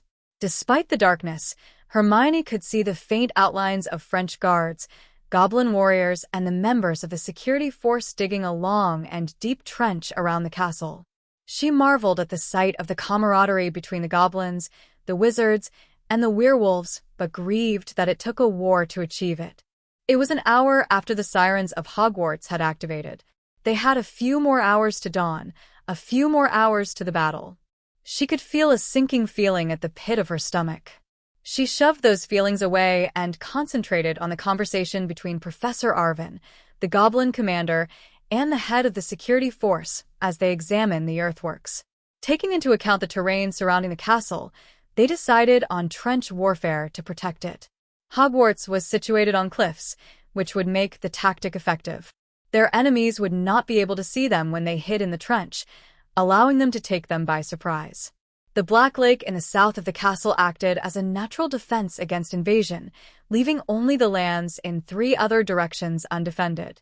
Although the Forbidden Forest reduced most of the open spaces in the east of the castle, both the Goblin Commander and Professor Arvin believed that they might be attacked from that direction. They had assigned the werewolves to guard the northwest of the castle, holding the open area between the Quidditch pitch and the castle. Kevin Connolly, the head of the security force, took a liking to the unassuming and quiet boy and allowed Neville to act as a communication channel between the security force and the rest of the defending forces of Hogwarts. Fred, George, and Neville were assigned the task of fortifying the barriers with deadly traps. Professor Babbling accompanied the team of specialists to reinforce the magical barriers of Hogwarts and extend the anti-apparition wards of Hogwarts so that the Death Eaters could not spring a surprise attack on them easily. They worked quickly, knowing that it was the only proper defense. A team was assigned to construct trenches at the base of the hill, while the other team built stakes.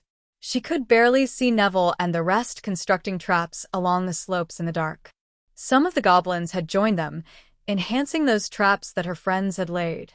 The former mercenaries also added their own inventions, increasing the effectiveness of the traps. They had hidden the traps in bushes and invisible portholes. The Aurors and the Hit Wizards were assigned to guard and ward the castle.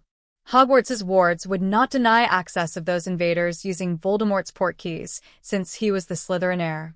Therefore, they were laying intricate detection wards throughout the castle, besides creating a detaining area for Death Eaters and stocking up the supplies of the medical wing. Professor McGonagall was also with them, listening to their plans.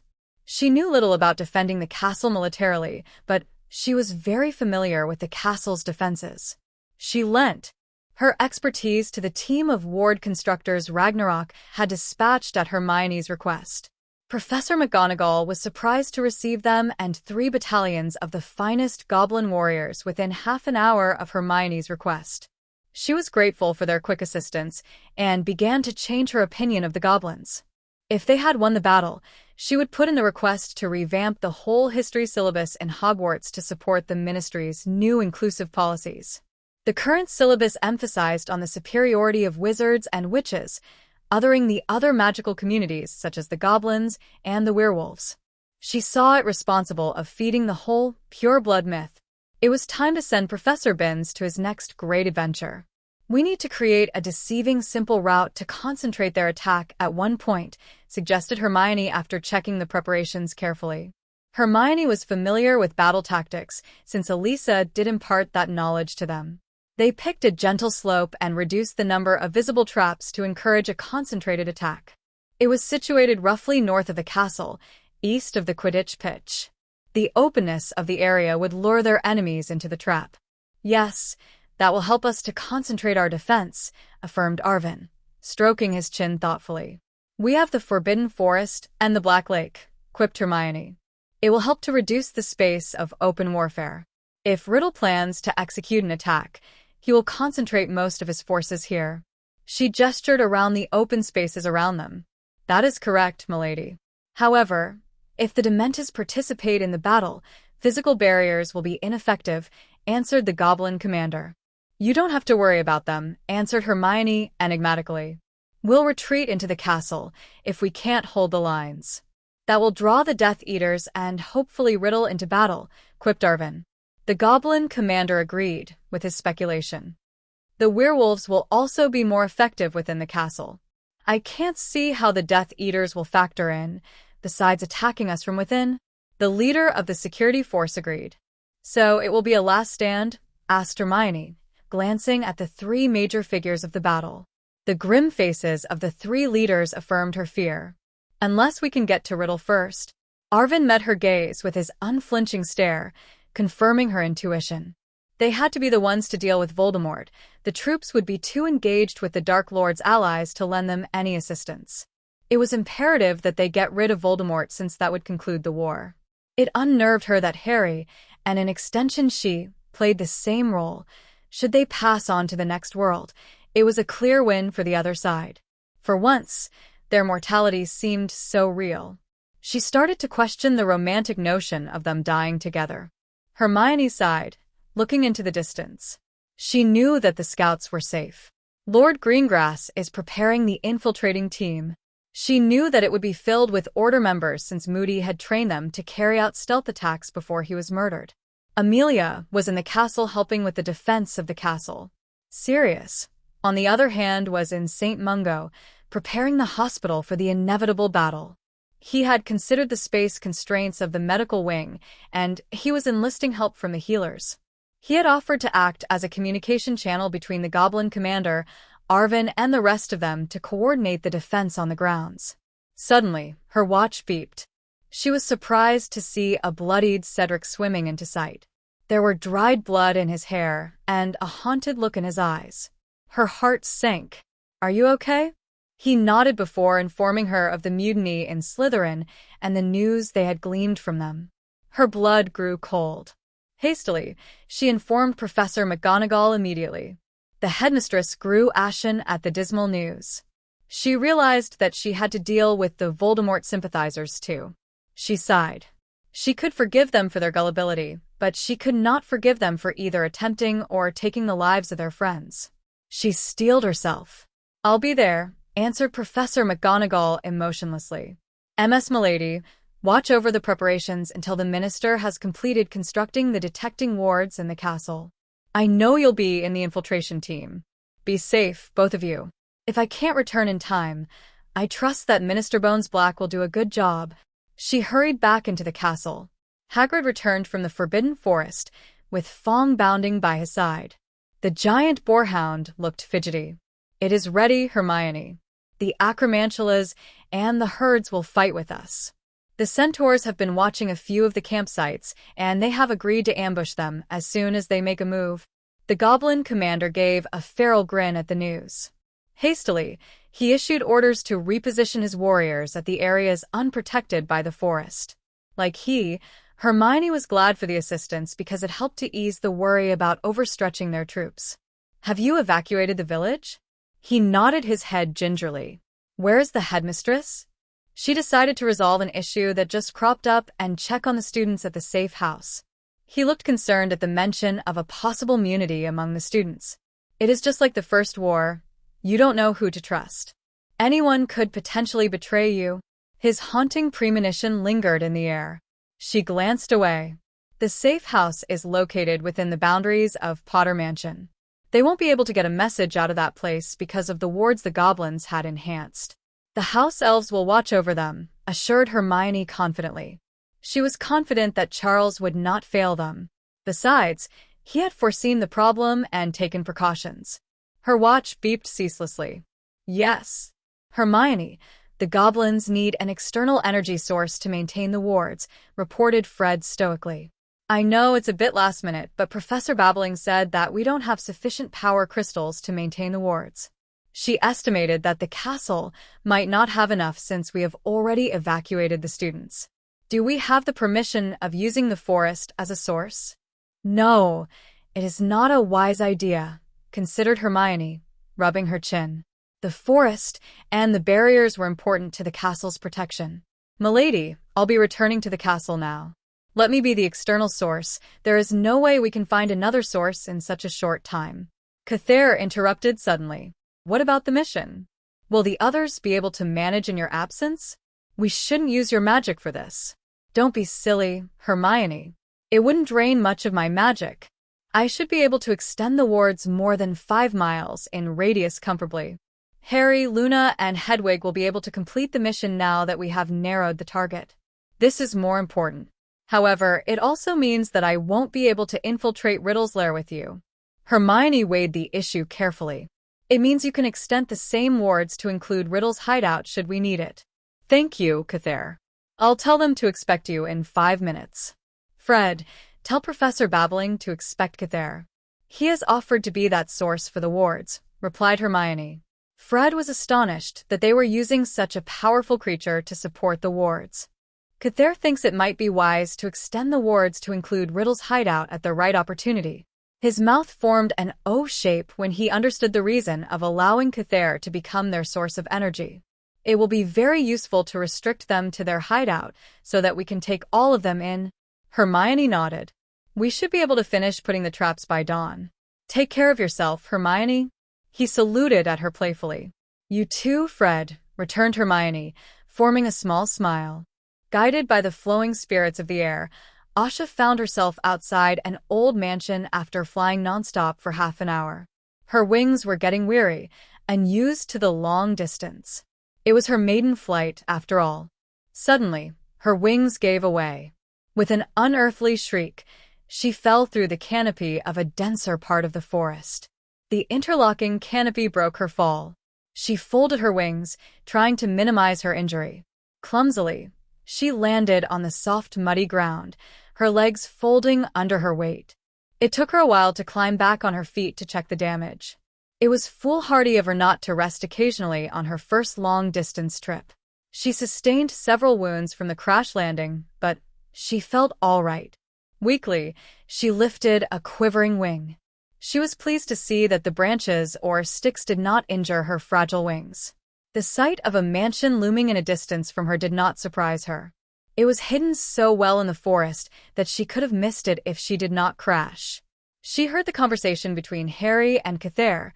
The latter had returned to Hogwarts so that he could assist in supporting Hogwarts's wards. Curiously, she glanced around her. The spirits had disappeared suddenly, leaving her alone. The mansion looked quite well maintained from the outside. She knew that she was roughly about 3 miles from Hogwarts. It fitted the bill. The lack of noises unnerved her. She had never seen such a still forest. She shook off the feeling of dread and began her mission. Quietly, she checked the mansion out. It was 3 stories high and obviously magical. Some of the rooms in the mansion were lighted, displaying signs that it was occupied. She knew that she had no chance of hiding away from the Death Eaters since they would be able to see her. They had probably witnessed death. It was also strange to see a foal wandering away from its herd. Hagrid had once mentioned that the largest herd in Britain was found in Hogwarts. She shared her position with Harry, just in case she needed help.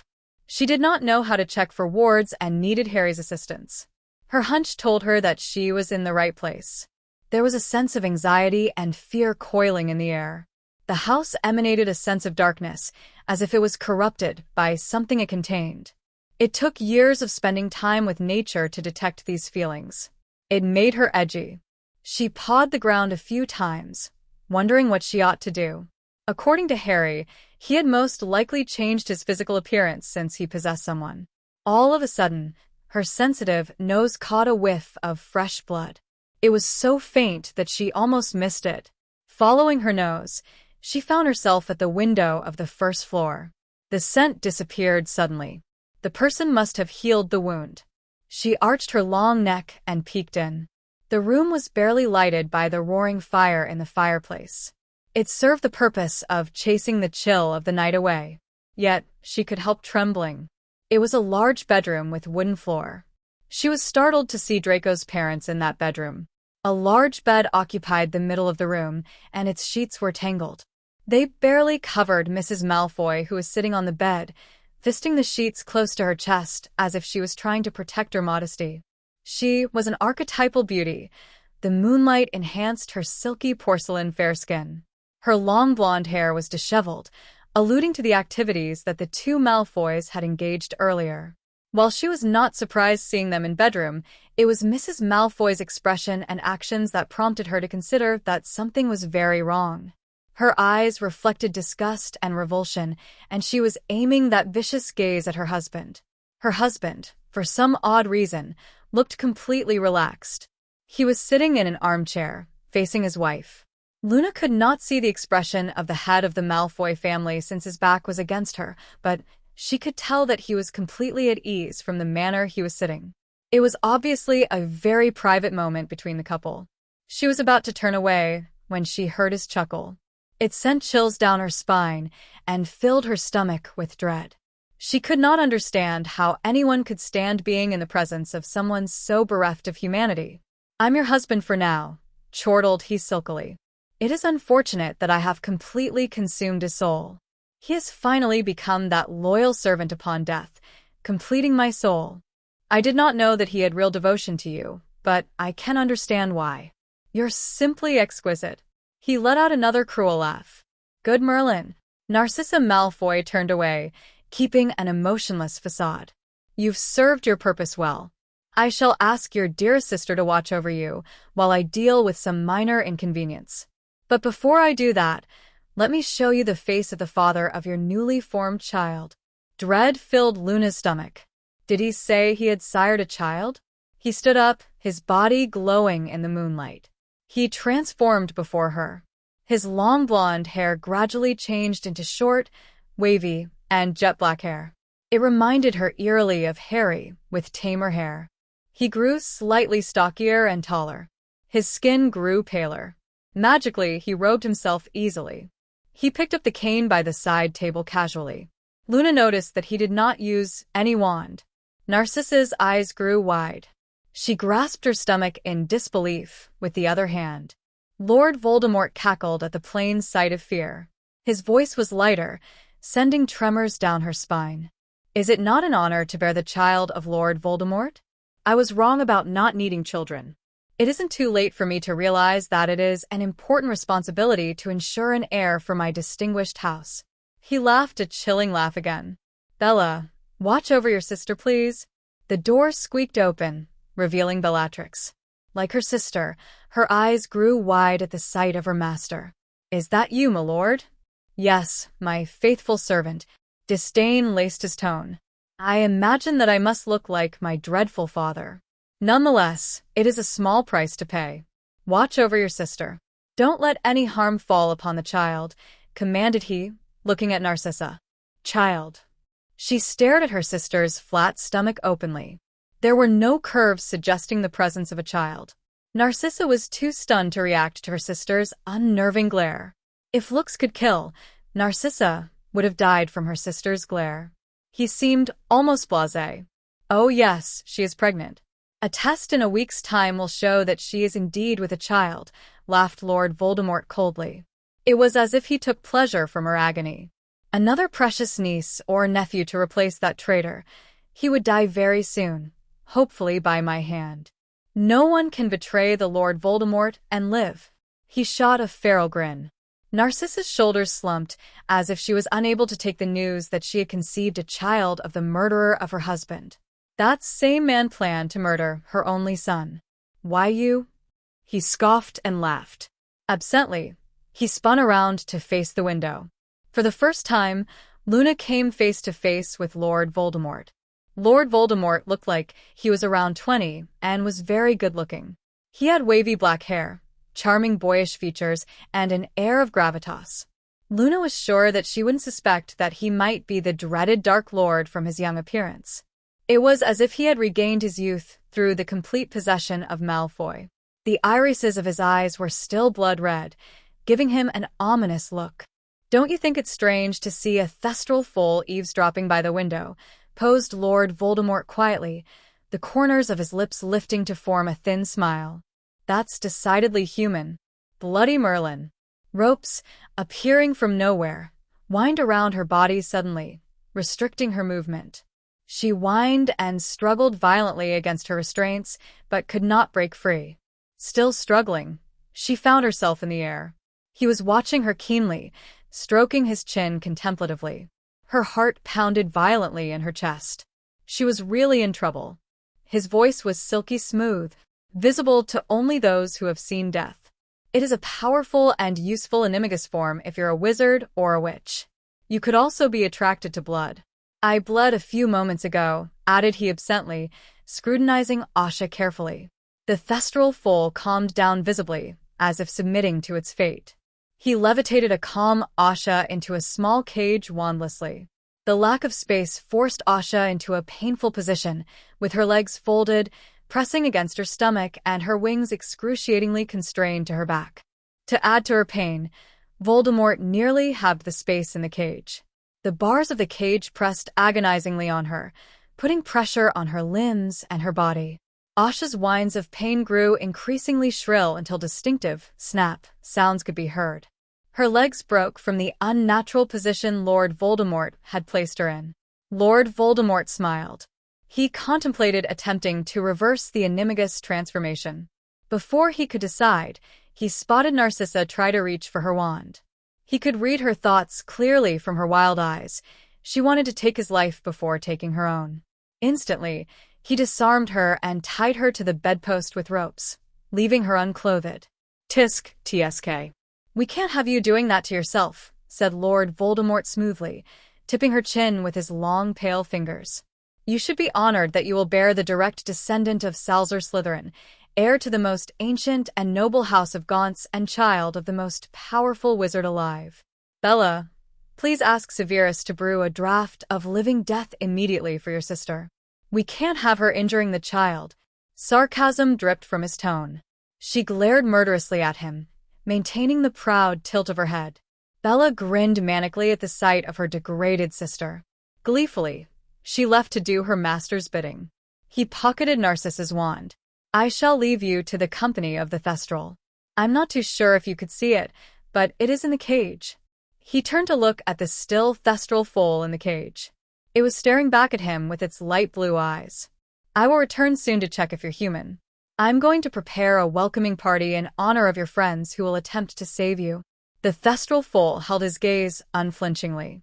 Satisfied, Lord Voldemort swept out of the room to issue the command to begin the war. Luna could see the sky darkening dramatically, the prelude of dawn.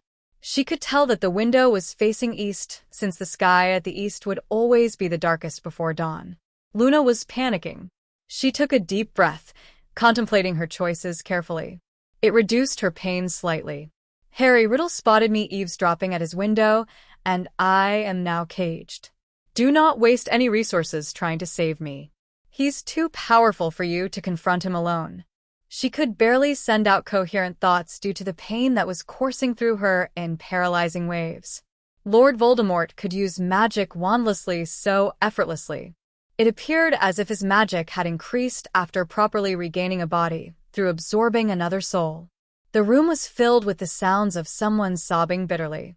Her heart went to Narcissa, sitting unclothed a distance away from her. She was crying on the bed for her dead husband and the abuse she went through. She could smell the blood from her wrists. Her fruitless struggle against the constraints to the bedpost had injured her. His reply was immediate and swift. No, I won't leave you alone. I'm already here. Hold on. Her spirit lifted at his assurance that he would save her. There was a fireplace in this room. He could get her out easily. A few moments later, her sensitive hearing picked up his padded footsteps. She grew excited at the prospect of being rescued. She was going to be free soon. She heard a fierce snarl. With a loud snap, the bars of the cage broke, freeing her from her personal hell. She nearly wept with relief. Wait a moment, whispered Harry quietly, barely containing his anger. She felt him pat her on her snout gently. It took Harry a while to free Asha from her physical constraints. Can you stand? His whisper held a hint of concern. Harry did not dare to touch her limbs, since he noticed that they were angled strangely. It appeared to be swelling too. She tried to get on her feet, but she could not. He swore under his breath when he saw the results of Voldemort's cruelty. Her limbs were broken from being imprisoned in a cage only half her size. As a result, the bars cut into her flesh and broke off circulation to her limbs, besides breaking her legs too. There were also a few other gashes around her body. Let me send you back to the castle. The Order is ready to invade this location. Harry conjured some supports to set her legs, so that it would reduce her agony. She twisted her neck to look at the bed. Narcissa was still sobbing bitterly on her bed. She felt Harry pick her up gently and cradle her close to his chest. Hold on, I'm going to shift to Hermione, whispered Harry. She felt the familiar sensation of apparition and found herself in the familiar office of the headmistress. Harry set her on a conjured bed carefully. He noticed a large map of Hogwarts in the middle of the room. It was a replica of his map, showing the positions of everyone in Hogwarts. Luna, squeaked Hermione, hastily checking her wounds. She noticed that her legs were bent awkwardly and the swelling. With a swish, Harry removed his invisibility robe, appearing in the office. What happened? Demanded Hermione, peering at Harry as she checked the rest of her body for broken bones, before trying to make her feel comfortable. Can you transform, or do you need us to help you? With a spell, Harry enlarged the ring and removed it from her leg. He pocketed the prototype. He noticed that the fire in the fireplace was put out. They had shut the Flub system in Hogwarts down. Asha nodded weakly and transformed back into Luna. Her arms and legs were broken, held in place by the supports. She was slightly pale from pain and the loss of blood. Her face was tear-stained as if she had been crying from agony. "That bloody bastard locked her up in a cage nearly half her size," growled Harry, raking his hand through his hair. He did not realize that his hands were coated with Luna's blood. He frowned before cleaning it off with a spell wordlessly. "I need you to leave so that I can attend to her wounds, honey. The order is in the other room. I'll be with you presently." She gestured towards the room connected to the office as she concentrated on making her friend feel better. He took a deep breath so that he could calm down. With a whip of his wand, he sent prongs to Madame Pomfrey, asking her to join Hermione at the headmistress's office before heading to the other room. He was flabbergasted to see most of the members of the order in the room. The bedroom was quite large, holding all of the members comfortably. They had cleared a space to put a table in the middle and sat around it. They greeted him politely when they spotted him. Remus stepped forward to pull him into a hug before cleaning the blood off his hair and clothes with a spell. He returned to stand protectively behind Tonks.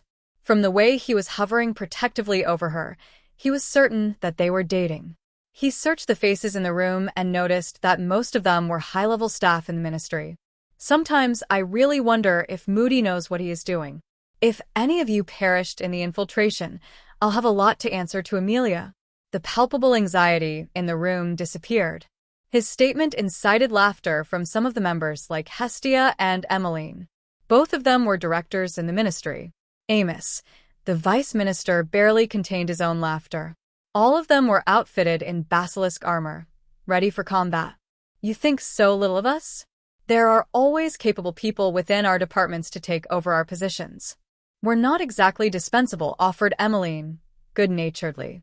"But we will lose good people who look after the interest of magical Britain as a whole. We'll need good ministry workers to rebuild the country from ashes when we're through with this war, hopefully, by this afternoon." Fleur, who was sitting next to Bill, smiled. If his eyes were not deceiving him, they seemed to be closer to each other. Molly and Arthur were also in the room, waiting for instructions. He was not too sure if Charlie would make it in time for the battle. "That's the whole idea of the infiltration," replied Amos. "You can always leave the rebuilding to Oswald, who is forced to sit on the sideline after his heroics yesterday." Some of them chortled. Harry smiled in amusement. He has proven to be a better businessman and administrator than a fighter.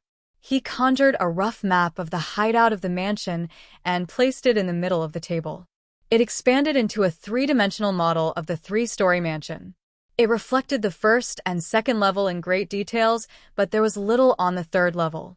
"Some complications," answered Harry when he noticed their inquiring stares. "I could not explore the third level. Hedwig is scouting for me." He called for Dobby, and he brought him a pensive. Taking out the memory of the image of Lord Voldemort from his mind, he placed it in the pensive so that everyone could view it. His boyish face was reflected on one of the walls. Some of them gaped at how young Lord Voldemort looked. "Luna and I returned from searching for his hideout just now. It's a three-level mansion in the heart of the forest, about 3 miles northwest. There are standard wards in place, but I have created a portkey that should bring us past those wards," said Harry. He placed an X on the location in the miniature house his portkey would bring them to. Hedwig reported that most of his inner circle was holed up in both the third and second story. He added the details to the house. There was a potion lab on the third level next to the stairs, manned by Snape. He expanded the third level, adding a potion lab. Voldemort had issued the order to begin the invasion and had sent the giants and the manticores first. Using the mirror installed in the bedroom, he informed everyone through the shared communication channel. "We need to eliminate as many Death Eaters as possible. Voldemort is the heir of Slytherin. He will have full access to the castle, though he will not be able to apparate in." Quickly, he split them into 2 teams and assigned them their task. "I'm not too certain where Snape's loyalties lie since I have dismissed him and Dumbledore last night, so watch out." He eyed the first level where Voldemort, Bella, and Narcissa would be. He frowned at the thought that Voldemort was his and Hermione's duty. "Don't worry. The Aurors and Hit Wizards will be guarding the castle," added Hermione, entering the room. "Luna's fine. "She's going to the forest to help Hagrid." She stood by his side, observing the replica with great interest. He breathed a sigh of relief. He allowed them a few minutes to familiarize with the map so that they can plan and carry out the mission without hiccups. He laced his fingers with hers, finding some solace for his nerves. "I'm not planning to leave you to confront him alone," whispered Hermione, her gaze determined. "I've seen Luna's memories. He is far more powerful now. You need all the help you can get." Harry swallowed imperceptibly. "I know. I saw him." Gently, he touched her cheek with the other hand, memorizing her features as if it might be the last time he would see her. "I love you, Mione. If anything happens to me, know that I love you with every fiber of my being. You're the best thing that has ever happened to me. Being your husband is the greatest honor bestowed upon me, and it is the title I cherish the most." That was a sense of finality to his tone that made her perplexed. Wouldn't they draw their last breath together since their souls were connected? Her bewilderment was silenced by the sincerity of his heartfelt declaration. Moved by his passion, she responded in kind. "I love you, Harry. Being your best friend and your wife is the greatest thing that has happened to you. I'm glad that we'll never be apart, even in death." Her last statement seemed to elicit a sense of regret from him. She knew that if it were possible, he would never allow her to die with him. He said that it was cruel to take 2 lives away simply because of the bond. She had argued that it was unkinder leaving the other behind. "Let's hope we'll live through it," concluded Harry finally, tucking a stray fringe lovingly. "It's not a matter of choice. We will defeat him," replied Hermione fiercely. A small smile appeared on his face as he reveled in her protectiveness. He pressed a kiss on the back of her hand as a silent promise. Time was up, and they had to depart. He handed out the portkey to them and told them the password to activate it. He also handed a ring to Amos, the leader of one of the teams, so that they could remain in communication. The other team did not require it since Remus could converse with Harry and Hermione through their watch. Both Harry and Hermione opened the communication links with their friends and families. The first team infiltrating the 3rd floor activated the portkey first. Soon, the other team left, leaving the couple behind. "Be safe," said Amelia, with concern in her eyes. "We'll send backup if you need it. We have already engaged with the enemies." If they strained their ears, they could hear battle raging fiercely outside the castle. "Yes, Harry. The traps are holding the manticores and the giants back. We'll be fine," added George cheekily. "Would you look at that? Charlie has just entered the battle with some style. He's riding on a large Hungarian horntail." Harry snapped his head to look out of the window and was surprised to see Yüzzel, a female Hungarian horntail he had the chance to befriend. He smiled when he saw her raise some of their enemies to death. Hermione was excited to see her again. "Just kick some Dark Lord's arse," quipped Susan, grinning. "It's quite warm here." She fanned herself. "We'll be okay," added Luna. They could see Crescent standing next to her. They were with the security force. Daphne, Cedric, and Draco were at the safe house with Professor McGonagall. The sky had begun to lighten as the sun began to rise before them. A new day was dawning upon them. Hedwig reported the team's engagement with the Death Eaters. It was time for them to join the fight. "Okay, stay safe," replied Harry. There was no need for lengthy farewells. "We'll see you soon." With that, they activated their portkey. One of the Order members had sealed off the 2nd level, preventing anyone from leaving and entering their battle. Their keen hearing picked up the sounds of fighting. "Do you know where's Voldemort?" He checked every corner carefully, maintaining high alert. Hedwig returned a negative answer. She was too busy watching the battles at the 2nd and 3rd level to pay attention to the 1st floor. Twice, she was involved with it when some of them needed help. Past the foyer and the stairs, they found themselves at a crossroad. There were several rooms down the corridor and a room to their right. The room to their right was the throne room. Harry decided to check the throne room, leaving the bedrooms to his mate. She pecked his cheek before heading down the corridor with her wand out. Quietly, he sneaked into the throne room. He was not surprised to see Riddle sit on his throne, waiting for him. There was no wand in his hands. Harry knew that he did not need one anymore. The doors behind him locked automatically with an ominous sound. He was alone to confront Voldemort. His keen hearing picked out faint sounds of fighting outside the room. Hermione was locked in a battle with one of the Death Eaters. He continued his path towards Riddle, his back straight. "Welcome to my humble abode, Lord Gryffindor. I'm surprised that you could find me so quickly. I should think that you will be too busy burying a family member instead of hunting for me." There was a malicious smile on Voldemort's face. He looked composed, but he did not loosen the grip on his wand. "You're mistaken. Oswald is alive, and he is helping Amelia with the war." His eyes widened in shock before a look of loathing appeared on his face. "Oswald is indeed a true member of my house, then." Although he sounded calm, Harry could see that he was enraged that Oswald was not dead. "That makes him the third to have escaped you since you've rebirthed," added Harry nonchalantly. "I think you're really losing your touch. You dare to insult me, the most powerful wizard to have walked this earth," spat Voldemort, nostrils flaring. Wordlessly, he shot a green spell at Harry. Anticipating the attack, he stepped aside indifferently. "Losing control already, Tom? Face it, your plan has already failed. None of your Death Eaters will come to your aid or attack Hogwarts. The Order is ending their careers as torturers as we speak." They could hear battles raging violently above the room. His face blanched. "You're lying. The Order is too weak to kill them." He clicked his tongue and shook his head. "You're wrong. You and your lackeys have made too many enemies. They are tired of showing clemency. You should have noticed that we haven't been showing any to the supporters we have captured recently." Suddenly, Riddle laughed maliciously. "Is that all it takes to dethrone you and the rest of the ancient families? So little to encourage you to use my tactics against me? Lord Gryffindor, you don't understand.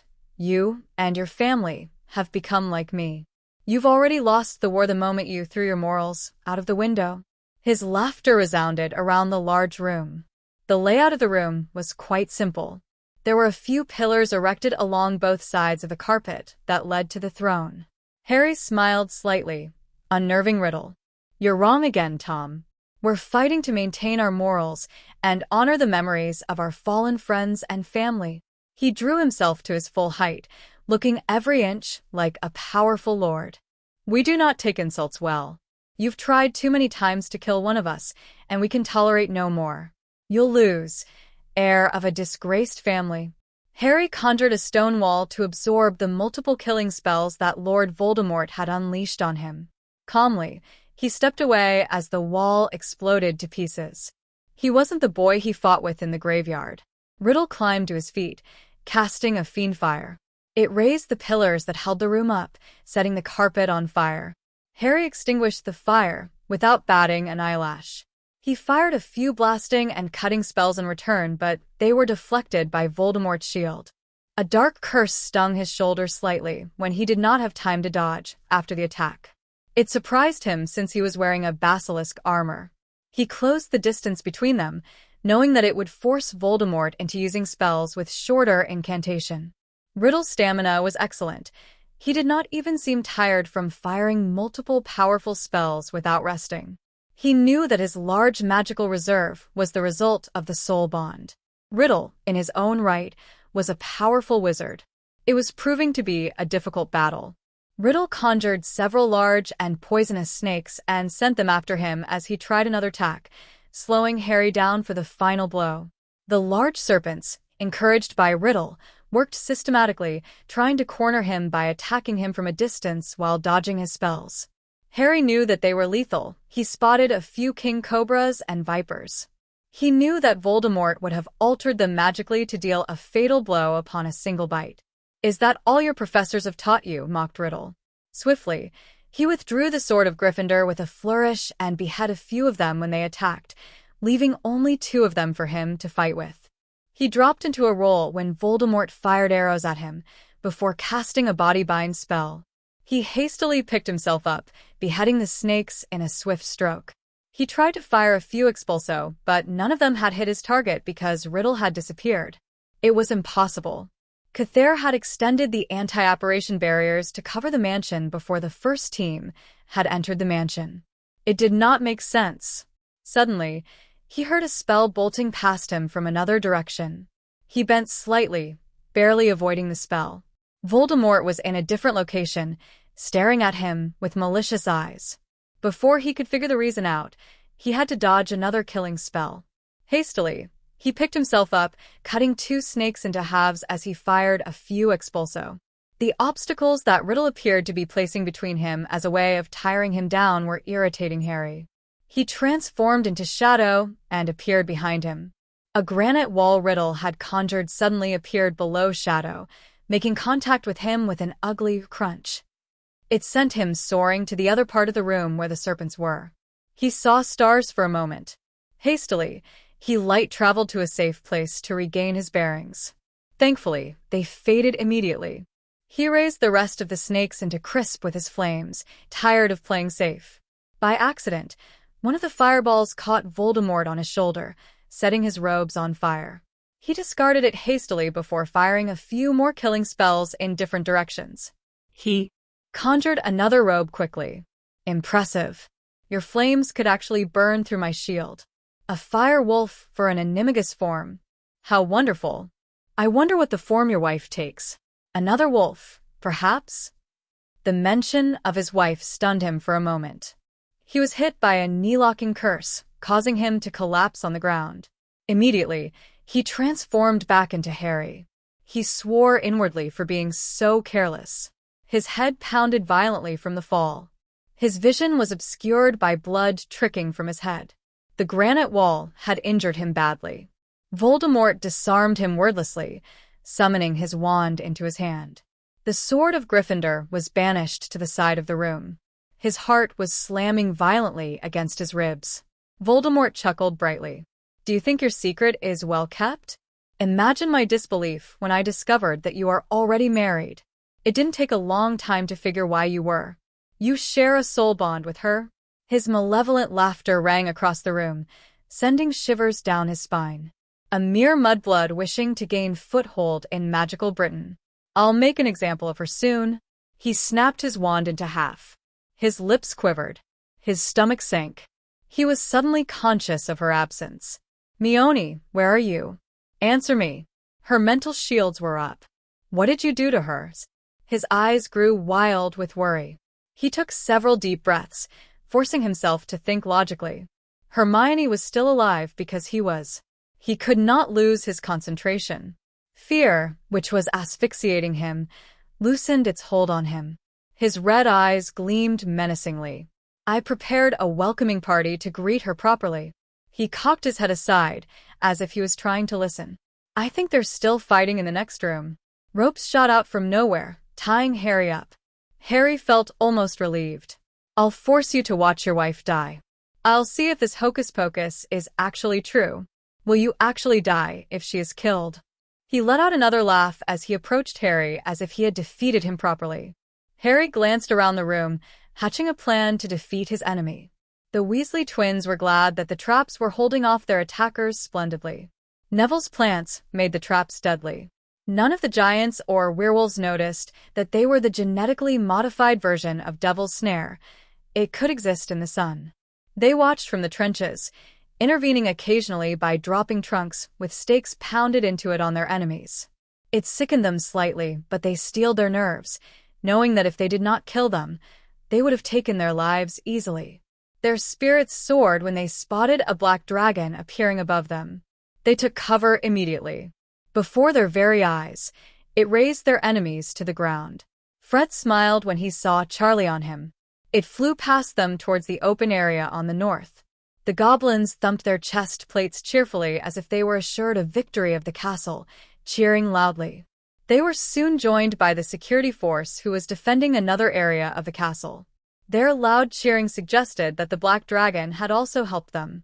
Despite the entry of a fearsome dragon, the allies of Dark Lord were still charging at their defenses mindlessly. On the northeast, they were slowly eroding the defenses of the area with the lives of their comrades. One by one, they fell to the traps. One by one, the traps perished with them, making it safe for the rest to lay siege on the castle. Connolly suspected that the fortifications could only hold for another 3 hours before they had to repair it. He ordered his men to brace themselves for an attack. They cheered when Uzel swooped down from the air and razed all their enemies to death. They burnt into crisp before their very eyes. The areas protected by the forbidden forest were safe from attacks, since the giant spiders and the herds of centaur destroyed them easily. Cloud of arrows rained upon the dark forces in streams, killing those lucky survivors who avoided the traps or the fire of an irate dragon. The dark forces had thinned them considerably under the combined assault. Boulders were littered around the slopes when the giants were killed. They wanted to hurl them at the castle. The manticores were cleverer, and some of them did manage to avoid the arrows, the traps, the fire of the dragon, and the dangerous stakes. However, they were slaughtered by the goblins when they climbed up the slope leading to the castle. Their darts had little effect on their armor, and the warriors were quick to end their lives with their weapons. They were cheering loudly when they had to send small teams of scouts to clear the stragglers of the dark forces. They had won. They had won despite fighting for about 2 hours. They cheered and hit their armors loudly in celebration. Morale was high in the castle. "I don't think we should be so happy," Amelia added, scanning the place carefully. She wished that she had the support of Hedwig, who was acting as eyes for Harry. So far, she did not receive news of an attack from the Death Eaters. Remus had yet to report that they had successfully completed their mission, so she was keeping an eye for them. The others were reporting of their success of holding the lines. "OS, check St. Mungo's. If he suspected that we may already know of his intention of invading Hogwarts, he may send them to another location." "I don't have any spare men," replied Oswald. He checked the map. "I could spare some of the DMLE personnel. Shouldn't you join me in the headmistress's office?" It was their temporary headquarters, but Amelia wanted to fight along with her men. "Send a team of Aurors then," finalized Amelia, clearing the sweat from her brow. "The security force and the goblin warriors can protect the castle. Update me if there is any change." Oswald's face swam away. Suddenly, they heard a loud roar. It belonged to Cather. His awareness painfully intruded into their mental space. "Break lines and retreat into the castle now. A Nundu has appeared in the south." Amelia swallowed visibly. Dread filled her stomach. She knew that it was a powerful and dangerous creature. The breath of a Nundu was capable of killing thousands since it carried a deadly airborne virus. It took about 100 wizards to subdue one. How did Voldemort manage to ally with one? "Retreat," she yelled. She passed the instructions through the communication channel anxiously. Arvin, the goblin commander, and Connolly issued the command to withdraw into the castle. Cast the bubblehead charm to prevent inhaling its breath. Across the trench, the wizards and witches cast a bubblehead charm over themselves and their allies. It was a fascinating sight, seeing the wizards, both the French guards and the werewolves, casting spell over the goblin warriors.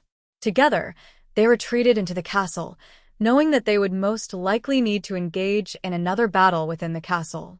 Yuzel and Cather remained behind to deal with the giant leopard.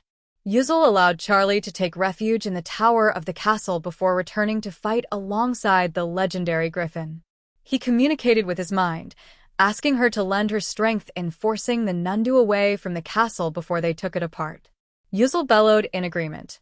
She found it almost exciting to pit her strength against a mythical and exotic creature. Together, they flew off to meet the Nundu. Harry could see that Voldemort was getting impatient. Several minutes had passed, but there was no report from his minions. Remus had not reported of their success, but he was certain that it was a matter of time. There were large craters scattered around the room, a consequence from their stray, high-powered spells. He noticed that the pillars looked weak. The spells had damaged most of them badly, and all it needed was a good shove to cause the roof to cave in. Wordlessly, he summoned his sword while he magically pushed himself to a standing position. Harry hastily dodged Voldemort's spells by hiding behind a stronger pillar. He turned his body so that his sword would cut his hands free. He caught the sword with one hand and leapt at Voldemort. To his disbelief, Voldemort drew out a thin blade to parry his blow. He recognized the blade. It belonged to the Malfoys. "Very innovative of you, Lord Gryffindor. Have you forgotten that I schooled myself in the ways of being a proper lord? Fencing is not a problem." He threw a blasting spell at the door, blasting it open. Riddle turned aggressive, attacking him with deadly precision, pushing him towards a corridor. Harry allowed him to overwhelm him for a moment, studying his fighting style closely. He wanted to lure Voldemort into lowering his guard. Harry was not certain if he was boosting his physical endurance with magic. His face contorted with fury when he realized that he could not defeat Harry in a sword fight. He was tiring quickly due to his lack of endurance training. When he tried to back away from him, Harry pressed in, growing more confident in his skill and speed. Harry tried to corner him to those fragile pillars, knowing that it would crumble soon. Voldemort seemed to understand his plan and avoided his powerful parries. It was getting increasingly difficult to avoid or parry his powerful blows even though he had magically enhanced his muscles. For his age, Harry was magnificent as a fighter. He was an accomplished duelist, but he was too honorable to play dirty. He fired another killing spell at him, forcing Harry into a defensive. Voldemort threw a blasting spell on the roof above his head, causing a portion of roof to collapse on him. Hastily, Harry threw himself backwards into safety while Lord Voldemort summoned his sword. Some of the flying rubble made contact with his skin, giving him light lacerations. The sword of Gryffindor shot out of his hands into the hand of his enemy. Riddle's eyes went wide when he nearly collapsed from the weight of the blade. Harry grinned. Harry quickly fired a range of offensive spells. His shield deflected 3 of them. The remaining 2 spells pierced through his shield and made contact with him. 2 large wounds appeared on his robes. Blood oozed from those wounds. His eyebrows winged when he saw his robes absorb the spells. Voldemort barely moved from his spot, as if his spells were powerless. He usually practiced his offensive spells on targets in the chamber and the house. It had the potential of destroying a tank. Bloody Merlin! There was little doubt why Lord Voldemort was so feared. You have a lot to learn, Lord Gryffindor. Powerful shields can be conjured close to the skin. He threw his head back and laughed. What a waste! He took a step back and fired a blasting spell on the sword of Gryffindor while healing his wounds. Voldemort was astonished that the spell ricocheted off the sword, leaving the blade unharmed. That moment of surprise was all he needed. Harry leapt into the battle as Shadow, going for the kill. The giant wolf was on Riddle before the latter realized it. The shield barely deflected his physical attack. It disintegrated under the pressure of his powerful bite. He tasted blood. Shadow gave a feral grin and prepared for the bang. The crumbling of Voldemort's shield sent Shadow and Voldemort flying into the air. Nimbly, Shadow flipped midair and landed as Harry. He skidded into a stop, ready to sprint. Almost immediately, he began firing a range of offensive spells wandlessly as he broke into a run across the other side of the room. Voldemort continued the battle with more spite. He was growing increasingly distraught that he could not defeat the young upstart. His spells grew increasingly darker and unrecognizable. His spells hit all the pillars Harry had dashed past, instead of its intended target. The Dark Lord will mark him as his equal. Both of them were at stalemate. Harry could not figure out a way to defeat his rival besides waiting for him to make a mistake. He was quite certain that Riddle was also biding his time. A sudden blast from the side of the throne room caught them by surprise, throwing both of them into the corridor due to the impact. Harry caught a glimpse of a creature tossed through the hole into the room as he soared through the room. His body landed painfully on the ground even though he broke his fall. The roof grumbled and groaned. It became the trigger for the collapse of the roof. With a loud crack, the entire roof caved in and rained upon them. With his keen eyesight, he spotted people falling into the throne room. His heart lurched. He knew they'd probably not survived the caving in. Since Harry was already close to the exit, he hastily scampered into safety. Reporting in, "The targets are nullified," affirmed Remus. He sounded exhausted. "We're returning to base to help." Harry punched the air in triumphant. He winced when his wounds stung from his perspiration. He rolled out of the way when he spotted hexes hurling towards him. Quickly, he tossed himself away from the spot he was standing. He hid behind a statue. He noticed the empty corridor was in a mess. Several places had caved in, as if the place had witnessed a battle. The walls were weak, and he was not too sure if it could hold the weight of the house. He spotted a few manticore darts on the wall. Quickly, he pulled it out and stuffed it into his pocket. He healed some of his physical wounds wandlessly. His sword was buried in the rubble, leaving him largely unarmed. He was glad that Edmund created a ring that could function as a wand. The corridor was narrow, which made the confrontation heavily dependent on their shields and spells. Shadow could surprise him by light traveling, but he was vulnerable for at least a second before he appeared at the designated location. Given the circumstance, it was suicidal to risk it. He could relocate outside, but he was afraid that they might cross paths with Hermione and her opponents. He needed to keep the battle between them. "Let's not play hide-and-seek, Lord Gryffindor. It's not befitting of your status." He stepped out, checking the corridor for his adversary. His footsteps were uneven, as if he was limping slightly. The footsteps stopped suddenly. "My lord, we've returned to base," informed Amos. "We'll be joining the reserves at St. Mungo's." He breathed a sigh. They were winning. They had to make sure that it stayed that way. The wards around the place went down suddenly. "Cather? Anundu is attacking Hogwarts. Yuzzel is helping me to terminate it. I'm luring it away from the castle and your location." The battle would be fascinating since they were such dangerous and powerful magical creatures. How Voldemort did convince such a powerful beast from leaving his comfortable and warm homeland. Hunt well. Sounds of intensive fighting filled the corridor. Blood drained from his face. The sounds originated outside of the house, and Lord Voldemort was closer to that battle. He bolted out of his hiding place, firing several hexes rapidly at him, but Lord Voldemort's newly constructed shield absorbed them easily. He threw several fireballs, trying to re-engage Voldemort in a one-on-one battle. However, it could not dissuade him from heading out. His stomach lurched when Voldemort quietly operated away. Cursing inwardly, he operated out of the house to chase after his nemesis. His heart raced when he caught sight of Voldemort throwing several killing spells at Hermione. Instantly, he conjured a granite wall, shielding her from it. The wall exploded into pieces, alerting her of the presence of Riddle and him. She looked worse for wear, her dirted face dotted with light gashes. Pieces of plaster dusted her armor white. The armor was torn in a few locations, indicating that she had fought with magical beasts. Hermione was engaging Bella in a fierce battle, whereas Mrs. Malfoy. The clearing was littered with felled trees.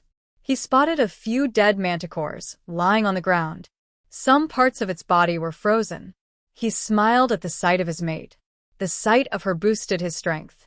Everything was all right if she was okay. "Backed down, Bellatrix," yelled Voldemort coolly, taking control of the situation.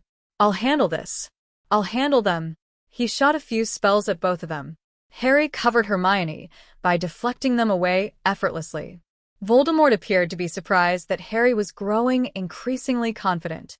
"You and your mudblood will die." Harry shook his head and fired a slowing spell on an unsuspecting Bellatrix.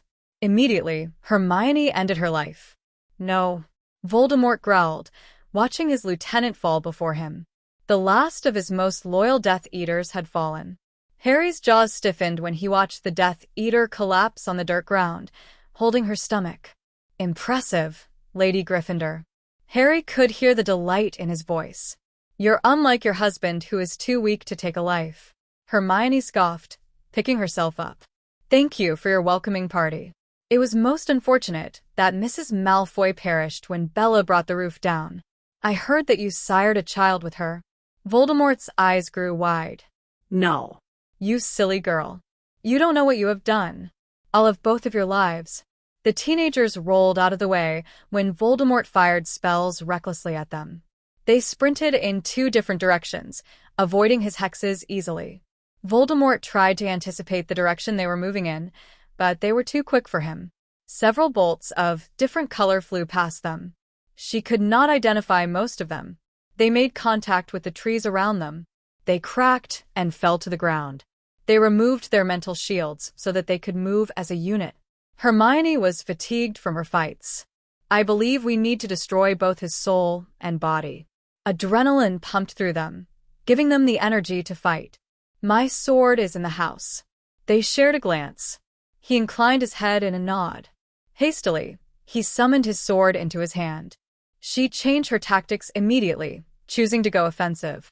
Voldemort was surprised when she attacked him rapidly with an assortment of high-powered offensive spells, forcing him to become defensive as he figured out her fighting style. Soon, they were engaged in one of the most dangerous and skilled magical dueling, shadow dueling. He disappeared from sight after she returned the spells and appeared in another spot to attack her. It was difficult to keep track of the battle, but Hermione seemed to be getting a hang of it. Both Voldemort and Hermione disappeared and appeared so rapidly that Harry had to stay alert for stray spells. It was magnificent to watch them duel. He paid close attention to them, waiting for the right moment to join in. His keen hearing picked up the urgent swishing sounds traveling from the house. Hermione chose to deflect Tom's spells instead of operating away. Instantly, she froze the ground when Tom disappeared from sight after casting a net of spells. Harry understood her plan.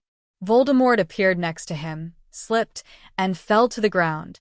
His sword zoomed into the clearing rapidly.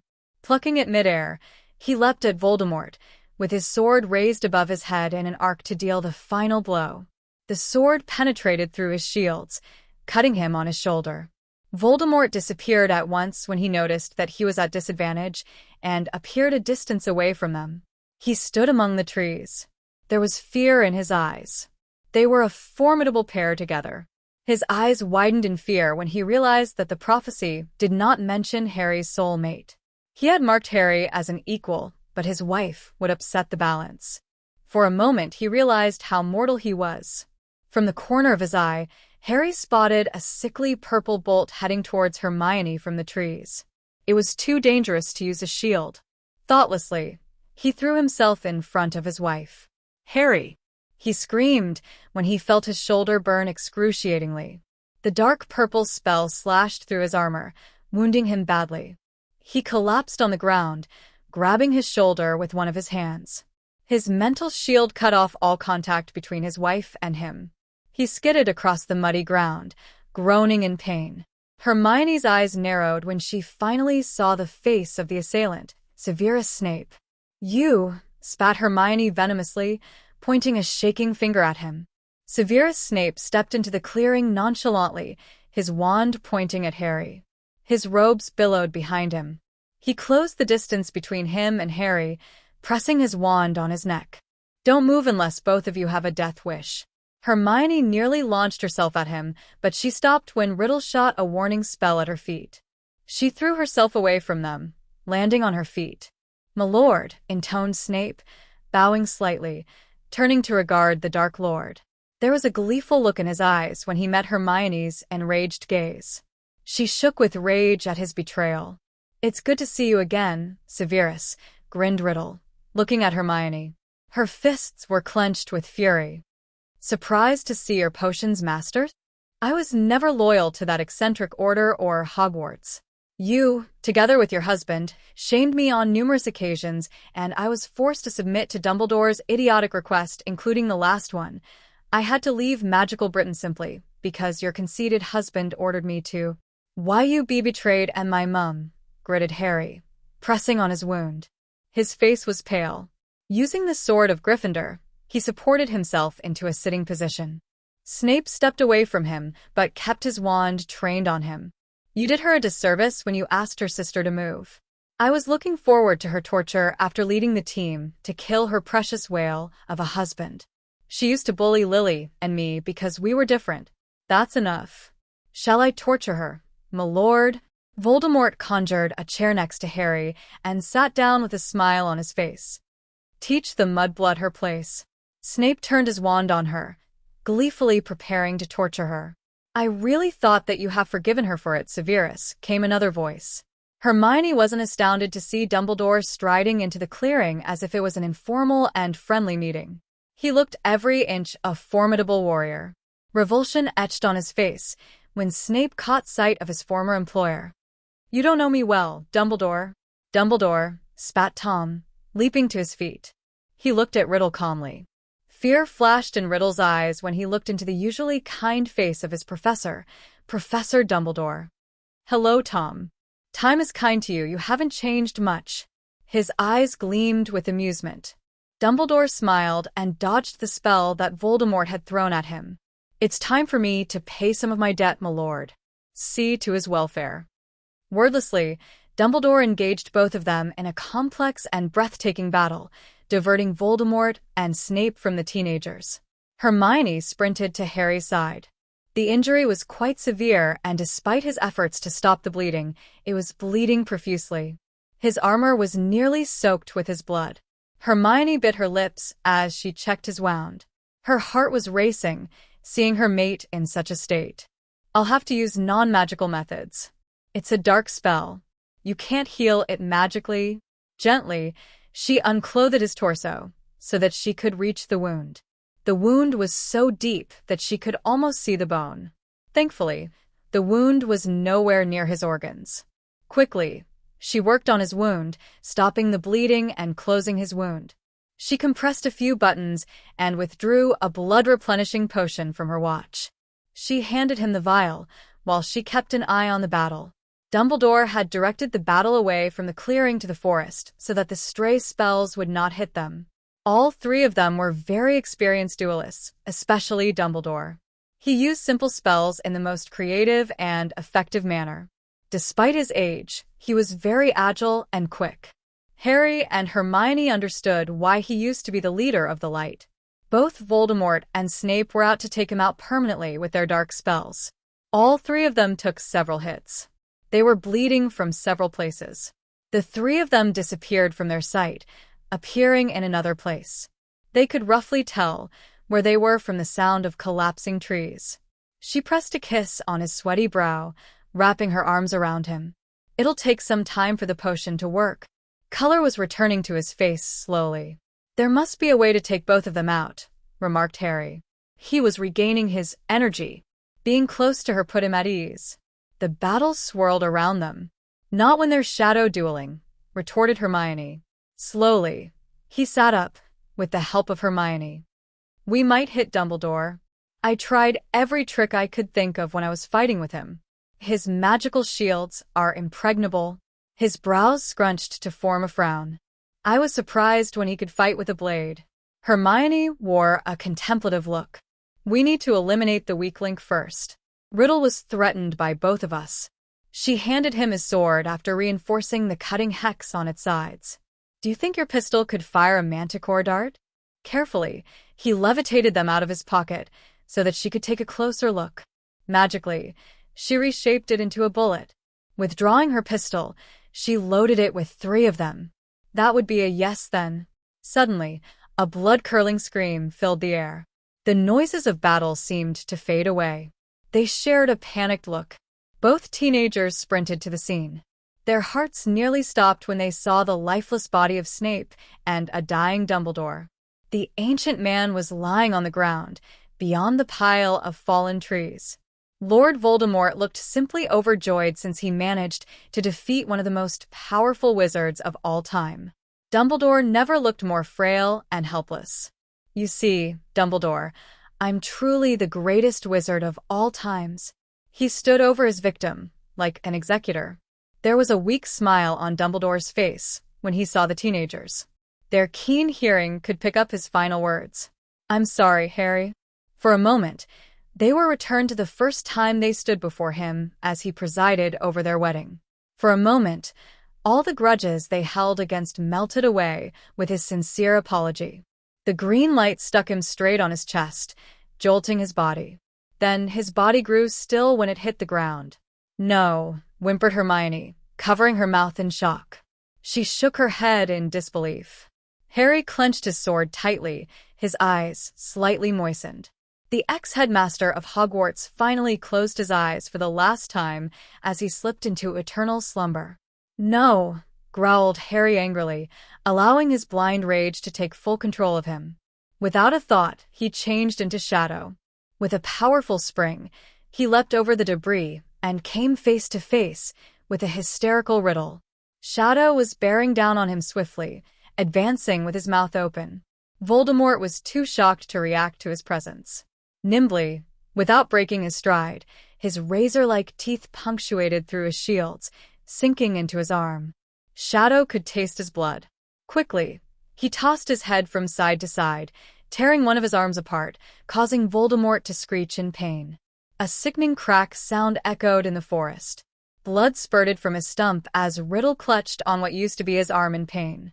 Blood coated Shadow's fur. He craved for his blood to be shed for all the losses. He tossed his arm away, eyeing his enemy. Rage pumped violently through his system.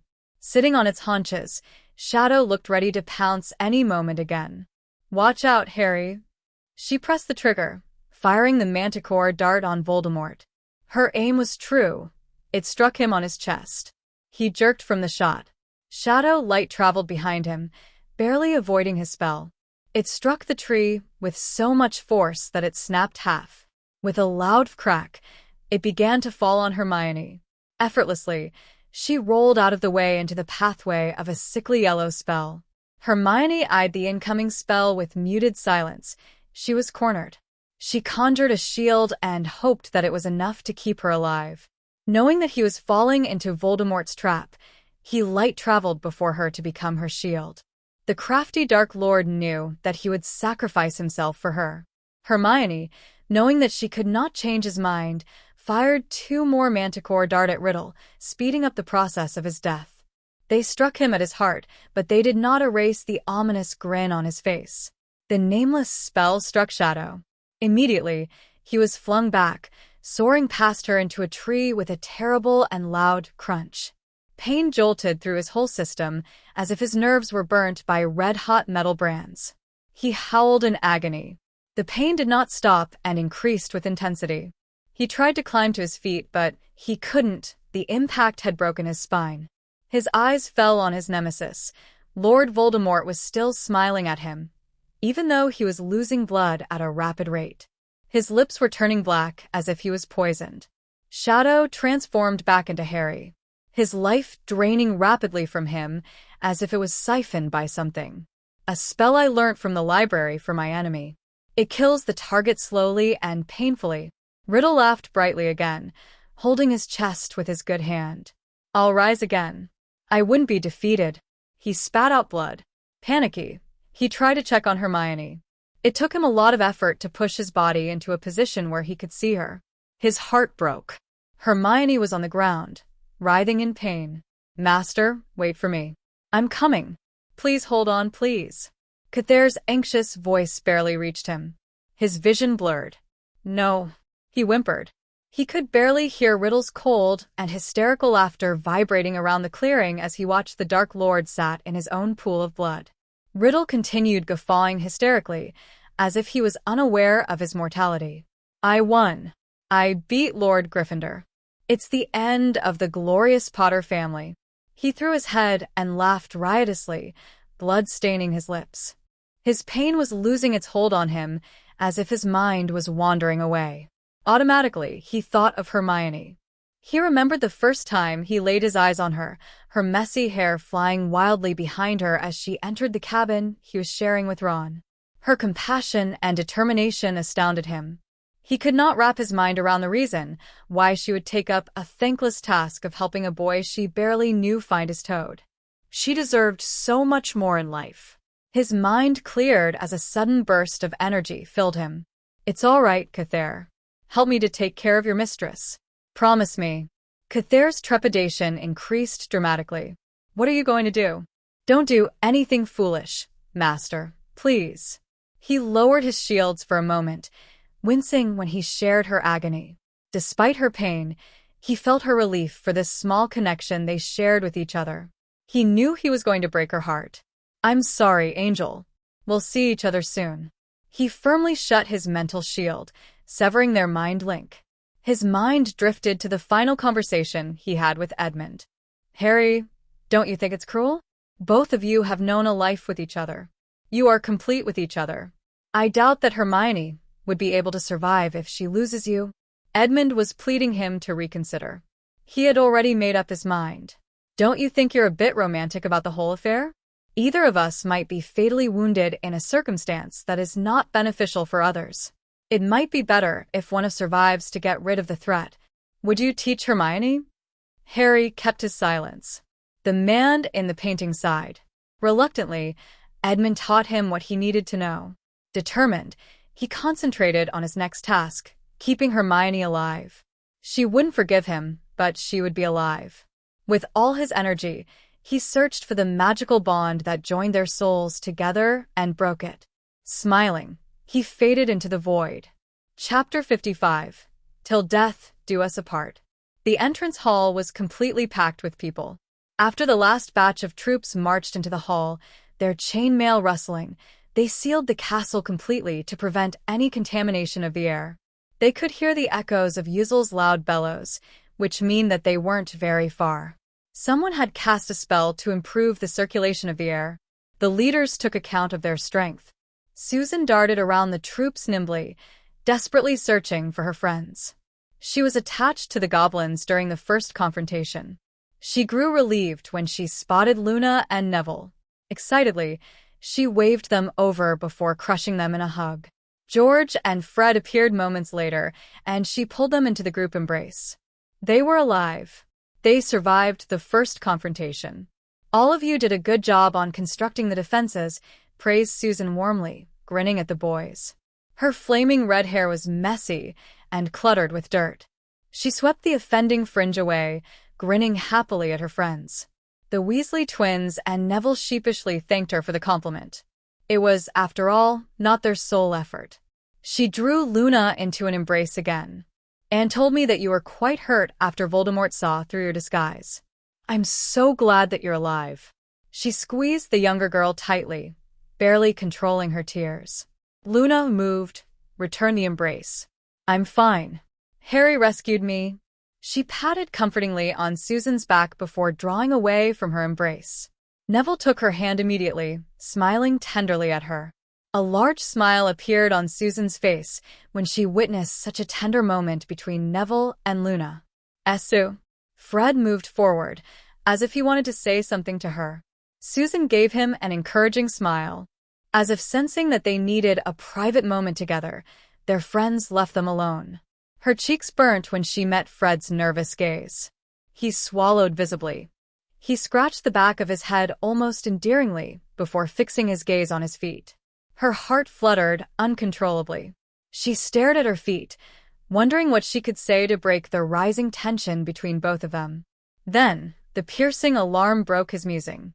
The Death Eaters were finally here. They lifted their heads to meet each other's gaze. There was a longing look in his eyes, and he looked quite torn, deciding between responding to the call and speaking to her. Fred opened his mouth, as if he was about to speak. His voice was drowned by her aunt's loud voice. "We are under attack.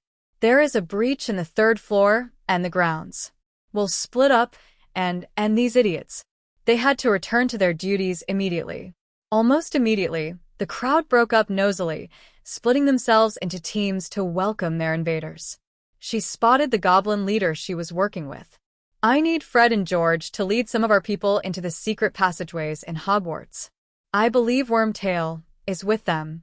Wormtail was very familiar with the secrets of Hogwarts. "Remain in contact. Oswald will tell you where your team should go." She exited the entrance hall and made her way to the office of the headmistress, a few Aurors accompanying her. George approached his twin quietly. Seeing the expression on Susan's face, he exchanged a look with Fred. He seemed almost resigned.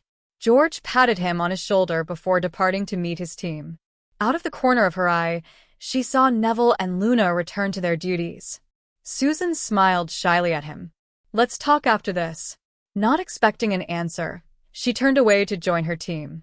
"No." He grabbed her wrist, preventing her from leaving. She spun to regard him in surprise. She didn't expect him to be so forward. She nearly smiled when she saw that he was blushing. When he finally lifted his head to look at her, she gasped at the intensity of his gaze. "Marry me?" "P. pardons?" Her jaw slackened. Did she heard him correctly? Fred's gaze grew insistent, squeezing her hand with his. He closed the distance between them. "Marry me when this is over." Her heart raced at their closeness. "Huh?" He grew slightly frustrated. "I don't mind taking your family name.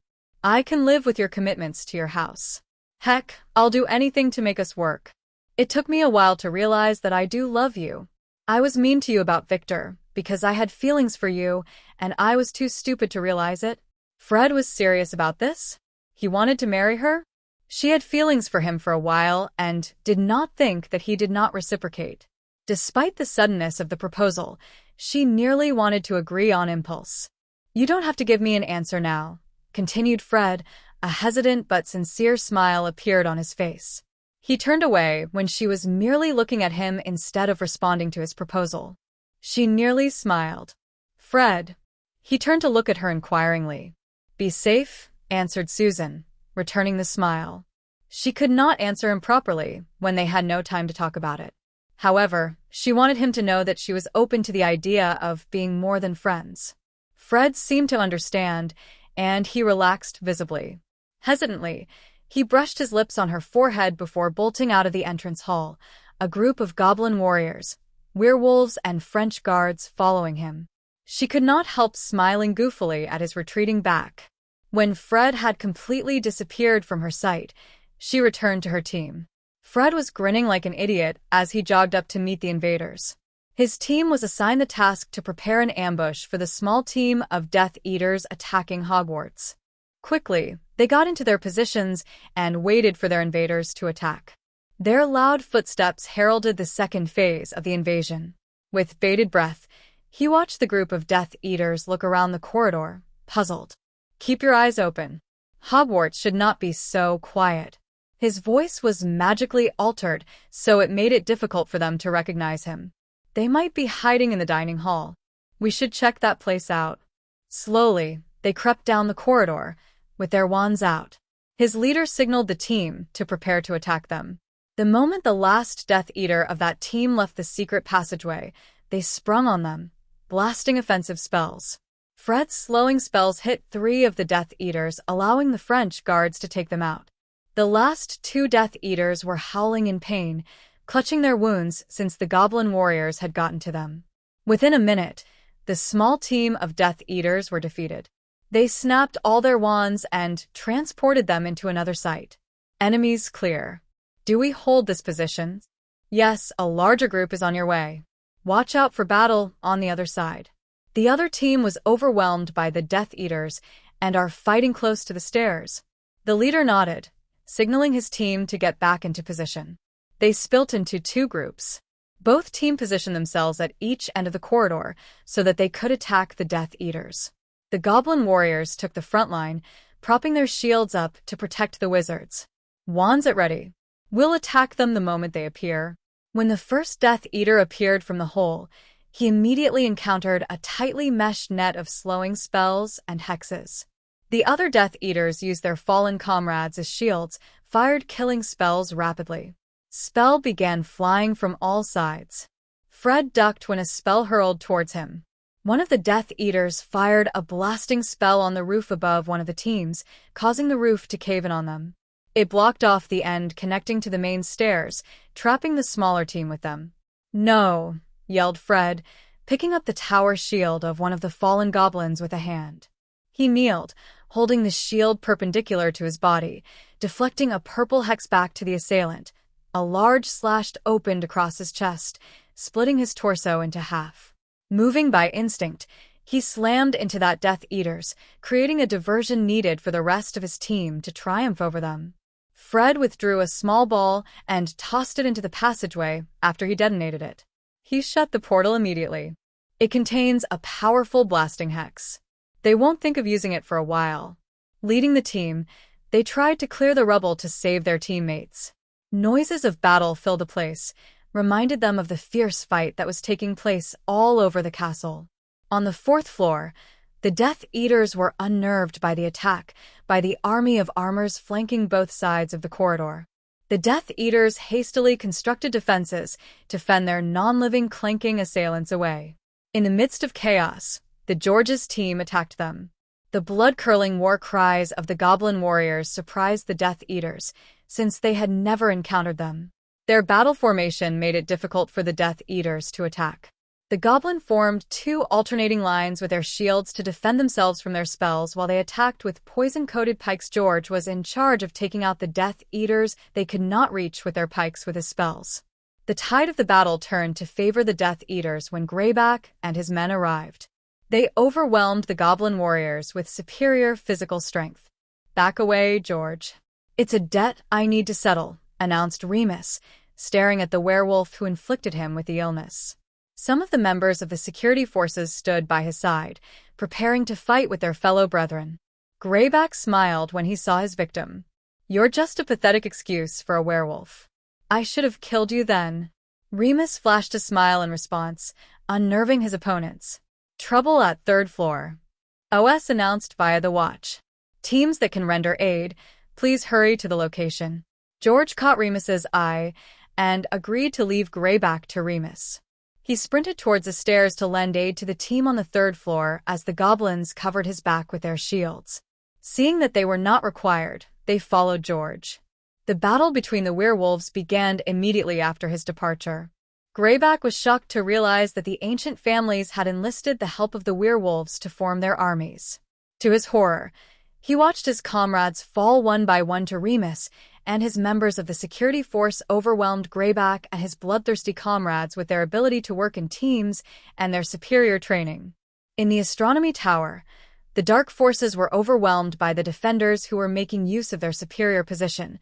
They sandwiched them between two teams, forcing them to fight on two fronts. None of the Death Eaters dared to underestimate a goblin after they watched them paralyze or slaughter their enemies with ease. The teenagers proved to be capable fighters, using both hand-to-hand and magic easily. A Death Eater who believed he had the upper hand after disarming Luna was shocked when he found himself on the ground a few seconds later.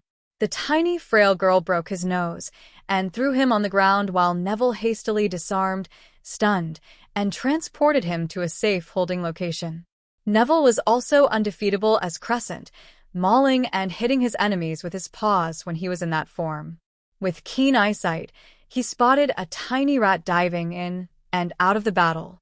He chased after the rat on fours as Luna covered his back. They met Susan, who had engaged Pettigrew along an isolated corridor. Perspiration beaded his brow when he was cornered by the three teenagers. He could barely conjure shields quick enough to protect himself from the spells, resorting to summoning items around the corridor. "Take that for causing my uncle to be wrongly imprisoned." Not holding back, she rapidly fired a variety of offensive hexes. Luna and Neville attempted to corner him by throwing slowing spells or conjuring granite wall to keep him occupied. Two other Death Eaters entered the fray, surprising the teenagers by attacking them together.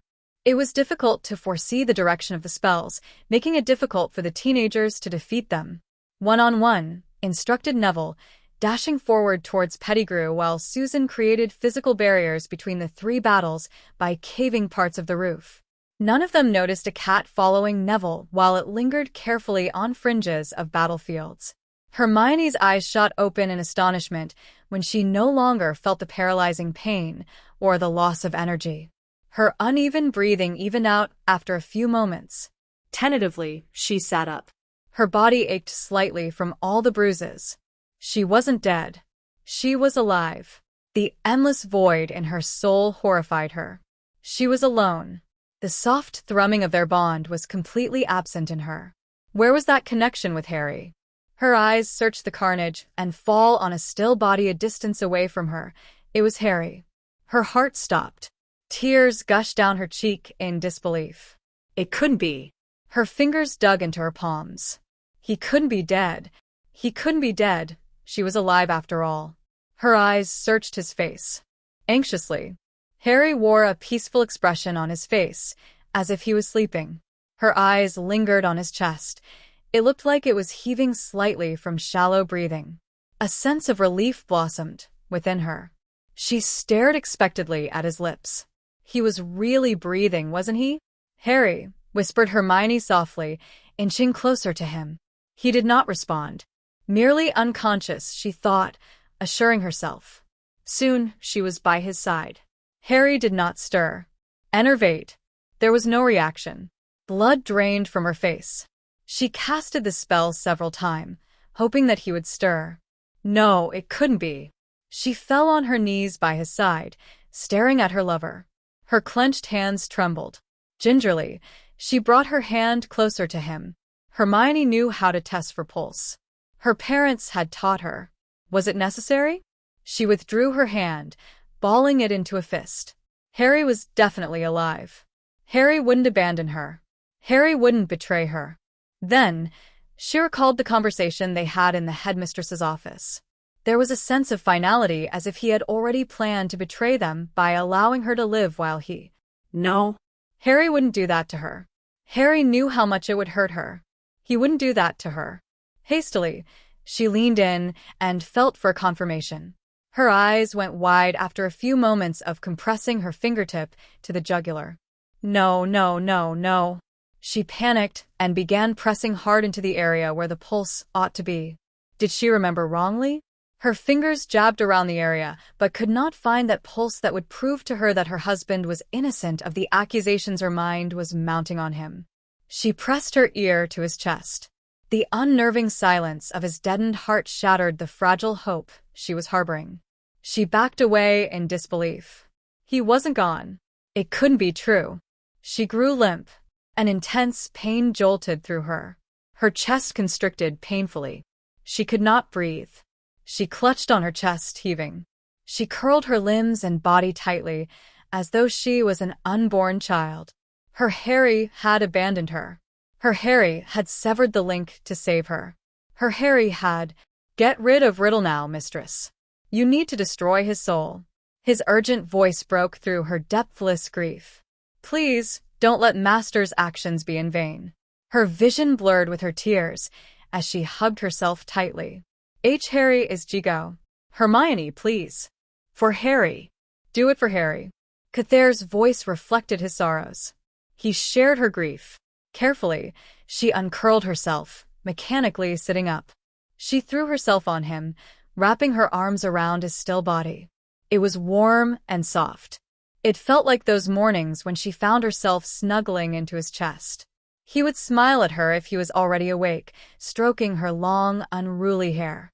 Hermione sighed, her arms tightening around him. She closed her eyes. She could stay here with him like this and pretend that they were still in bed, relaxing. This was how things ought to be, just about the two of them. The world didn't matter. You're the only one who can do this. Please, Hermione. You're stronger than this. You need to destroy Voldemort. You need to do it for Harry. You know that he needs you to do this for him. For Harry? She lifted her head from his chest, staring at the sword lying innocently next to him. It gleamed in the light. Out of the corner of her eye, she could see Riddle. He was still alive. He was kneeling in his pool of blood, clutching his chest. Color had drained from his face, but there was a manic grin on his face.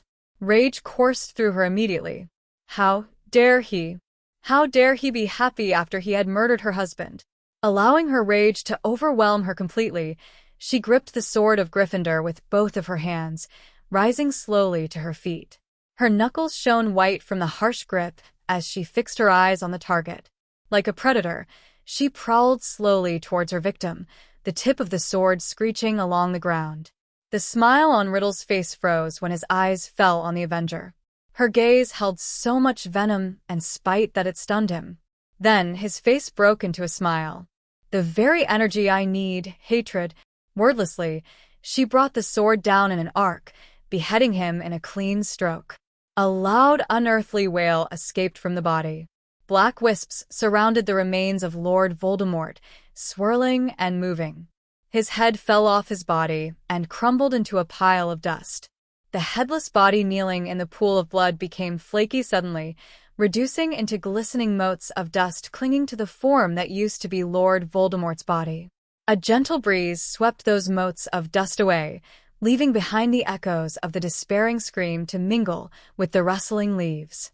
The dark pool of blood evaporated to form whirls of black mists. The winds cleansed the last vestige away, as if Mother Nature frowned at the sight of such an abomination. The forest, despite the cleansing, remained foreboding. Earth to earth, ashes to ashes, dust to dust, in sure and certain hope of the resurrection to eternal life. Tom Riddle had finally found his eternal life in the blazing pits. The sword of Gryffindor fell nosily on the dirt ground. Hermione crumbled on the ground, chuckling hysterically. That thought tickled her. Hermione clutched her stomach and laughed, as if she had never found anything so hilarious. Soon, she was laughing so hard that tears filled her eyes from her guffaws. Her body trembled and quaked. She leaned forward on her knees, prostrating as her body shook from mirth. "It is done." Like the rock which cracked, her laughter reduced into harsh, bitter sobs as the dam that held her depthless sorrow shattered at the realization of his passing. Gone. Her hopes of spending the rest of her life with Harry were dashed. He had left her behind. That tore a howl of utter wretchedness from her. Her sorrow was so great that it felt like acute physical pain. She was suffocating. She couldn't breathe from the immense pressure building within her. She could not take the agony of living without him. She beat her chest with her fists and rocked herself, trying to contain the agony as she sobbed. Her Harry was gone. Her Harry had left her. Harry. Her eyes landed on the sword lying next to her.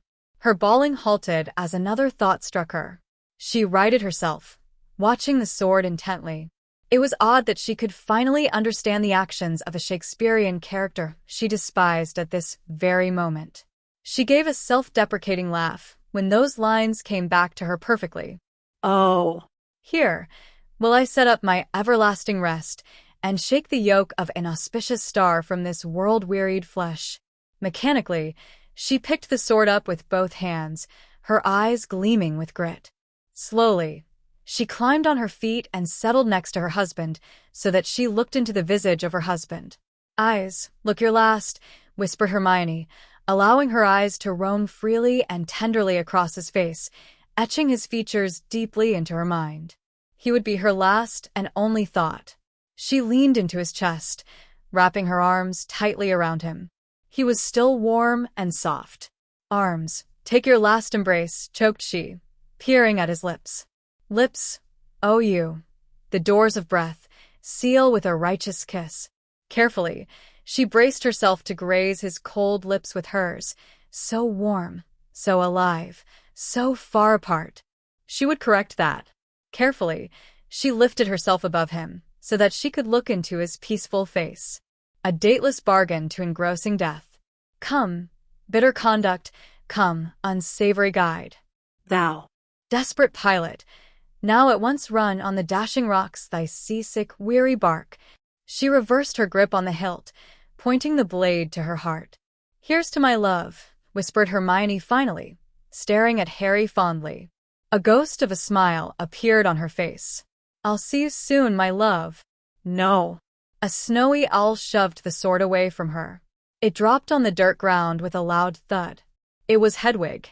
"You can't kill yourself. What would Harry think? Your master is not around." Her numbness could not soothe Hedwig's temper.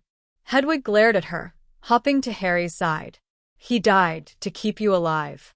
"I wasn't meant to cheat death," wailed Hermione, clenching her fists. Her echoes vibrated haunting around the clearing. For a moment, she sensed a dark intent around the place. That feeling subsided after a while. The forest burst into life with a myriad of sounds and noises, celebrating. She was filled with a baffling sense of peace. She blinked owlishly. An unfamiliar voice trilled in her mind. "Be at peace, young one. I can save him. My bondmate is dead, and Harry Potter don't deserve to die now. Both of you deserve your fairy tale ending. I'll breathe my life into him." She lifted her head and found herself staring into the black eyes of Dumbledore's phoenix, Fawkes. His scarlet and brilliant plume glowed. His golden tail feathers felt warm to her skin. "You would," offered Hermione hopefully. It uplifted her deadened spirits. Hedwig was perching next to Harry, looking mournfully at her master. He landed on her lap so that he could look into her eyes. "Be happy. My bond mate would have wanted that for both of you. He was misguided, but he always wanted both of you to be happy. I apologize on his behalf for all the pain he inflicted on you and your mate. Those are wounds that my tears cannot heal. Fawkes cried over her open wounds, healing them. Hermione nodded. You would trade your immortality for his life. Fawkes fondly nipped her finger. He trilled a joyful and mythical melody, as if he was celebrating the sacrifice. With bated breath, she watched Fawkes dive into Harry's chest, causing his body to jerk.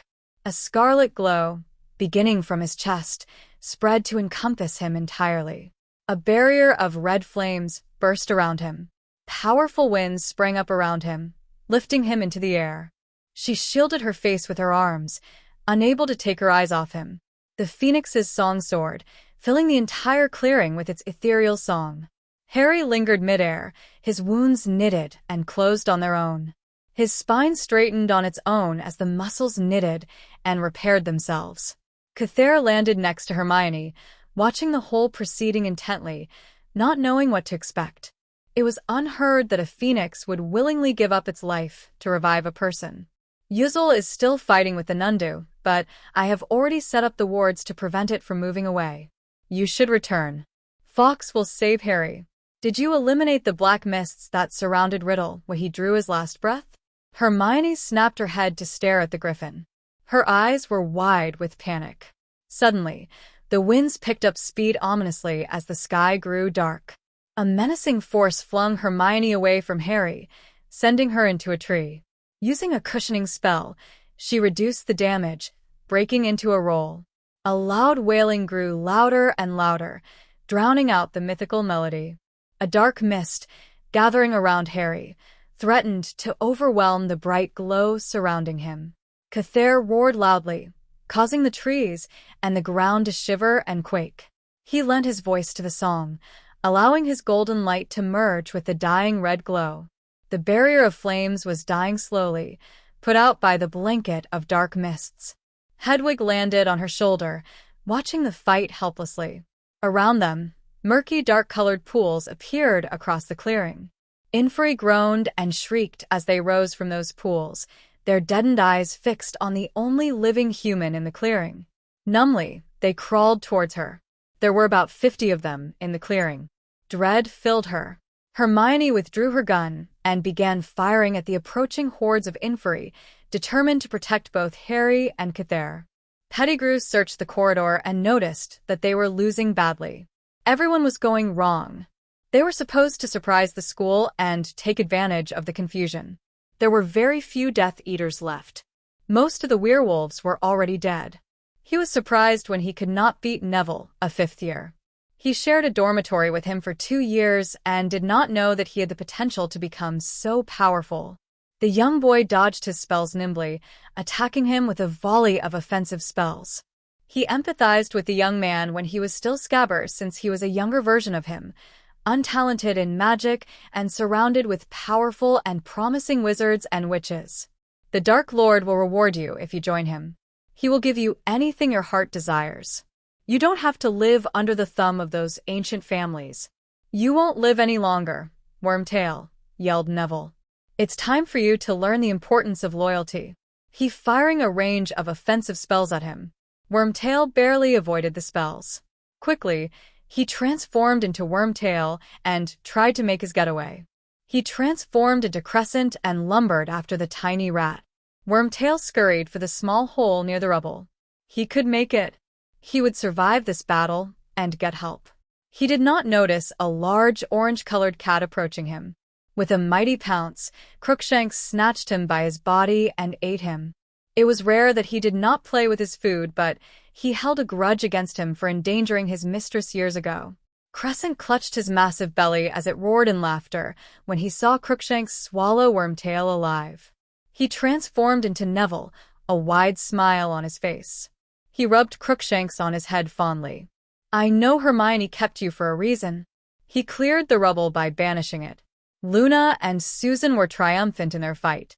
The sounds of fighting could only be heard originating from the top of a tower. The dark forces were retreating quickly, and it was time for the Aurors to pursue them. We got a few stragglers left. We should be able to wrap up soon, reported Neville, tickling Crookshanks behind the ear. You won't believe it, but Crookshanks helped you to exact revenge for the betrayal of Harry's parents. He ate Wormtail. Oswald broke into a toothy smile. Well done. The other teams are eliminating them too. When you're done, head to the medical wing to help Madame Pomfrey, replied Oswald. Crookshanks was very happy with himself. It tasted weird, but it was worth it. Quickly, he scampered to the side to watch the other battles with Katrina. It was his duty to keep an eye for his owner's friends while they were not around. He couldn't wait to see Harry and Hermione again once the battle was over. They would be so pleased with him. Have you heard from Harry or Hermione? Questioned Neville finally. How about Cedric or Daphne? Oswald looked grim. No. I really hope things are in their favor. We're planning to dispatch a team to find them soon. The other students are safe. The house elves held those who tried to stir up unrest among the students in a separate site. Harry and Hermione are very lucky to have their loyalty. Neville nodded.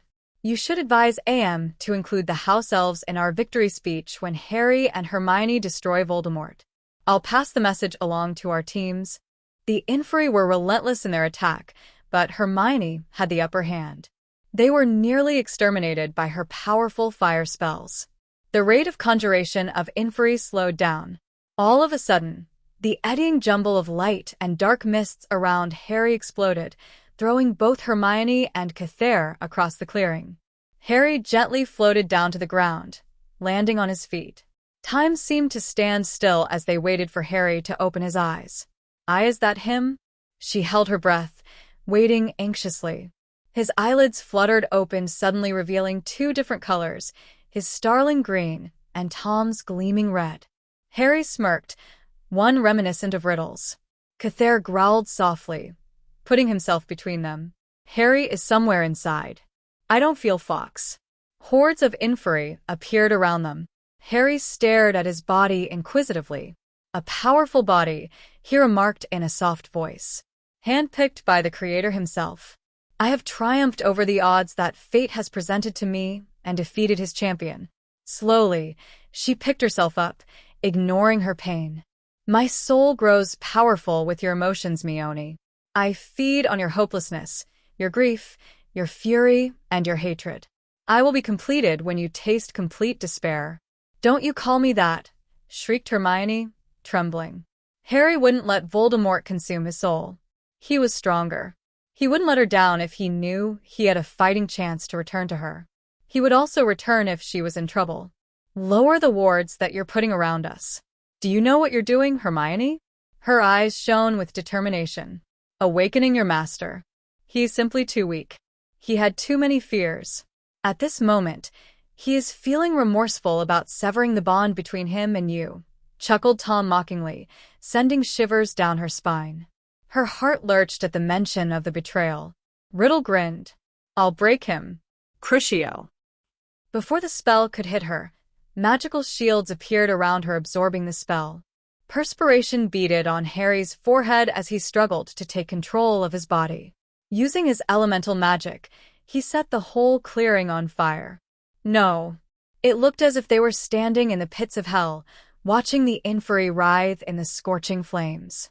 Both Snape and Dumbledore were also cremated in those flames. Cather let out another roar.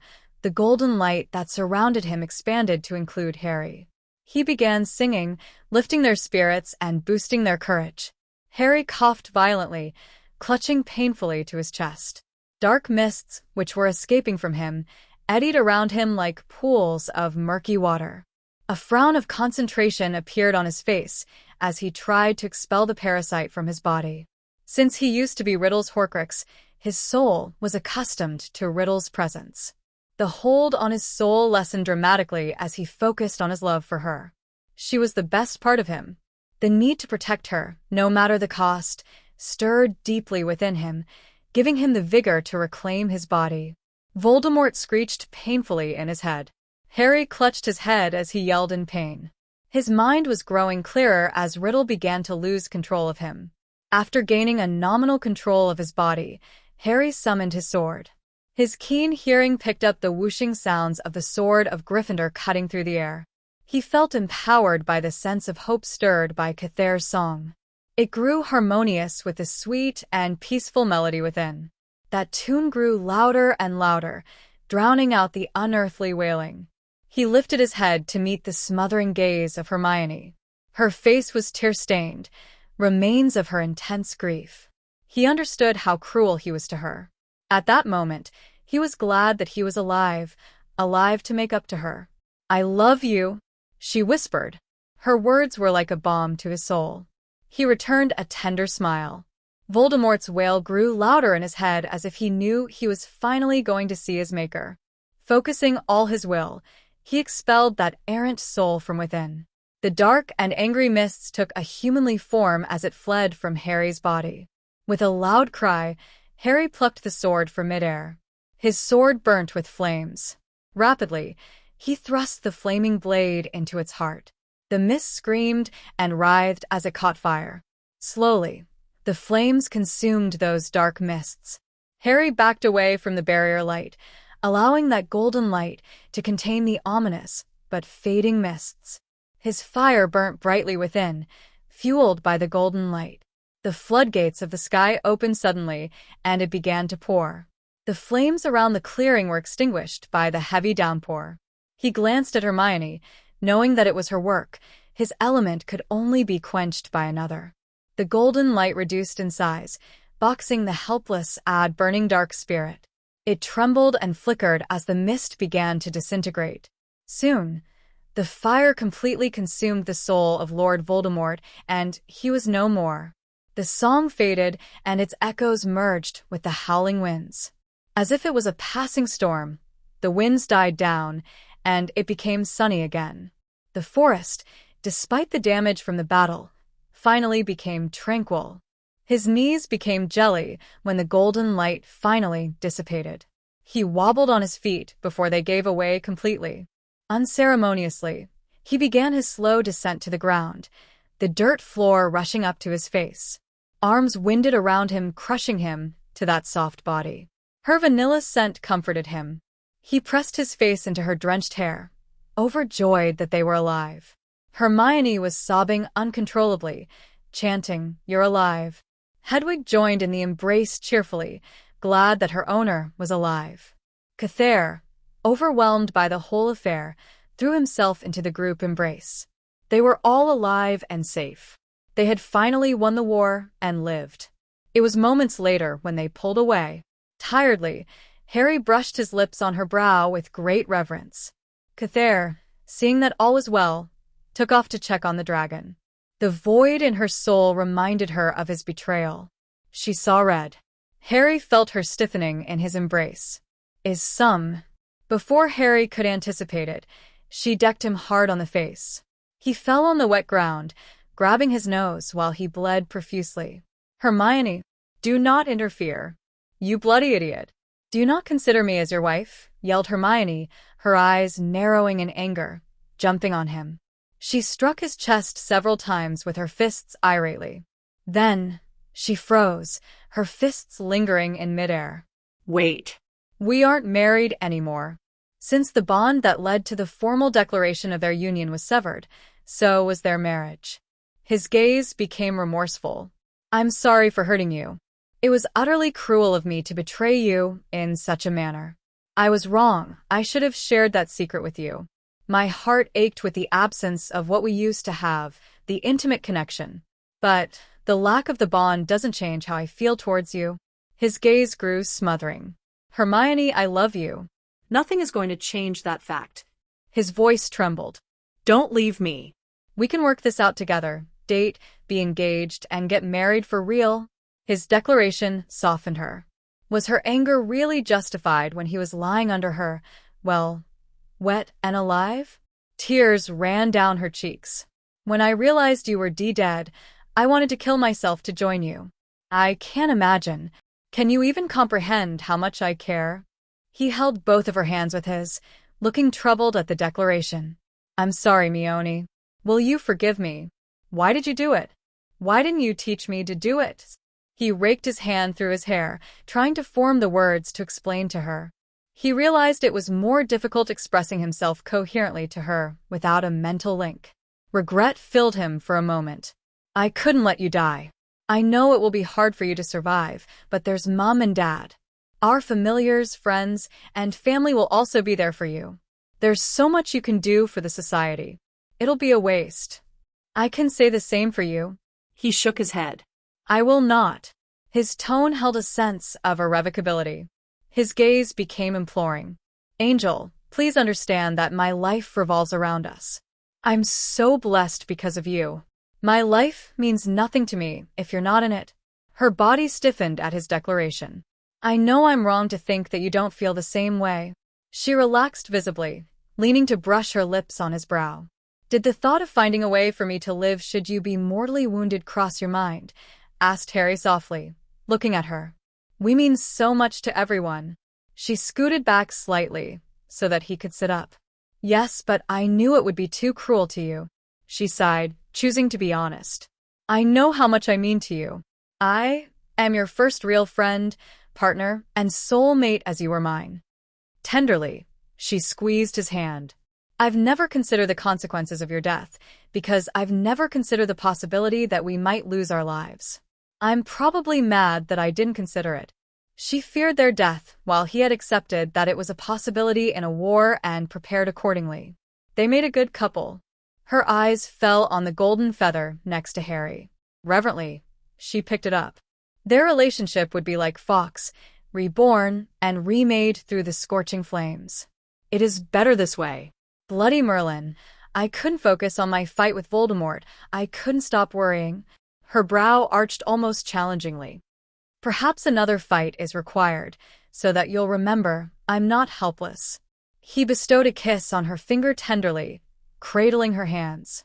It took a while for her to realize that he was kissing her invisible ring, the evidence of their marriage. I'm sorry, honey. I'm slightly overprotective. Hermione silenced him by pressing a finger on his lips.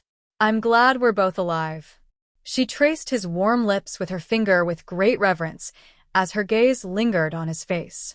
Harry had forgotten about his broken nose. Carefully, she healed his broken nose by outlining the bridge of his nose with feathery caresses. Her hand stroked his cheeks, then traced his strong jaws. She swallowed visibly when she met his hooded gaze. He did not hide the effect her caresses had on him. Her cheeks grew pinked as she snapped her hands to her side and scooted off his lap. His eyes gleamed with faint amusement. Hermione looked almost befuddled. He understood her confusion. He took her hands into his and squeezed them gently. Does this mean I have to ask your hand from Dad? I mean, formally, we aren't together. Confusion was immediately replaced by mischievousness. Hermione arched a brow. Are you trying to propose to me? Aren't you skipping just too many steps, What about the part about dating and getting engaged? Harry laughed brightly, leaning in so that he could rest his brow on hers. I'm not too sure about the whole works. After all, with a kiss, I was married. His heart raced at their closeness. The amusement faded from his eyes as he eyed her lips hungrily. Hermione was nibbling on her bottom lip almost nervously, waiting him to make his next move. They were shy with each other as if they didn't know how to interact with each other now that they were no longer married. It was silly. Being not married didn't mean that they didn't love each other. She tipped his chin so that their gaze was leveled. Framing her hands around his face tenderly, she captured his lips with a searing kiss, chasing his hesitations away. Instantly, his arms wrapped her possessively, caressing her back and arms, lost in the pleasure of being so close to her. It was a ritual they were so familiar with, yet it was so new and exciting each time. They allowed themselves to be lost in each other's love, savoring and giving. When they drew apart finally to breath, both of them came to the same conclusion: they were now a normal couple. Without the special abilities of the bond, the almost limitless magical reserve, the mental link, the ability to shift, they had become a normal couple in love. Lovingly, Harry pecked her nose. I'm okay with any decision you make for us. I'll wait for you to be ready, and this time I'll do it right by you. His solemn promise rendered Hermione speechless. Let's return. I'm sure they are very worried about us. Luna and Sue might hit me when they learn about what I've done, chuckled Harry, scratching the back of his head. Hermione had taught them well, and they could be quite dangerous if they wanted to be. Mirth filled her eyes. She blew a raspberry at him. If they did, you know you deserve it. I'll try my best to persuade them to be gentle on you. It earned a chortle from him. I'll appreciate any effort. Harry turned to look at Hedwig, conscious that he could no longer feel her emotion and hear her thoughts. When he severed the soul bond, he had also cut off the link he had with their familiars. Hedwig perched on his arm when he extended it to her. Tenderly, she nipped his fingers. Not giving me grief? What matters is that both of you are alive and well. We can still communicate. Harry stroked her gently, glad that she was so understanding. He realized that Crookshanks might not be as forgiving. Hedwig nipped his finger painfully, taking him by surprise. Take good care of Hermione. I'll bite off all your fingers if you try to hurt her again. Harry laughed. I promise. It satisfied the owl, and she returned to Hogwarts. Turning to regard Hermione, he saw amusement gleaming in her eyes. Hermione was charmed by Hedwig's protective streak. Harry sheathed the sword of Gryffindor. He hoped that it was the last time that he had to draw it to kill. Wordlessly, he offered his hand. Trustingly, she took it, nonchalant about the destination they were going. It felt as emblematic as a rededication, an answer to his declaration of following her lead. Hermione will not mind where he will take her in the future as long as they continued to be together. Smiling, they operated back to the castle. Epilogue. Harry was simply nervous. Frantically, he adjusted his silky black tie again, hoping that it was straight. With trembling fingers, he straightened his white jacket with black lapels. His messy black hair was tamed with generous application of amount of potion. It gave him a slicker look. This wasn't the first wedding he had attended since the war had concluded nearly 2 years ago. In fact, he had lost count of the number of nuptials he had witnessed.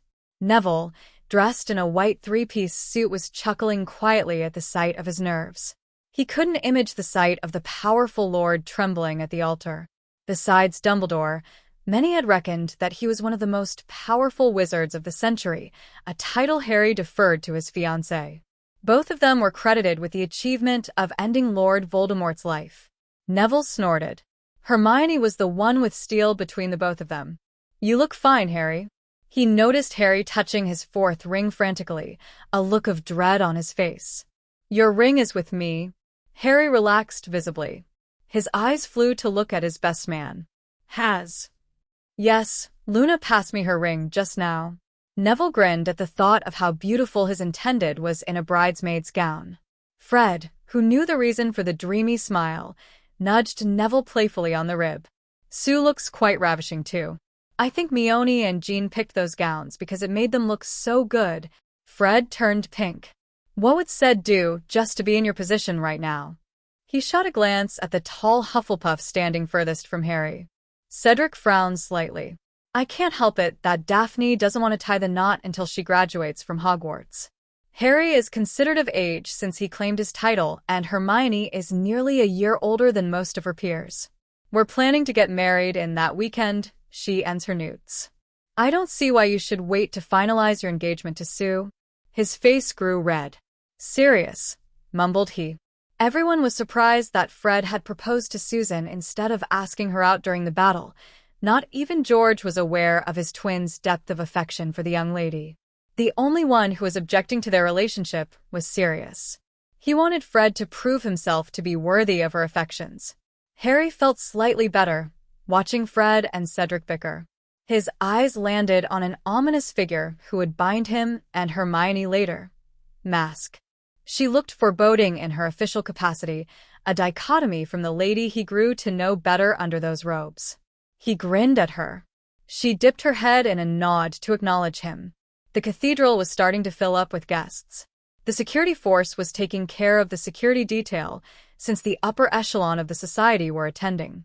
Ministers from other countries were also invited to the wedding because he was Minister Bonesblack's family. Sirius was sitting next to a very pregnant Amelia, caring for her every need. She was due to birth very soon. She was entertaining several other ministers. Remus, who was sitting next to the couple, was also taking care of his pregnant wife, Tonks. Both of them had to get married when they realized that she was expecting. Director Ragnarok was sitting near them, watching the overdoting husbands in amusement. Hughes and his wife were sitting near them, chatting with Amos and his wife. Fleur was absent since she was still having her honeymoon with Bill. George and his wife, Angelina, were also having their honeymoon too. Arthur was sitting next to Mr. Lovegood, chatting in a low voice. Molly Weasley were one of the fallen in the battle. The 2 weddings, the work at the ministry, and the children helped him to cope with his grief. Oswald was on his feet, checking that everything was going well. With magic, it was easy for him to get used to his prosthetic legs. His wife was with him, asking him to stop harassing the poor planner. The corner of his lips curled up. Anyone would have become insane being pestered by Oswald and Charles. Charles was eyeing the proceedings closely, since it would reflect badly on the house. Harry wanted the house elves to witness the wedding, but he answered that they had to prepare for one of the most sacred ritual later, welcoming the new lady of the house. Charles demanded that they follow the ancient rituals closely, which included getting married in an old cathedral near Potter Mansion. He was robbed of the chance to prepare their first wedding, and he did not want to be denied of the pleasure of overseeing the second. He scanned the guests sitting on the bride's side and found most of their schoolmates. Harry and Hermione were still at school, focusing on their masteries while they attended classes with their peers occasionally. Hermione was granted a mastery in healing for combining non-magical and magical healing methods. Like Harry, she received an honorary mastery for Dada for defeating Lord Voldemort and were formally recognized as duelist masters. Like the students, Headmistress McGonagall was also sitting on the bride's side since she favored Hermione. She was immensely proud of her. Despite her Muggle-born status, she had achieved much in the wizarding world. The professor smiled when she met Harry's gaze. This was her second time witnessing their wedding. He remembered his first wedding in the yard where only a few people witnessed their joining. Dumbledore had married them while Dad, Mum, Professor McGonagall, and Dobby watched. Harry had forgiven the ex-headmaster when he fought against Riddle and Snape to give them time. They had chosen to bury him in style to honor his sacrifice a few days after the end of the battle. He was buried in Hogwarts, a fitting burial ground for a man who dedicated most of his life in serving the school.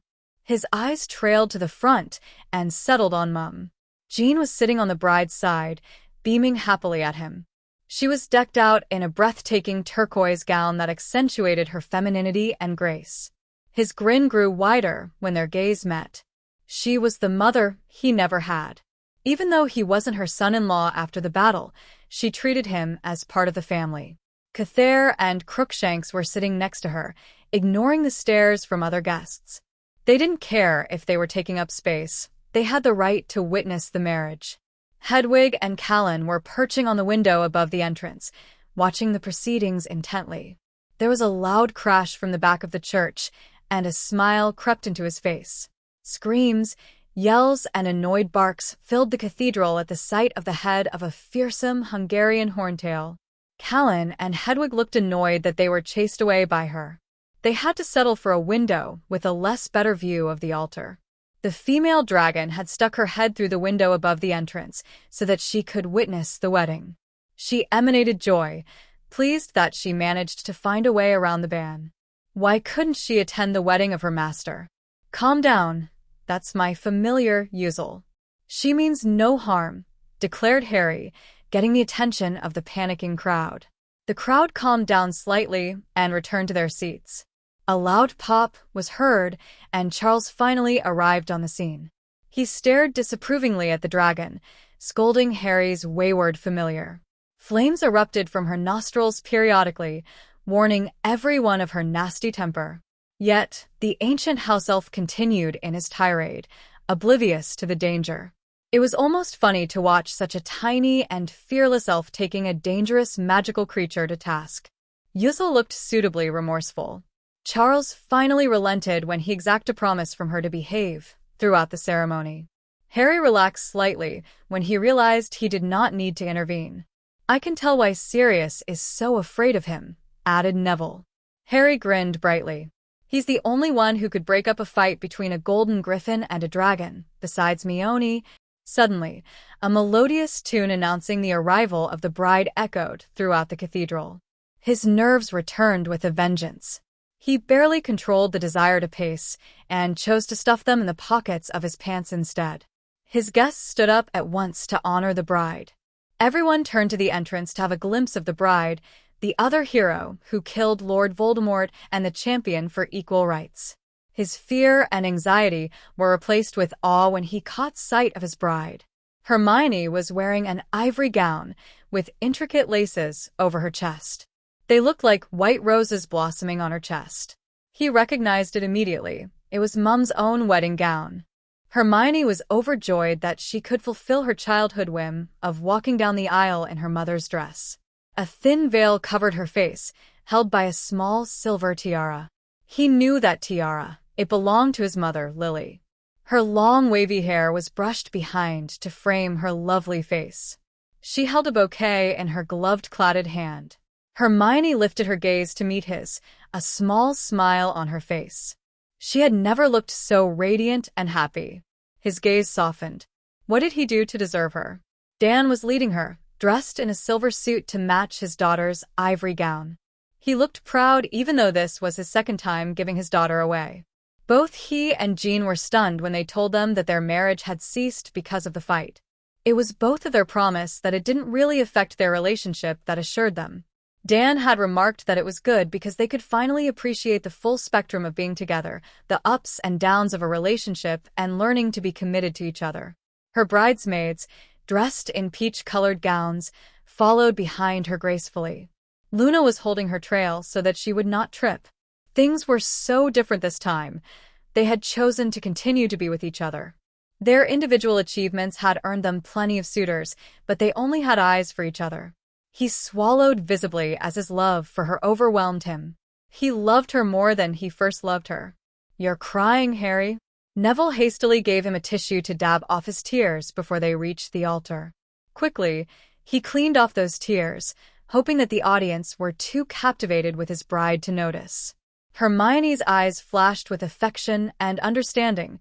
She had seen those tears. Soon, they were standing before the altar, smiling at each other. Dan broke into a grin. "I hope I won't do this the third time. You look very good together. Take care of each other." Carefully, he placed her gloved hand into Harry's. Harry's smile grew tender when he shared a loving look with Hermione. "We'll, Dad," he solemnly promised. Intertwining their fingers together, Harry and Hermione turned to face mask together. The bridesmaids and best man paired up and sat in the first row. Dan took his seat next to Jean and held her hand. The music faded into background immediately, and Mask began the marriage rituals. It was slightly different from their first wedding because she had to chant a few more incantations over the couple. Both of them could feel their magic responding to the incantations, swirling, and building up within them. If they were not certain in the past, they knew that they would never look at another individual of the opposite gender for the rest of their lives. "Do you, Harry James Potter, take Hermione Jane Granger as your lawfully wedded wife, and swear upon your magic to honor her, respect her, cherish her, and love her with all your heart for as long as you both shall live?" Harry gazed at her lovingly, squeezing her hand tightly. "Yes, I do, forever." Mask paused slightly, as if astonished by his answer.